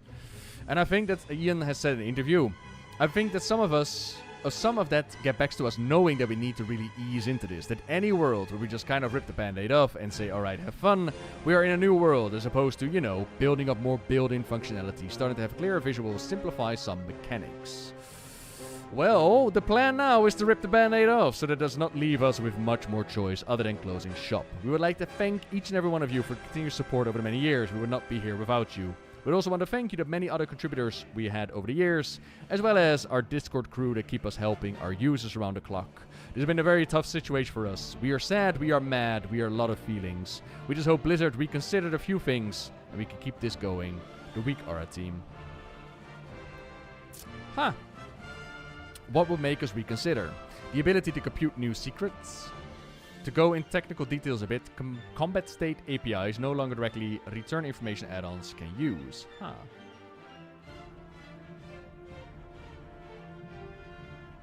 Revert this change for personal combat state only. Before this week, we'd assumed that personal combat states, so your own buffs, your own cooldowns, resources, would still be available, and the weak auras would converge into something like a hyper-customizable cooldown manager. We think this is still just about plausible, and while be a severe reduction in our capacity compared to before Midnight, we would still be willing to maintain the add-on in this scenario. Revert the change entirely. Yeah, we don't think this is likely. Add-ons gone is all but a flagship feature at Midnight at this point. Those are the breaks. Yeah. How many comments are on this? 359? 359? What? And the first one is Rip Bozo. Yeah, okay. Jesus.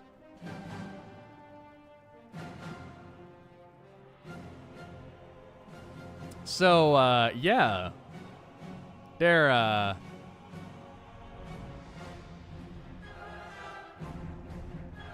I want my money back for buying Midnight, and I'm canceling the sub and quitting WoW. I refuse to play without the add-on. Damn.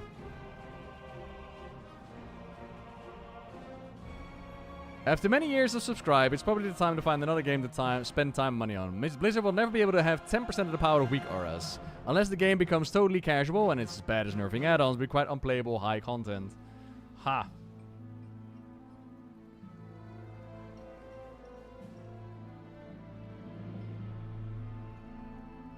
I do not mind replacements. But listen, what is Blizzard going to do for me, huh? So I can still have Sylvanas dancing on my screen while I'm playing.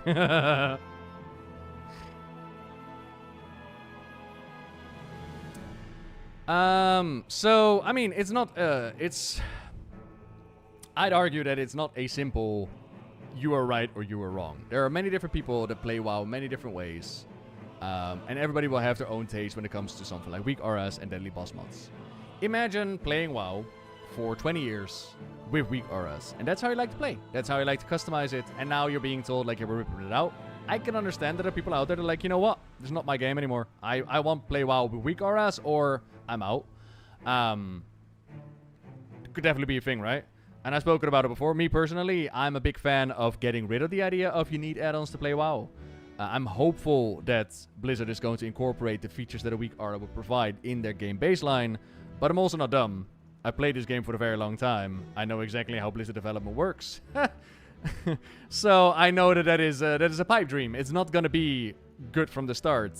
It's going to have bumps and things along the road. And, you know, we're going to find out.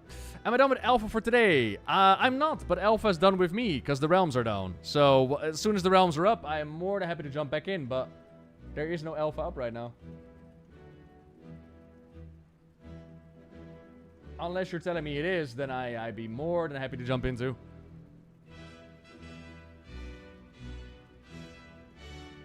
Zaryu is doing insanely well as well, by the way. 7,000 viewers on ultra hardcore mode. What the actual fuck? That is so cool. Good streamer as well. I occasionally pop in. Very high on the chat interaction. Really nice to see.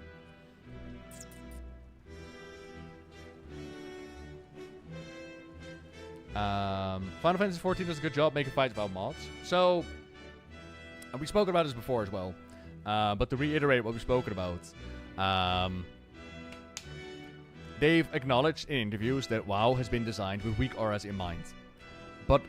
And I honestly, when they confirmed that in the interview, when I listened to that, I was like, what the fuck, really? Because I always thought it was a rumor that that was the case. But nah, they just straight out confirmed, like, oh yeah, we designed fights with weak auras in mind. And in my mind, that's crazy. Like, that is playing whack-a-mole, because that is a battle you will never win. The add-ons will always start to outplay your designs, whatever you do, right? So what's happening is that there's an add-on called Weak Aura, and there are more add-ons out there, but let's take Weak Aura as an example, as we were just talking about it. And there's a boss fight, and Weak Aura will tell you, like, okay, this is how the boss is going to throw his lines out, or it tells you, like, okay, you have a debuff and you need to stand here. Weak Aura can take a lot of the mechanics that a boss throws at you and make it easier to digest, or outright just tell you how to do it and turn the boss into a target dummy. It can take out a lot out of the fight. So what happens is, if you design it that way, then Blizzard looks at it and is like, oh, okay, so you can deal with us throwing out 5 orbs in a matter of 5 seconds, but what if we give you 1 second? Can you still deal with it? To which Weak Aura says, yes, we can, because we updated our Weak Aura, and now we inform our raiders faster. So Blizzard is like, haha, try 10 beams, and Weak Aura is like, haha, try 50. But here's the issue. You are now having a combat fight with those that use Weak Aura. But Weak Aura is not in your baseline. Add-ons and mods are not in your baseline game. So what about those that don't use mods? They look at the raiders and they're like, oh, so I need mods in order to play your game? The design philosophy to go against something like a Weak Aura, you're not going to win, right? So Blizzard decided, okay, and this is what I expected. This is what they said. Okay, we want to make it more clear what these bosses do, but we do want to get rid of something like a Weak Aura. We do want to lower what these add-ons can do, and we want to make it all more baseline. So we get rid of the philosophy of you need add-ons to play the game. And I think, I still hold true to that it's a good mentality to have. I think it's healthy. That does mean that they need to develop the boss fights differently, because now no longer are they competing against Weak Auras. So what difficulty are they going to land on? And you gotta keep in mind, this is not a year in progress. This has been fucking since the start of the game, right? Give or take. So how are they going to design their boss fights? How are they going to deal with all of that? What are the mechanics going to be that we're going to be dealing with? Are the bosses going to be more challenging and better and actually enjoyable for everybody all around, or are going to be far too easy? And there are a lot of factors to keep in mind, and only time is going to tell, right? But for the weak aura team, they looked at it and they're like, yeah, it has been ripped out too much. We can't work with this. And they decided to get out of the game, and they're like, now we're not going to do this. And we're going to find out, I suppose. It's going to be a bumpy ride. It's going to be a bumpy ride. And keep in mind, for a lot of people, how do I word this nicely? A lot of people don't give two shits about questing, story, RPing, collecting transmog, mounts, all the good shit. For a lot of people, WoW is endgame. WoW, they want to raid, they want a Mythic Plus, they want to fucking get those bosses down. And for them, something like Weak Aura is essential to do what they enjoy, right? If that's no longer available, what will happen to that player base? It's shit to consider. And I hope Blizzard considers it. I hope that they have it in mind, because it's definitely big changes. I hope they don't jump into it blindly. I hope they don't say something like, oh yeah, Dimensions is the final Void Lord, and then don't explain what they mean. You know, I hope that Blizzard has like a good head on their shoulders and go into it. Sorry, I couldn't resist. Right, what do I need? I need mana. I need anima. Where do I go? Weekly things.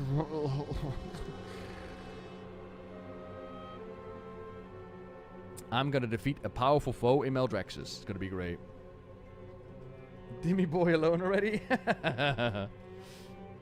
It's all relative. If the player next to you doesn't have weak auras, it's fair. That's what I'm hoping for. Like, I've always been very much like, I hate the mindset of you need add-ons to play WoW, because it's not true. It's not true. You don't need add-ons to play WoW. It makes life a whole lot easier, but you don't need them. But that's the mentality, right? I am indeed doing the meta. Yeah. Something like that display in the raids at level should be okay. Loot and Northern Sky. It's like, for me, the only thing... So the only thing I know about Northern Sky is that it's ripped one of the fights in the Omega raid. Fractilis in the raid for Omega, for those that aren't aware. Fractilis is a boss. He picks people in the raid, and if he picks you, you will put down a wall. If you put 5 walls in a row, you die. So what you need to do is communicate with your raid and decide where do you put those walls. And there's like little lanes in there. And they will tell you, like, oh, you need to put somewhere a wall. And then he will also buff certain players that will break a wall. And so you need to coordinate, and like, okay, we got like 3 walls in that lane, go break 2 walls. It's a coordination game. And what happened is that with the Northern Sky tool and the weak auras, they've created a weak aura that literally changes the UI and paints you a picture. I can see the slices on the lanes. I can see who needs to go where. It will yell at me, you need to go to the yellow lane. It turns a boss with mechanics into a target dummy. And in that case, I'm like, yeah, I can understand that Blizzard does not want their bosses to be turned into target dummies with the use of add-ons. Because if you don't use the add-on, you have to deal with the mechanics, right? So I can understand that part, 100%. But the ancient old counter-argument about what, like an Archimond Mythic, where the beams are so quick and you need these add-ons to deal with. Or more recently, in the Rubar Palace, the worm, and you need to figure out like who opens up the X where.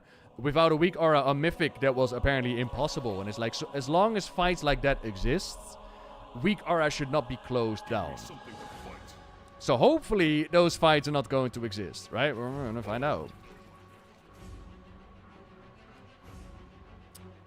What do you want me to do? There's a challenge in Meldraxxus. Why are you auto-inviting me? Hey there! I was wondering if you're interested in joining a brand new casual social guild. I sent you an invite already, so if you're not interested, feel free to just decline and ignore this message. Either way, have an awesome day, and good luck out there. I would rather delete my character than join your auto-spam guild invite. I will burn your guild to the ground! Do you want a guild invite? Yeah, hit me up. I'm not in a guild? Why am I not in a guild? They kicked me out of the fucking guild I was in! I was in a guild! I remember! Because this guild, I was getting close to like becoming a guildmaster because the guildmaster was AFK. So what I imagine happened is that one of the officers took guildmaster title and just kicked everybody out. I'm guessing that's what happened. Thank you. Nah, auto guild invites are the worst. Absolute fucking worst. I should not say that. I sometimes join them, and then I become a little bit toxic in their guild chat, and then I leave. Once I had somebody whisper me like, damn, you didn't have to join. To which I very courtly, politely replied, you didn't have to fucking invite me either, did ya? You know, sometimes you need to be a little bit toxic. Fuck off, I don't want your guild spam.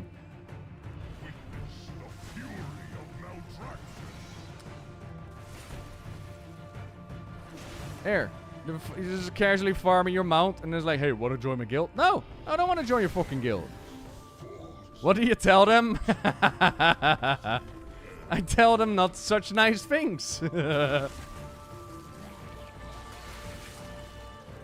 It's so annoying. Because, like, what kind of guild are you joining with this massive spam invite? It's not a guild of people that are gonna be doing shit together. Like, what's the fucking point? Yeah, exactly. You end up with, like, random toxic randos. Like, what the fuck do you think is gonna happen to your guild? They're no longer developing pet battle content.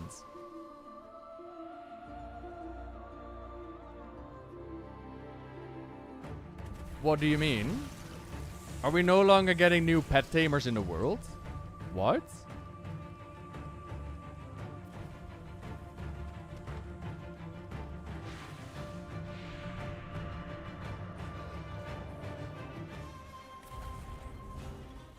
You can just catch them now.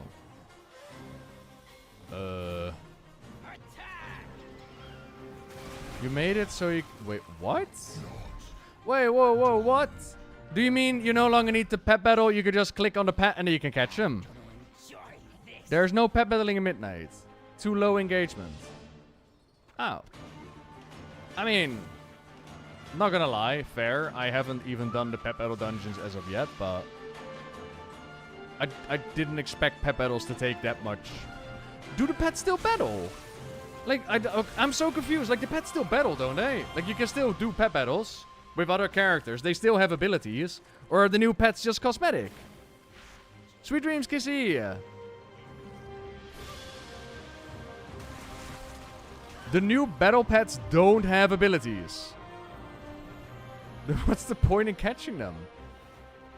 What?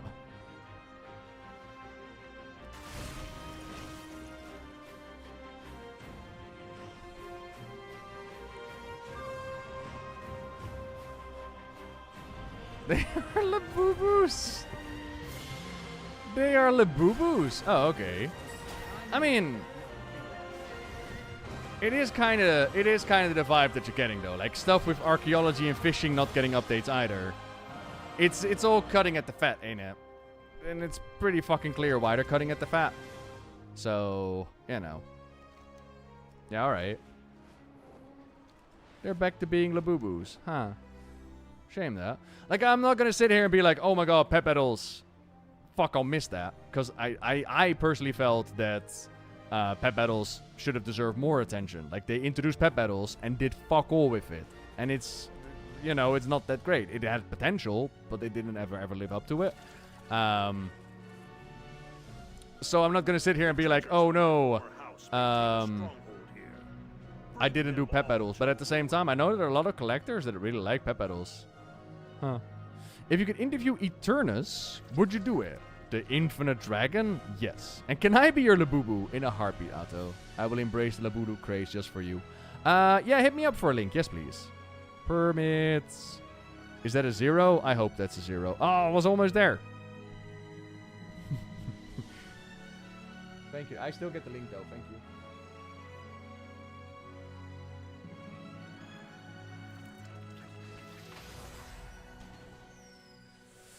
Battle pets won't require pet battling to capture, just throw a trap and they are yours. This only applies to the older zones. Oh, I remember Beatrice asking it during the, or Bear tries even, Beatrice, Bear tries. I remember them asking them during the group Q&A. But the way I understood it is that we were just not gonna get like pedal bet trainers. I did not realize that they meant like, oh yeah, these pets just don't fucking battle anymore. So, wait, hang on. That's a Vibrant Manaling. He just clicks on it and bada bing bada boom, you got yourself a Vibrant Manaling.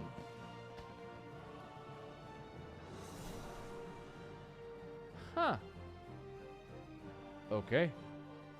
I mean, I guess.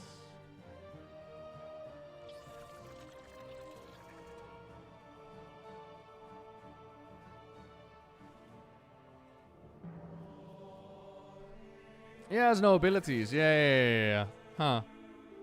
Okay. You can see the pet battle have no abilities. Alright. I mean, I'm not gonna sit here and weep for pet battles. But it's definitely, again, it's taking away smaller stuff that there was a niche for. In the same vein like archaeology, in the same vein like fishing, there's a niche for. And slowly but surely, what the game offers is shrinking and shrinking and shrinking, ain't it? That's a shame. You want something to grow, not shrink, but... You know. Yeah, no. Oh well.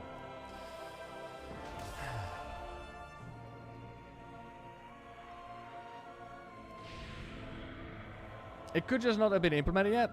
Maybe.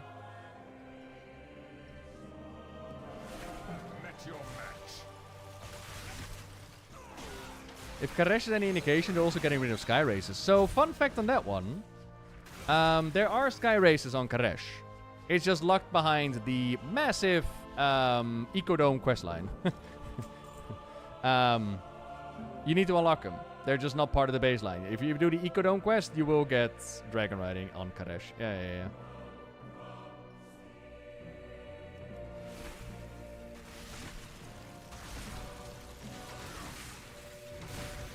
Oh shit, my pet's here. Oh. I haven't done a single thing for it yet. Soon. Wait, where did he go? Where's my pet? Weren't we supposed to have a new Plunderstorm thing, but Halloween version soon? I don't know who told you that one. Oh my god, it is so grumpy.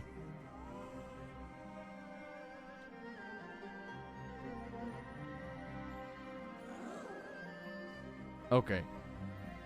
A spooky game mode. Ew. Oh, you mean something like Plunderstorm, but then like a spooky game. Oh, right. I remember something vaguely mentioned about that. Because when it comes to Plunderstorm, I know that they tweeted out like Plunderstorm is not getting updates. Plunderstorm might come back in rotation, but Plunderstorm is not getting updates. And honestly, when I saw that the developer who worked at Plunderstorm left Blizzard, I was like, oh, okay, well, rip that fucking game mode, ain't it? As well as, let's be fair, the community did not respond positively to Plunderstorm, which I will die on this hill. We don't know a good thing when we see it. I am telling you, man, Plunderstorm did not deserve the hate that it got. Nah, Plunderstorm, my poor Plunderstorm. Oh, well.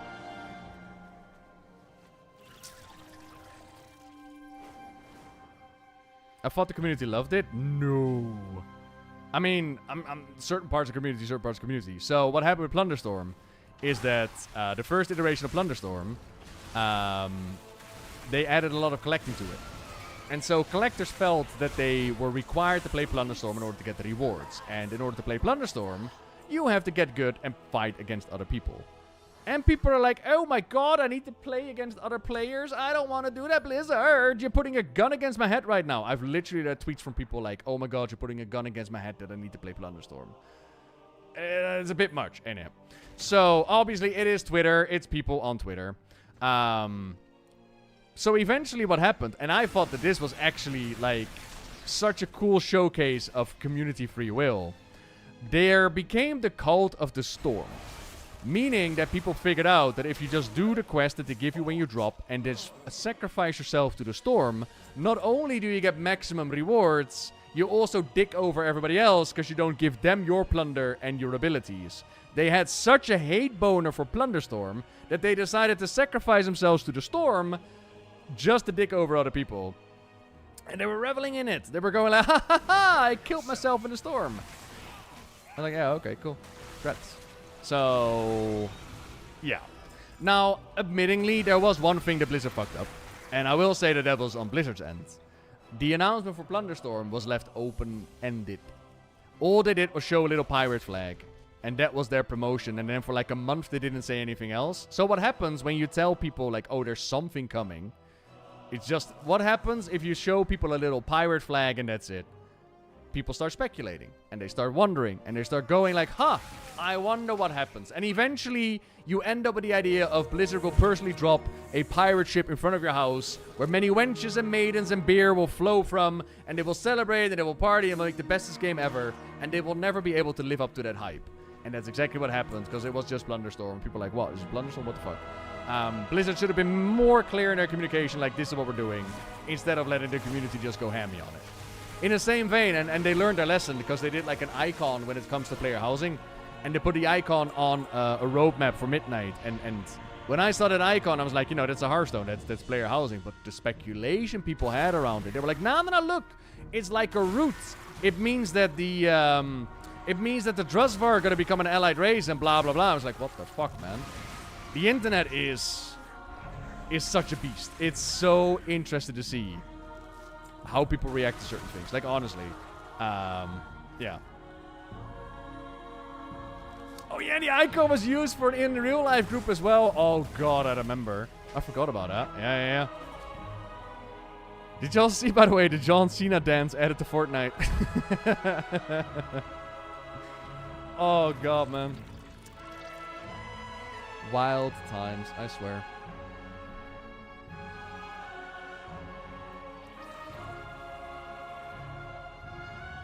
So, John Cena plays Peacekeeper. I don't watch Peacekeeper, mind you. This is just secondhand information from the internet. I want to watch Peacekeeper, because apparently it's like really, really good. But there's a dance in there that has certain... it has certain implications. And Fortnite put that dance in their game. And they realized what those certain implications were. And they quickly removed the dance from the game. I love this universe. Right. What do we need to do? We've gotten World Quest and Bastion. I really wish that Alpha would come back up. Alpha! We need some teens with attitude. Aye.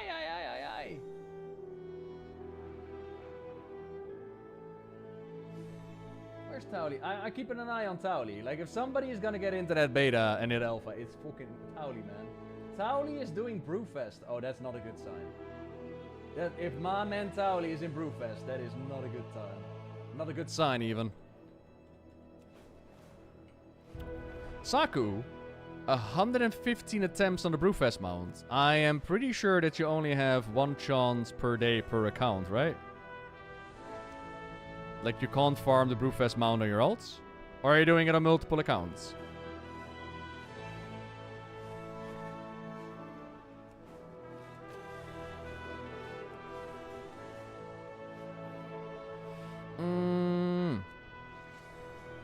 No, the new one is per account, right? The old mounts have multiple chances. Yeah, the old one does. Yeah, the old one does. Just the new one doesn't.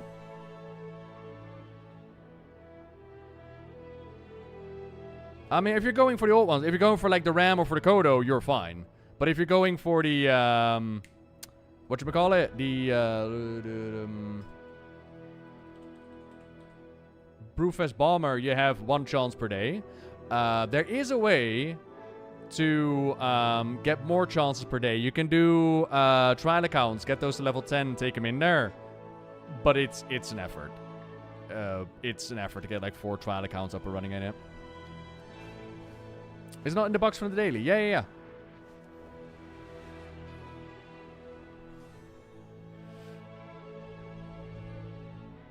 You lose to love Meldrax's back in Shadowlands. Meldrax was awesome. Like the metal vibes behind it and the music.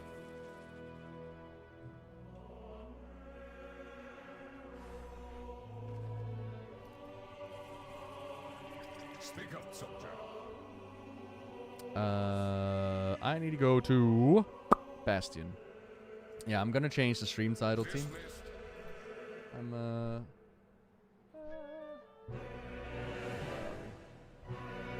can smell smoke. Cigarette smoke.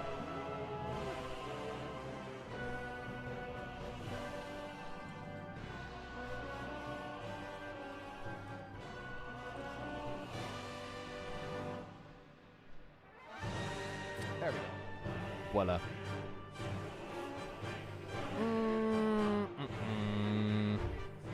I had 4 trial accounts. With main account, I did it every day, and I got the bomb on one of the trial accounts. Yeah. That's how you get it. Yeah.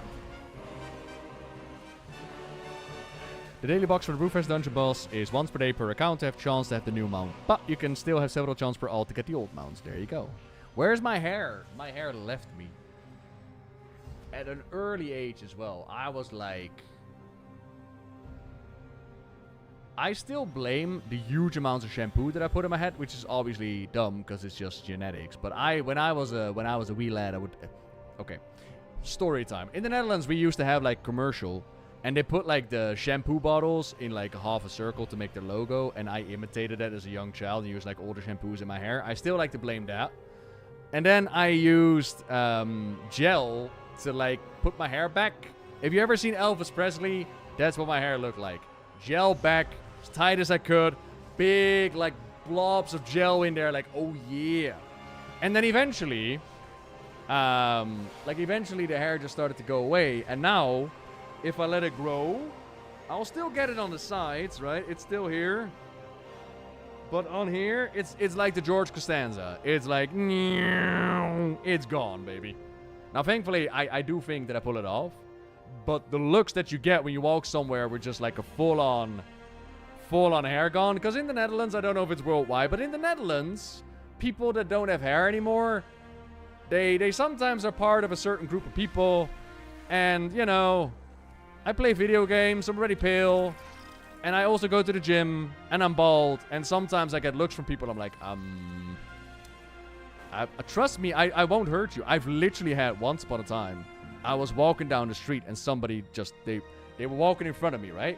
And I was just chilling, listening to my music, and they were walking, and they go like, they look back at me. I was like, uh-oh. What the fuck's happening? And they look back again, and I kid you not. I look back, and I'm like, what the hell's happening behind me? There is nothing behind me. It's me. I'm the problem. They're looking at me now. They do it for the third time, and I'm like, trust me, I'm not here to harm you. I literally told them, like, I'm not here to hurt you, mate. Trust me. They crossed the street. They fucking crossed the street to get out of my... And I'm like... I'm just walking here. I'm just walking here. What the fuck's happening? And they were like, I'm just not even gonna fucking risk it. It's like, okay. Okie dokie. Now, I will say, if you ever see me in the wild, I have a massive resting bitch face. Okay, I do look angry and grumpy, but trust me, that's just my inner demons. That's my inner negative voices telling me I'm worthless and I suck. It's not you, it's me, okay? It's just inside of here, it sometimes gets a little bit negative and I get angry and that's on my face. But it doesn't mean, trust me, I won't hurt you. Unless, nope, don't go there. But yeah, it's, you know. Oh, don't worry about Isaku. I didn't know. Thankfully, it was, people told me, you know. There are no bald Dutchies? No, there's a few of us. Where do you hang out in the wild? I'm from Breda. I love going to Breda. I got a friend of mine who lives in Breda, so I quite visit her often. We went to a dining experience in Breda, like an Italian dining experience where when we sat down, I was like, oh god, it's a restaurant that uses a dining experience as a term. I'm like, this is gonna be horrible, but it was so amazing. They brought out little dishes that you can share with each other. And every meal, the next one was even better than the next. And then they were like, what do you want for dessert? And I was in the mood, right? I was like, listen, I got flavors going on. I'm like, what do you got? What do you got? So they started listing like desserts that they got, like tiramisu and ice cream. But then they brought out the fucking parade. And they were like, listen, if you're not sure what you like, we also have a taste platter. And I was like, what do you mean, taste platter? What is that? Tell me more. And they were like, oh, you know, they're like miniature versions of all our desserts on one platter. That, I am stuffed with everything, but that is exactly what I want right now. And they brought it out, and I'm telling you, it was fucking orgasmic. I was so happy. I was so happy. So I love Breda. I absolutely love Breda. Beautiful city. But it's not where I'm from. No. I am closer to Leiden area. You have too much and it's too thick? Oh no. Hairdressers never listen to me when I say please, they need extra time to be dealt with. And then they're like, surprise Pikachu face when they have over an hour and they're not done cutting it. Jesus. Why doesn't this hair ever stop? Why?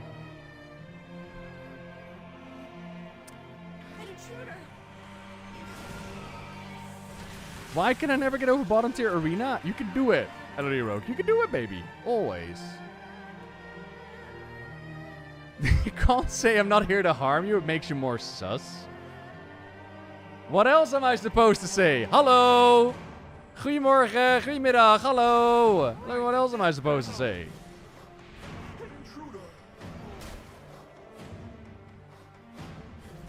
Gets distracted when the cut is worse. Oh god, a barber that talks more than actually do it.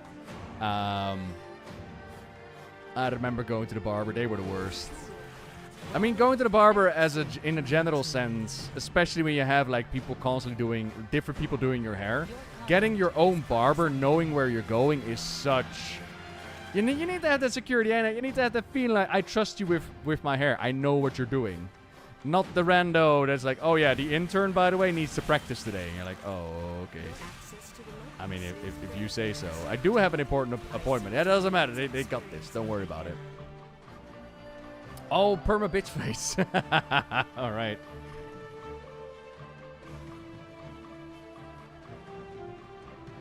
Yeah, the extra time was barely enough. Yeah. I used to have a girlfriend who was a barber. That was nice. That was fucking nice. That was like weekly touch-ups on hair. Let me tell you, if I was rich, I would go for weekly touch-ups. Nah, even better. I would have an in-house barber for weekly touch-ups, let me tell you. Hello! It's that time again. It's so nice. When I had hair, yes. In the long ago. Exactly then, okay? And even back then, it wasn't that much. I got pictures of that time, honestly. It was holding on for dear life. Even back then, it was like, I kind of feel like you just need to let go, mate. I kind of feel like there's not a whole lot to cut. Would you like to see? Because I might be able to actually find a picture of that. Hang on. Let me see if I still have those pictures.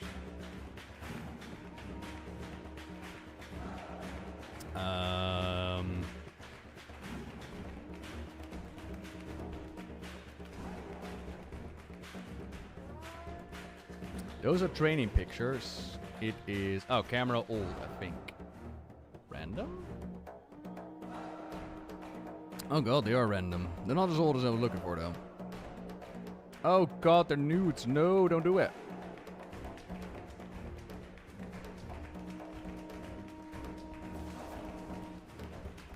Oh my god, I found it.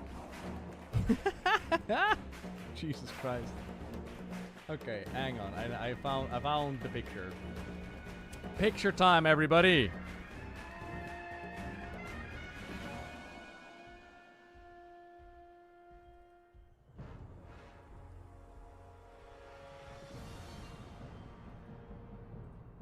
There.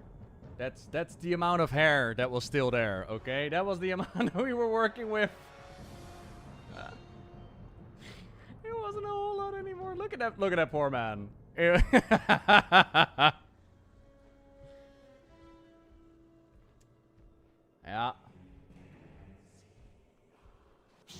there's not much. There's not much.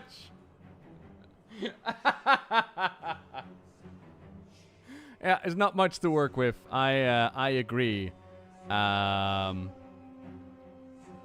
Did I do a hair transplant? Nah, I've considered it. I've considered, especially after seeing Mike go through it, I've considered it. But I ultimately came to the conclusion that I don't care enough. Other people's reaction to me having hair or not, it's all on the outside. And if somebody disregards me or has opinions about me because of it, that's their problem, not mine. Now, that does have a certain limit, because your appearance is your calling card, right? So it does have a limit, but at the end of the day, I mean, I lost my hair. You know, it fucking happens. It's only hair, right? I'm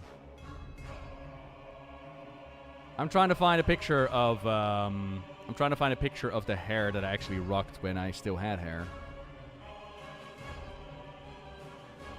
God, it's a long ass time ago. Is that with hair? Not really. Jeez, these are weird pictures as well. That's my tattoo. Surely I got one with the Elvis Presley hair. Am I really gonna bring out the picture album, I guess?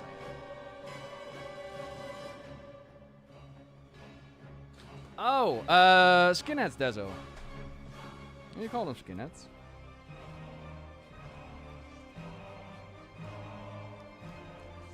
I've literally been called skinhead because I had no hair.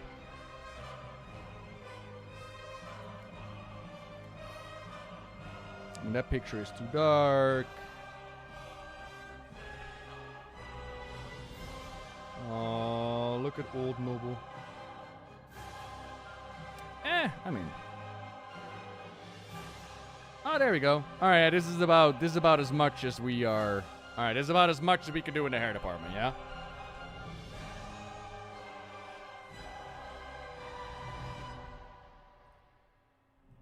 So we're talking about like the good old. Look at that wee lad. Hi guys, I got hair. Ooh. Look at the lad. And then this is when I started to play WoW. Behind a big ass monitor, yeah. You chubby? I was a fat kid. I was not chubby, I was far overweight. I weighed the same back then as I do now. It was not good. And this is the Elvis hair. This is about as much of a do. But even back then, like this must have been like fucking 16 years old. That hairline was running away, alright? That was going. You know. Yeah, they're having problems in name. If you're having trouble with the Battle.net, you can log in through your WoW client itself. But yeah. The hairline was speed running. It definitely was. There we go. And that is hair. Instantly turn into... You're very kind, team. Ugh. Maybe they fixed it now. Someone changed to the Battle.net, did they? Ooh. Let's have a look. See? Need to log in, actually. Okay.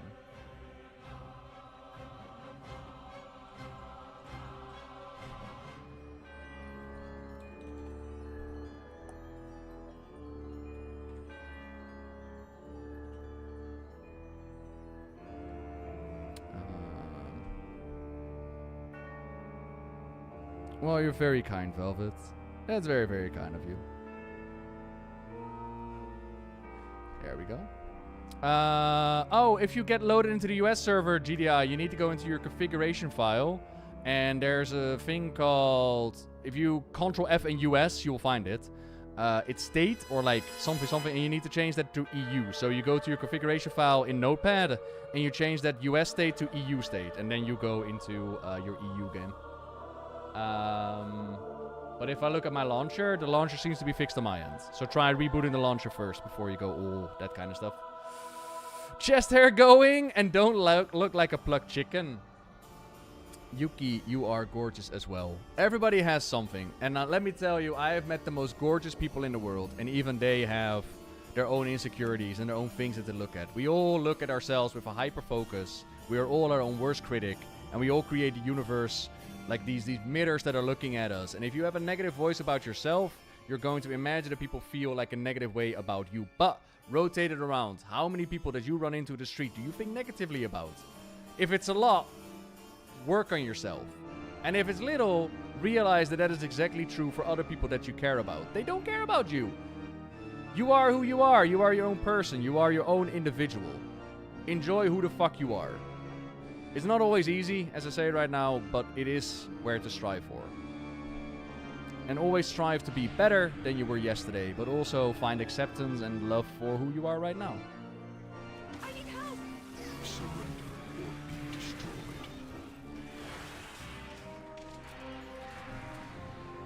Nah, but it's true though, GDI. It's very true. Very, very true. I've had massive periods of time where I was like, everybody's hyper-focusing on me, and they are thinking negatively about me, up to the point where I was just afraid to make eye contact anymore. Like how far can you go, right? And ultimately, it's like, you're wrong. Your inner voices are wrong. Your self-reflection is wrong. You will never see yourself the way that you actually are. Which is wild to think about it, but it's true. Not to mention the whole fuck your social media side of things, right? I'm doing meta achievements for Shadowlands as I'm waiting for the alpha servers to come back up. And this music is from a playlist. If you want it, I can link it. How curious. The archives are blessed to obtain such a recording. Your mum couldn't look at you any longer? Your own mother? Ha! What did you tell her? Don't worry, mum. When you're in the retirement home, I'll remember this. You don't have to look at me in the retirement home, mum. Look at me! Mum. I just did real. Ashley, look at me. Yep, seen the new War Within meta. Yeah. And how's Midnight MQ so far? I'm excited because I spent so much time in Eversong during BC. If you spend so much time in Eversong during BC, you are going to absolutely adore it. I've enjoyed myself. I just want to go further, and every time I get to the part where I'm actually like, oh shit, I'm going to go to the next campaign, the next chapter, the server dies on me. So, I mean, so far so good, right? Now in today's day and age, it's almost like social media and the whole new paradigm that we are living into and pushing and amplifying over insecurities. I mean, how many times you've seen a person on TikTok ranting about something that you are insecure of? So, okay, you can affect your self-aware and the way you think about yourself. Yep. But also the idea, like, the illusion that the internet is real. Internet isn't real. And yet, our monkey brains are not smart enough to realize that. So we look at other people and we compare ourselves. These idealistic images that people portray. These moments, these flickers. Like, I don't know if you've ever seen Black Mirror, where they have like the whole scoring system, where they make like a cup of coffee and take a little bite of their cookie and take a picture and then they throw the coffee away. Like, influencers are influencers. They're not real. They're fucking fairy dust. They're smoke. You don't know them in real life, and they're not comparable. In the same vein that if we look at like the fitness industry, I'm a big fan of fitness. Got massively into it. But my heart weeps when I think about people trying to imitate fitness influencers on Instagram, because it is their profession to be in fitness, not yours. You are just a regular person with a job, with fucking social life, with everything around it. And the idea is not to become them. Like, if I look at a guitar player, like a really good musician that become like world famous, my goal will never be to be that guitar player. But maybe they can inspire me to become my own bestest version of a guitar player. In the same vein for like exercising and fitness and fucking streaming and all that kind of shit. Yeah. But that is the internet, ain't it? It sells an illusion of, and that is interesting. Very interesting. I genuinely wonder what my life would have been like if I grew up in the internet age. Not at all, Chaos. Hello there. I wonder what my life would have been like. I would have been one of those TikTok dickheads. I'm telling you, I would have had broccoli hair. I would have been in the store throwing shit around and I would be like Jack Dorothy, probably. Knowing myself back then, I'd probably be Jack Dorothy. Not gonna lie. Just running around with security guard, bumping into people and go like, yeah, what are you gonna do? What are you gonna do about it? That would have been me. Dumpert? Oh my god. Yeah. Although admittingly, we did get Rotte. Rotte.org was, God, I've seen things. Aww, I'm so happy to hear Chaos. And for me, WoW is super cozy as well, so that's... We can all win on that one. Jesse Cox is not real. The space butterfly is real in our hearts, okay? In our hearts.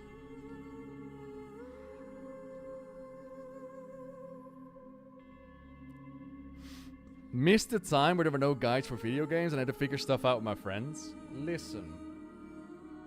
I remember calling the Nintendo hotline, okay?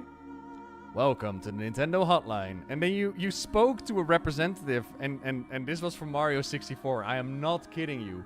My brother or like a friend on school, they had told me you could get like Luigi in Mario. And I asked them like, hello, Nintendo hotline.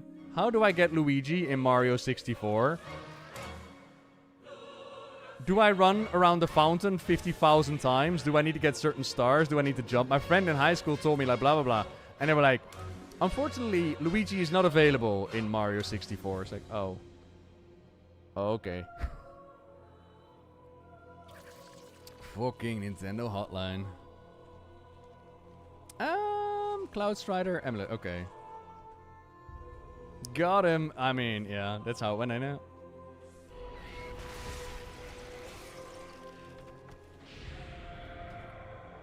Different time, though, that's for sure. Is that why the remake had Luigi? Oh, yeah. So there was this whole... In Mario 64, there was a fountain. And the fountain had, like, scribbles on it. And I don't know if the remake in HD ever made those scribbles visible. I think they did, actually. But those scribbles and, like, a star above it made people think that if you had, like, a certain amount of stars, or if you did certain tricks, you would actually get Luigi. Because in Mario 64, once you finish the game, you go to the rooftop. You got Yoshi. I'm like, what the fuck? Yoshi's in this game? Let's go. So probably Luigi as well, right? And this whole cult around it, this whole... Because, again, like, as mentioned, like, you did not have the internet as it is today. Not everything is data mined and guided and available right at the get-go. So you would create communities and talk with your friends about it, and rumors would spread about how you would be able to get something done. Interesting times, to be sure. So that was a lot of fun. Yeah. I also think that that is a part we often forget when it comes to, like, game design. With fights and with how alpha beta work, because a lot of the information that previously had to be discovered is now hand-fed to you, digested, cut into pieces, made understandable. Me personally, I do not remember the last time I rated without looking up a guide first. But that is because I don't like progression rating. Is that weird? I don't like... I mean, I like progression rating, but not blind progression rating. I like progression rating in a sense of, okay, I know what we need to do, and now we need to get better at it. Not like, okay, we need to figure out what we need to do to begin with, right? Antlers placed, and what else? Mounted, let's go. You got Yoshi, but you couldn't play with him? Nah, you can only run around with him. So dumb.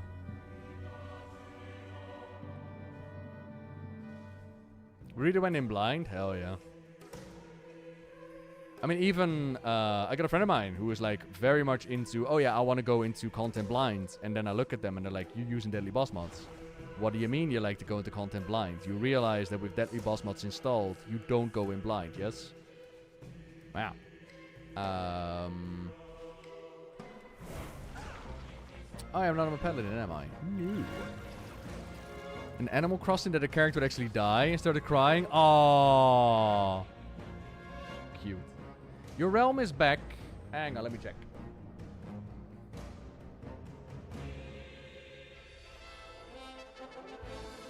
Do you think we'll ever get Blood Elf Druids? I mean, never say never, right? But I'm definitely getting the impression that...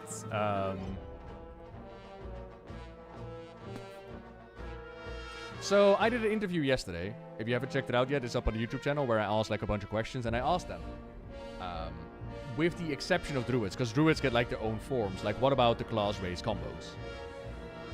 And their answer came down to... if it makes sense, narratively speaking, like if we got like world building to it, we're open to the idea of adding these classes. But I still wonder like why they have certain restrictions in mind. For me, and we've spoken about this a couple of times on stream as well, like when they started adding Forsaken Priests or like Undead Light Wielders or like Night Elf Mages again, for me, that was an indication of, okay, class race combos are kind of out of the window now. Like, everybody can just do whatever the fuck they want regardless of the lore. Yet there are still certain limitations in place. If you look at the Hardenir, for example, they can't become paladins. They can wield the light, they can wield weapons, but they can't become paladins. And I asked them, like, why? And their answer, where is that next circle? What the fuck's happening? Okay. I asked them, like, okay, why? And their answer is, well, for world building. But then, as people also point out in the comments, oh, but they can't become warlocks. Like, how does that make sense, narratively speaking? So I genuinely, I wonder why. Is it, like, is it similar to the new allied races because it just brings them more work? Because I can understand for druids that you don't want to make individual forms. I get that part, but... is it really that hard to make a model use light, like paladin abilities, right? No, I thought they can be warlocks, right?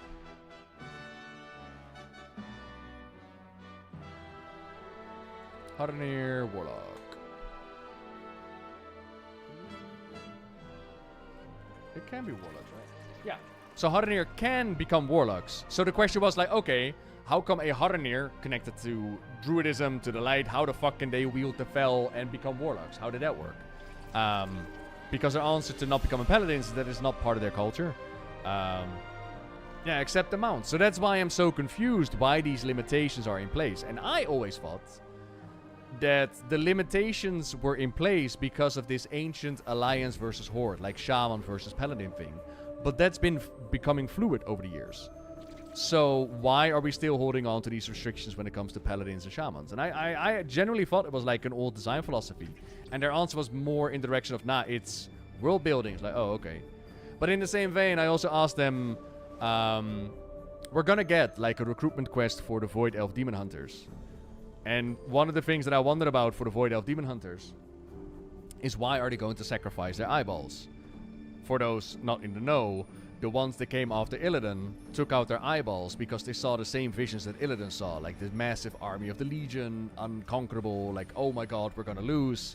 It drove them to madness and they tore out their eyes. But the Legion's been defeated. So why would these Void Elves tear out their eyes as well? And it's not unexplainable, right? It's they could see Renilush, they could see visions from the Void. They could literally look at their friends and be like, oh, you did this, I'm gonna do this. I don't care, I want a reason. But it's not gonna be part of the quest lines. Like, oh, well, okay. Yeah, right? Like, it's not gonna be part of it. So, oh, okay. I guess. Yeah, the process is not gonna be the same, so yeah. Okie dokie. Right. It is wise to practice the art of flying before joining the ranks of the Ascended. I remember how ass these quests were. I did Flappy Bird the other day. Y'all remember Flappy Bird? Fucking hell, man. Oh god, I remember these. I remember doing these in hard mode for the achievements.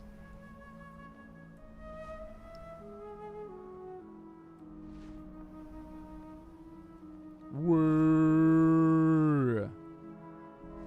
Howdy, Chat Cat. Hello. Is this gonna take much longer?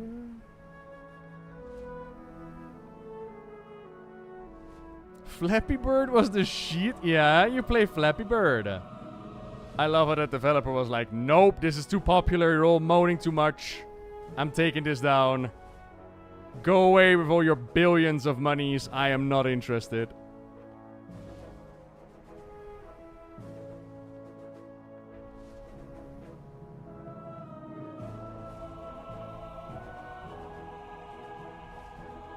Alright, and stick the landing. There we go. That's still on Haven. Why did I change the Hearthstone? Huh. Someone jumped out of the window, lose... What? What? Why? I mean, that's a weird question. Why did somebody jump out of the window? Obviously, they lost their Flappy Bird. This is a silly question. Why wouldn't you jump out of the window? You know?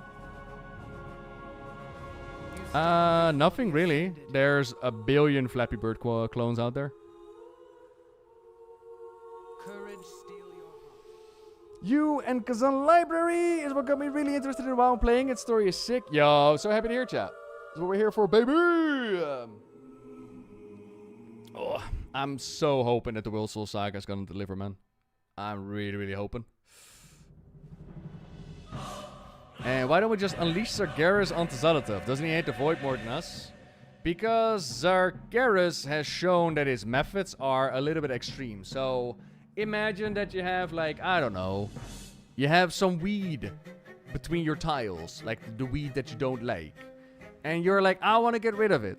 So, if you ask someone like, I don't know, Arator, he might be very gentle and rip it out with his hands.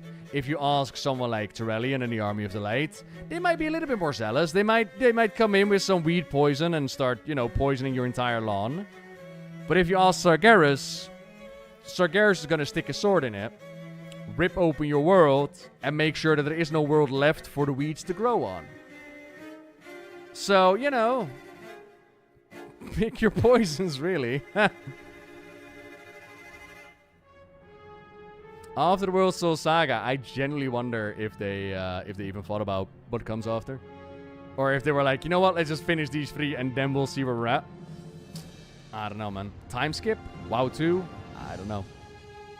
What do I think the next big bad's gonna be? With the old gods, the Legion, and the Void Lords? Azeroth herself. I would love for Azeroth herself to be like this blend of all the cosmic forces. A little bit Void, a little bit Titan, a little bit Orderly, a little bit Fel, a little bit... all of it in one being. I think that would look really, really sick. And then beyond that... like, one way that I could see the story go is in a cosmic sense. As in... if we're gonna up the scale, we need to go cosmic. We need to go the source behind the source. So think, for example, we've dealt with the old gods, so now we need to deal with the actual Void Lords. We've dealt with the light, so now we actually need to go to the Naru and to do the light domain. But here's the issue. They've tried to do cosmic, and it didn't land. People were like, where's my grounded adventure? Where is... you know, yeah, exactly. I'd hate that. We've done Shadowlands, and it didn't land. It didn't go anywhere. So, in that regard... either you're gonna go and bring it grounded again, and in that regard we're talking about something like a dragon or something like, you know, small scale on Azeroth itself, or something entirely new. And then you're gonna ask me what entirely new, and I don't know. We're talking about something unestablished so far, something out of the sphere of the cosmic forces. We're talking out of something that we've known on Azeroth or Warcraft. We're talking something else entirely. But then you run into the issue of, okay, this is so out of the box, is it still Warcraft? More faction war. They did hint at more faction war, actually. Need to fire whoever's the lead main campaign writer and promote the side quest writer. Some of the side quests are fucking amazing, yeah. I mean, at the same time, we also got, like, Pride of Arafiena. Could have been presented a lot better than it was. Shadowlands? Sure. Like, let's not pretend like Shadowlands fell on its face because just the story. There's definitely the game mechanics and the systems and all that definitely had a part to play. But even for the lore lovers, it's what's definitely a bit out there, right? But delivery matters so much, especially with that whole fucking point of view thing. But here's the sad thing. They haven't stepped away from it, and it's gotten a little bit worse. Which, honestly, sometimes it's just a little bit... It's rough. It's a little bit rough sometimes. But at the end of the day, I'm just more focusing on the stuff that does bring joy. And it's like, okay, I can actually sink my teeth in that. But yeah. What about Azshara? Azshara's definitely still out there. Yeah. Looking for a fight? I'm looking for anima. Why did it not give me anima? Did I just do that for no anima? What? Where's my anima?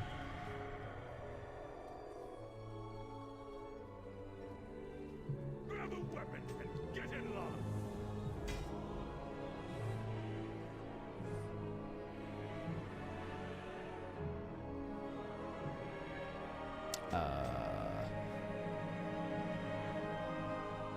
Did I do it wrong? Weren't these quests supposed to give me anima? I thought that these were like weekly quests with the weekly caches, and they were like, here's your anima. Back to your post. Or is it still only like the one quest that gives you anima? Why do I have mail? What is in there? That's 35 anima. That's very kind. Wait, what?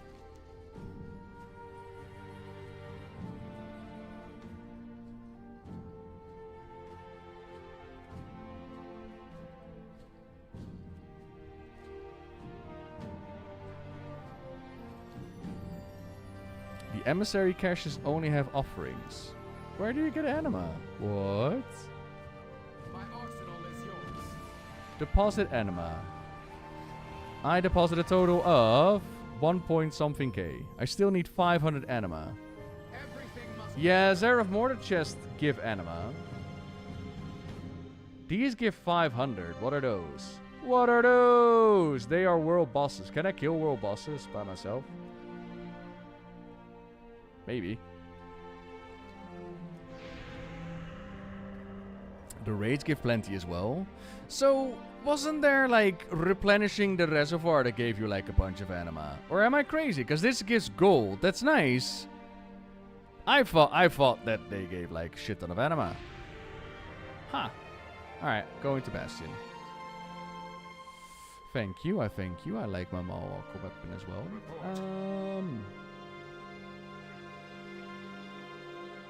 Supplies from the Ascended. Oh, I'm gonna get a mount now. Fucking sick.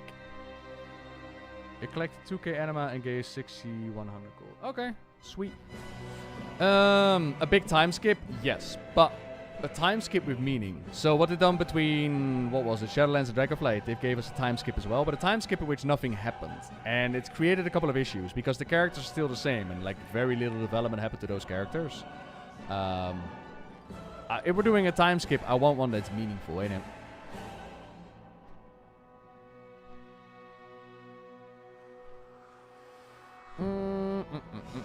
Wow, Helldivers, let's go.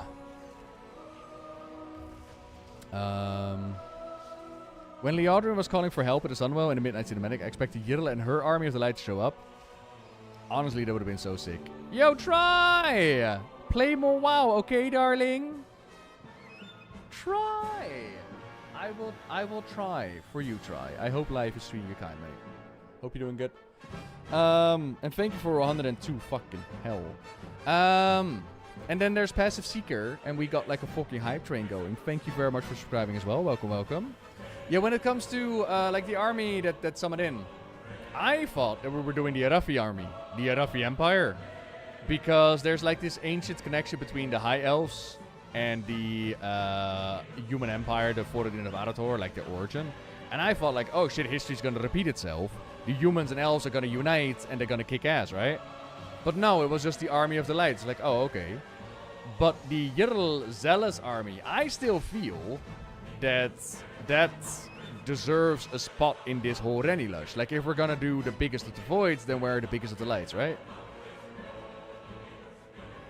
You can't stand WoW anymore? Oh. Oh, try, don't do it. Try. WoW will always love you, try. Always, 100%. But fair enough. What are you playing right now? Or is it more real life? Is it the housing? Is it the work? What are you up to? Leave the Arathi Empire in the War within? No. Arathi Empire is already being built up in... there are, like, you know... Okay, I don't want to go into spoilers, but there's, like, you know... There's definitely build up there as well. Yeah. You become even worse. Oh, dear. Are you RuneScaping? What's happening? FPS games and Souls-likes. Oh, I see. You've joined the cool toxic kids. You are on a slippery slide to becoming a speedrunner or a League player. I see how it is. I'm done with WoW, so let me just go play these games. Okay. So you've been playing Silksong as well, yeah? Are you done with Silksong? Did you like Silksong? Isn't Silksong the best game ever? I fucking love Silksong.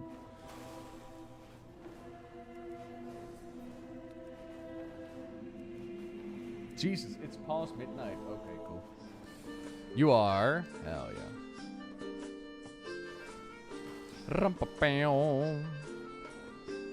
You love hate it? That is exactly how you're supposed to feel.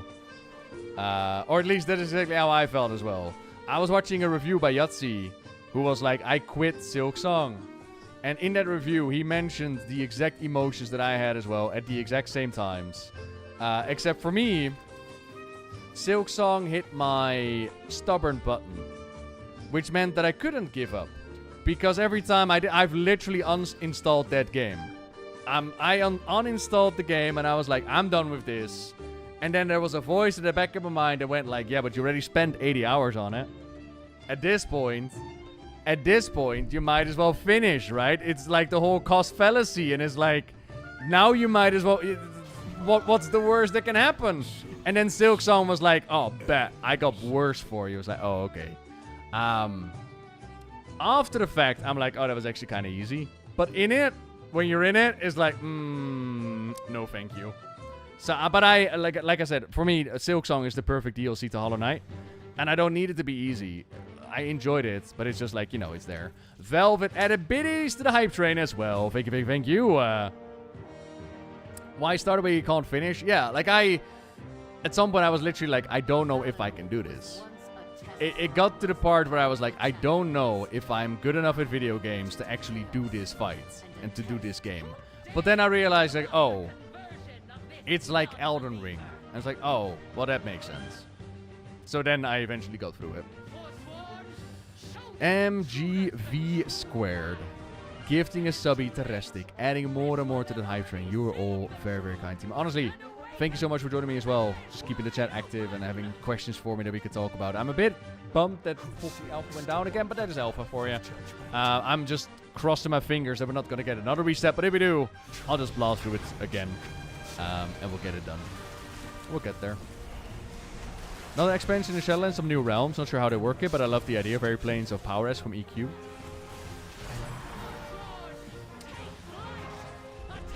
I'm thinking that anima is just automatically added somewhere.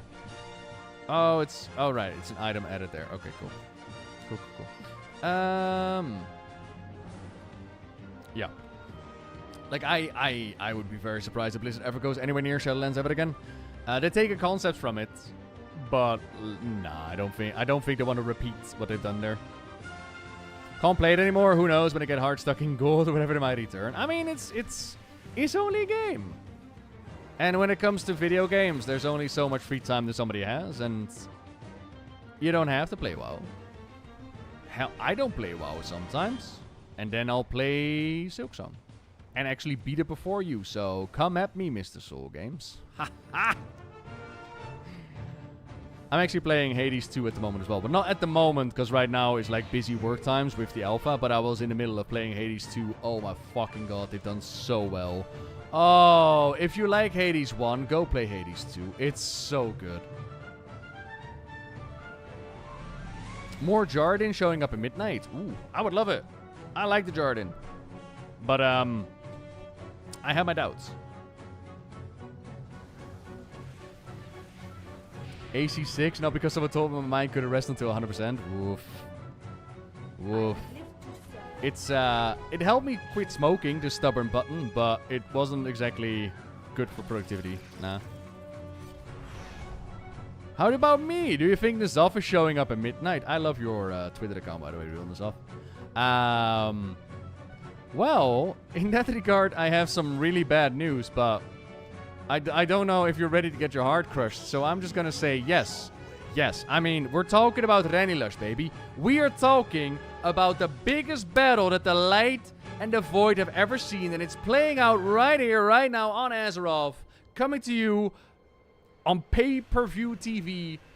And if we're doing the greatest army of the Light ever gathered, where everybody who's ever touched the Light is there to fight back, what about the biggest, baddest Void wielders we've ever seen? Where are the old gods? Where are the Il'Ganovs? Where are the little Void Walkers and the Squiddies and the Akir? Nizaf, show yourself. Kafun, Yogg-Saron, Y'Shaarj, just reappear. There's Void enough to make it so. Just form the biggest robot you've ever seen and become one unity again. Hell yeah.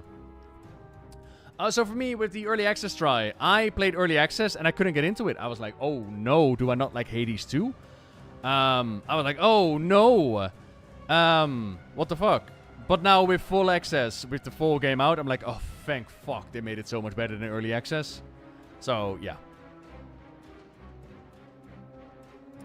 And I'm getting meta achievements, Brugat.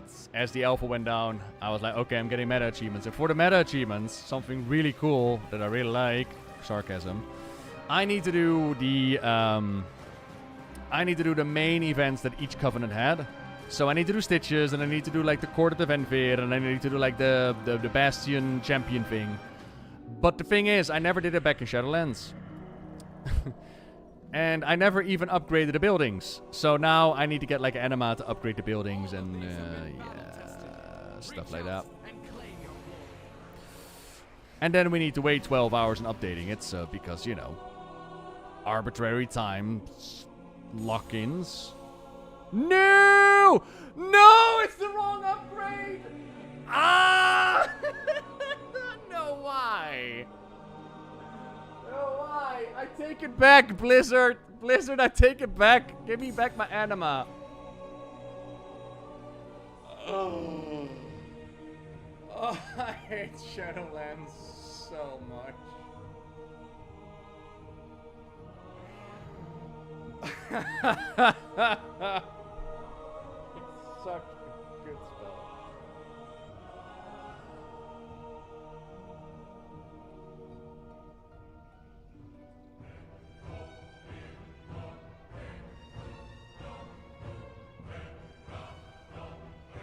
And with that, ladies and gentlemen, I just want to say thank you very much for getting the hype train going. I already got all the emotes for the hype trains. I hope some of you got new ones. I got... Like, this is one of my favorite new emotes, not gonna lie. I don't want everything upgraded equally anyway. I want the Stitch Charge upgraded so I can get the achievements. That's what I want. If you have everything maxed out, you get more offerings and anima drops. But I don't want more offerings and anima drops. I don't want to play Shadowlands. The only reason why I play the Shadowlands is to get the cloth achievements. I want the cloth meta. I want the mount. And I don't even like the mount. It's a gross mount, but it's achievement points. I gotta get the fuck out of here. Fucking good Shadowlands. Anywho, everybody. I'm joking, by the way. I'm poking around. Thank you very, very much for joining me here today, everybody. I should be back tomorrow, dependent on if the realms are up. I should be back tomorrow with some more World of Warcraft entertainment, some more World of Warcraft action, where we were checking out more of the Midnight campaign and all that good stuff. So we should see each other tomorrow. In the meantime, if you're looking for some more entertainment, I, on the YouTube channel, did a interview with Blizzard themselves. And I'll link it in the chat. Hang on. Don't you go anywhere. Cool one with like a... In this interview, we talked about, you know, Madsen calling Dimensius the last of the Void Lords. What does that mean? We talk about the Void Lord not corrupting a world. So we talk about Brawlers Guild making a comeback. We talk about player housing and all the good stuff. Link to that is in the chat. So if you want to check that out, it is there. Just ask Madsen. Exactly. I have a Discord, I have an Instagram, I have an Apple, I have a pen. And with that, we have a pineapple pen. Ain't it just? I'm looking at my thumbnail on the screen. I need to put my camera in like the top right corner, because now there's like the numbers of viewers in front of my beautiful face. And I kind of feel, you know, like my beautiful face needs to draw in people more. So we need to work on that. Who is doing what? Who is doing what? Who is doing what? Right, I'll send you over to the one and only Annie Fuja. Annie is currently in the Rhubarb Palace, but if you're looking for your drops, you can still hang out with Annie and get your drops there. Say hello for me. Go send some love in there. Like I said, we'll be back tomorrow for the drop farmers. You could chill with Annie. Who is wearing a very interesting outfit. I am sure they will appreciate it if you mention that the outfit looks amazing. Right, team? Have a wonderful night. Bye-bye. Yeah. Guys, learn your clockwises and anti-clockwises. I know. Yeah, I can also, on Friday, Nobbel. That is such a late raid. I'm sorry. I'm probably leaving soon, but thank you so much for the raid. Welcome. I'm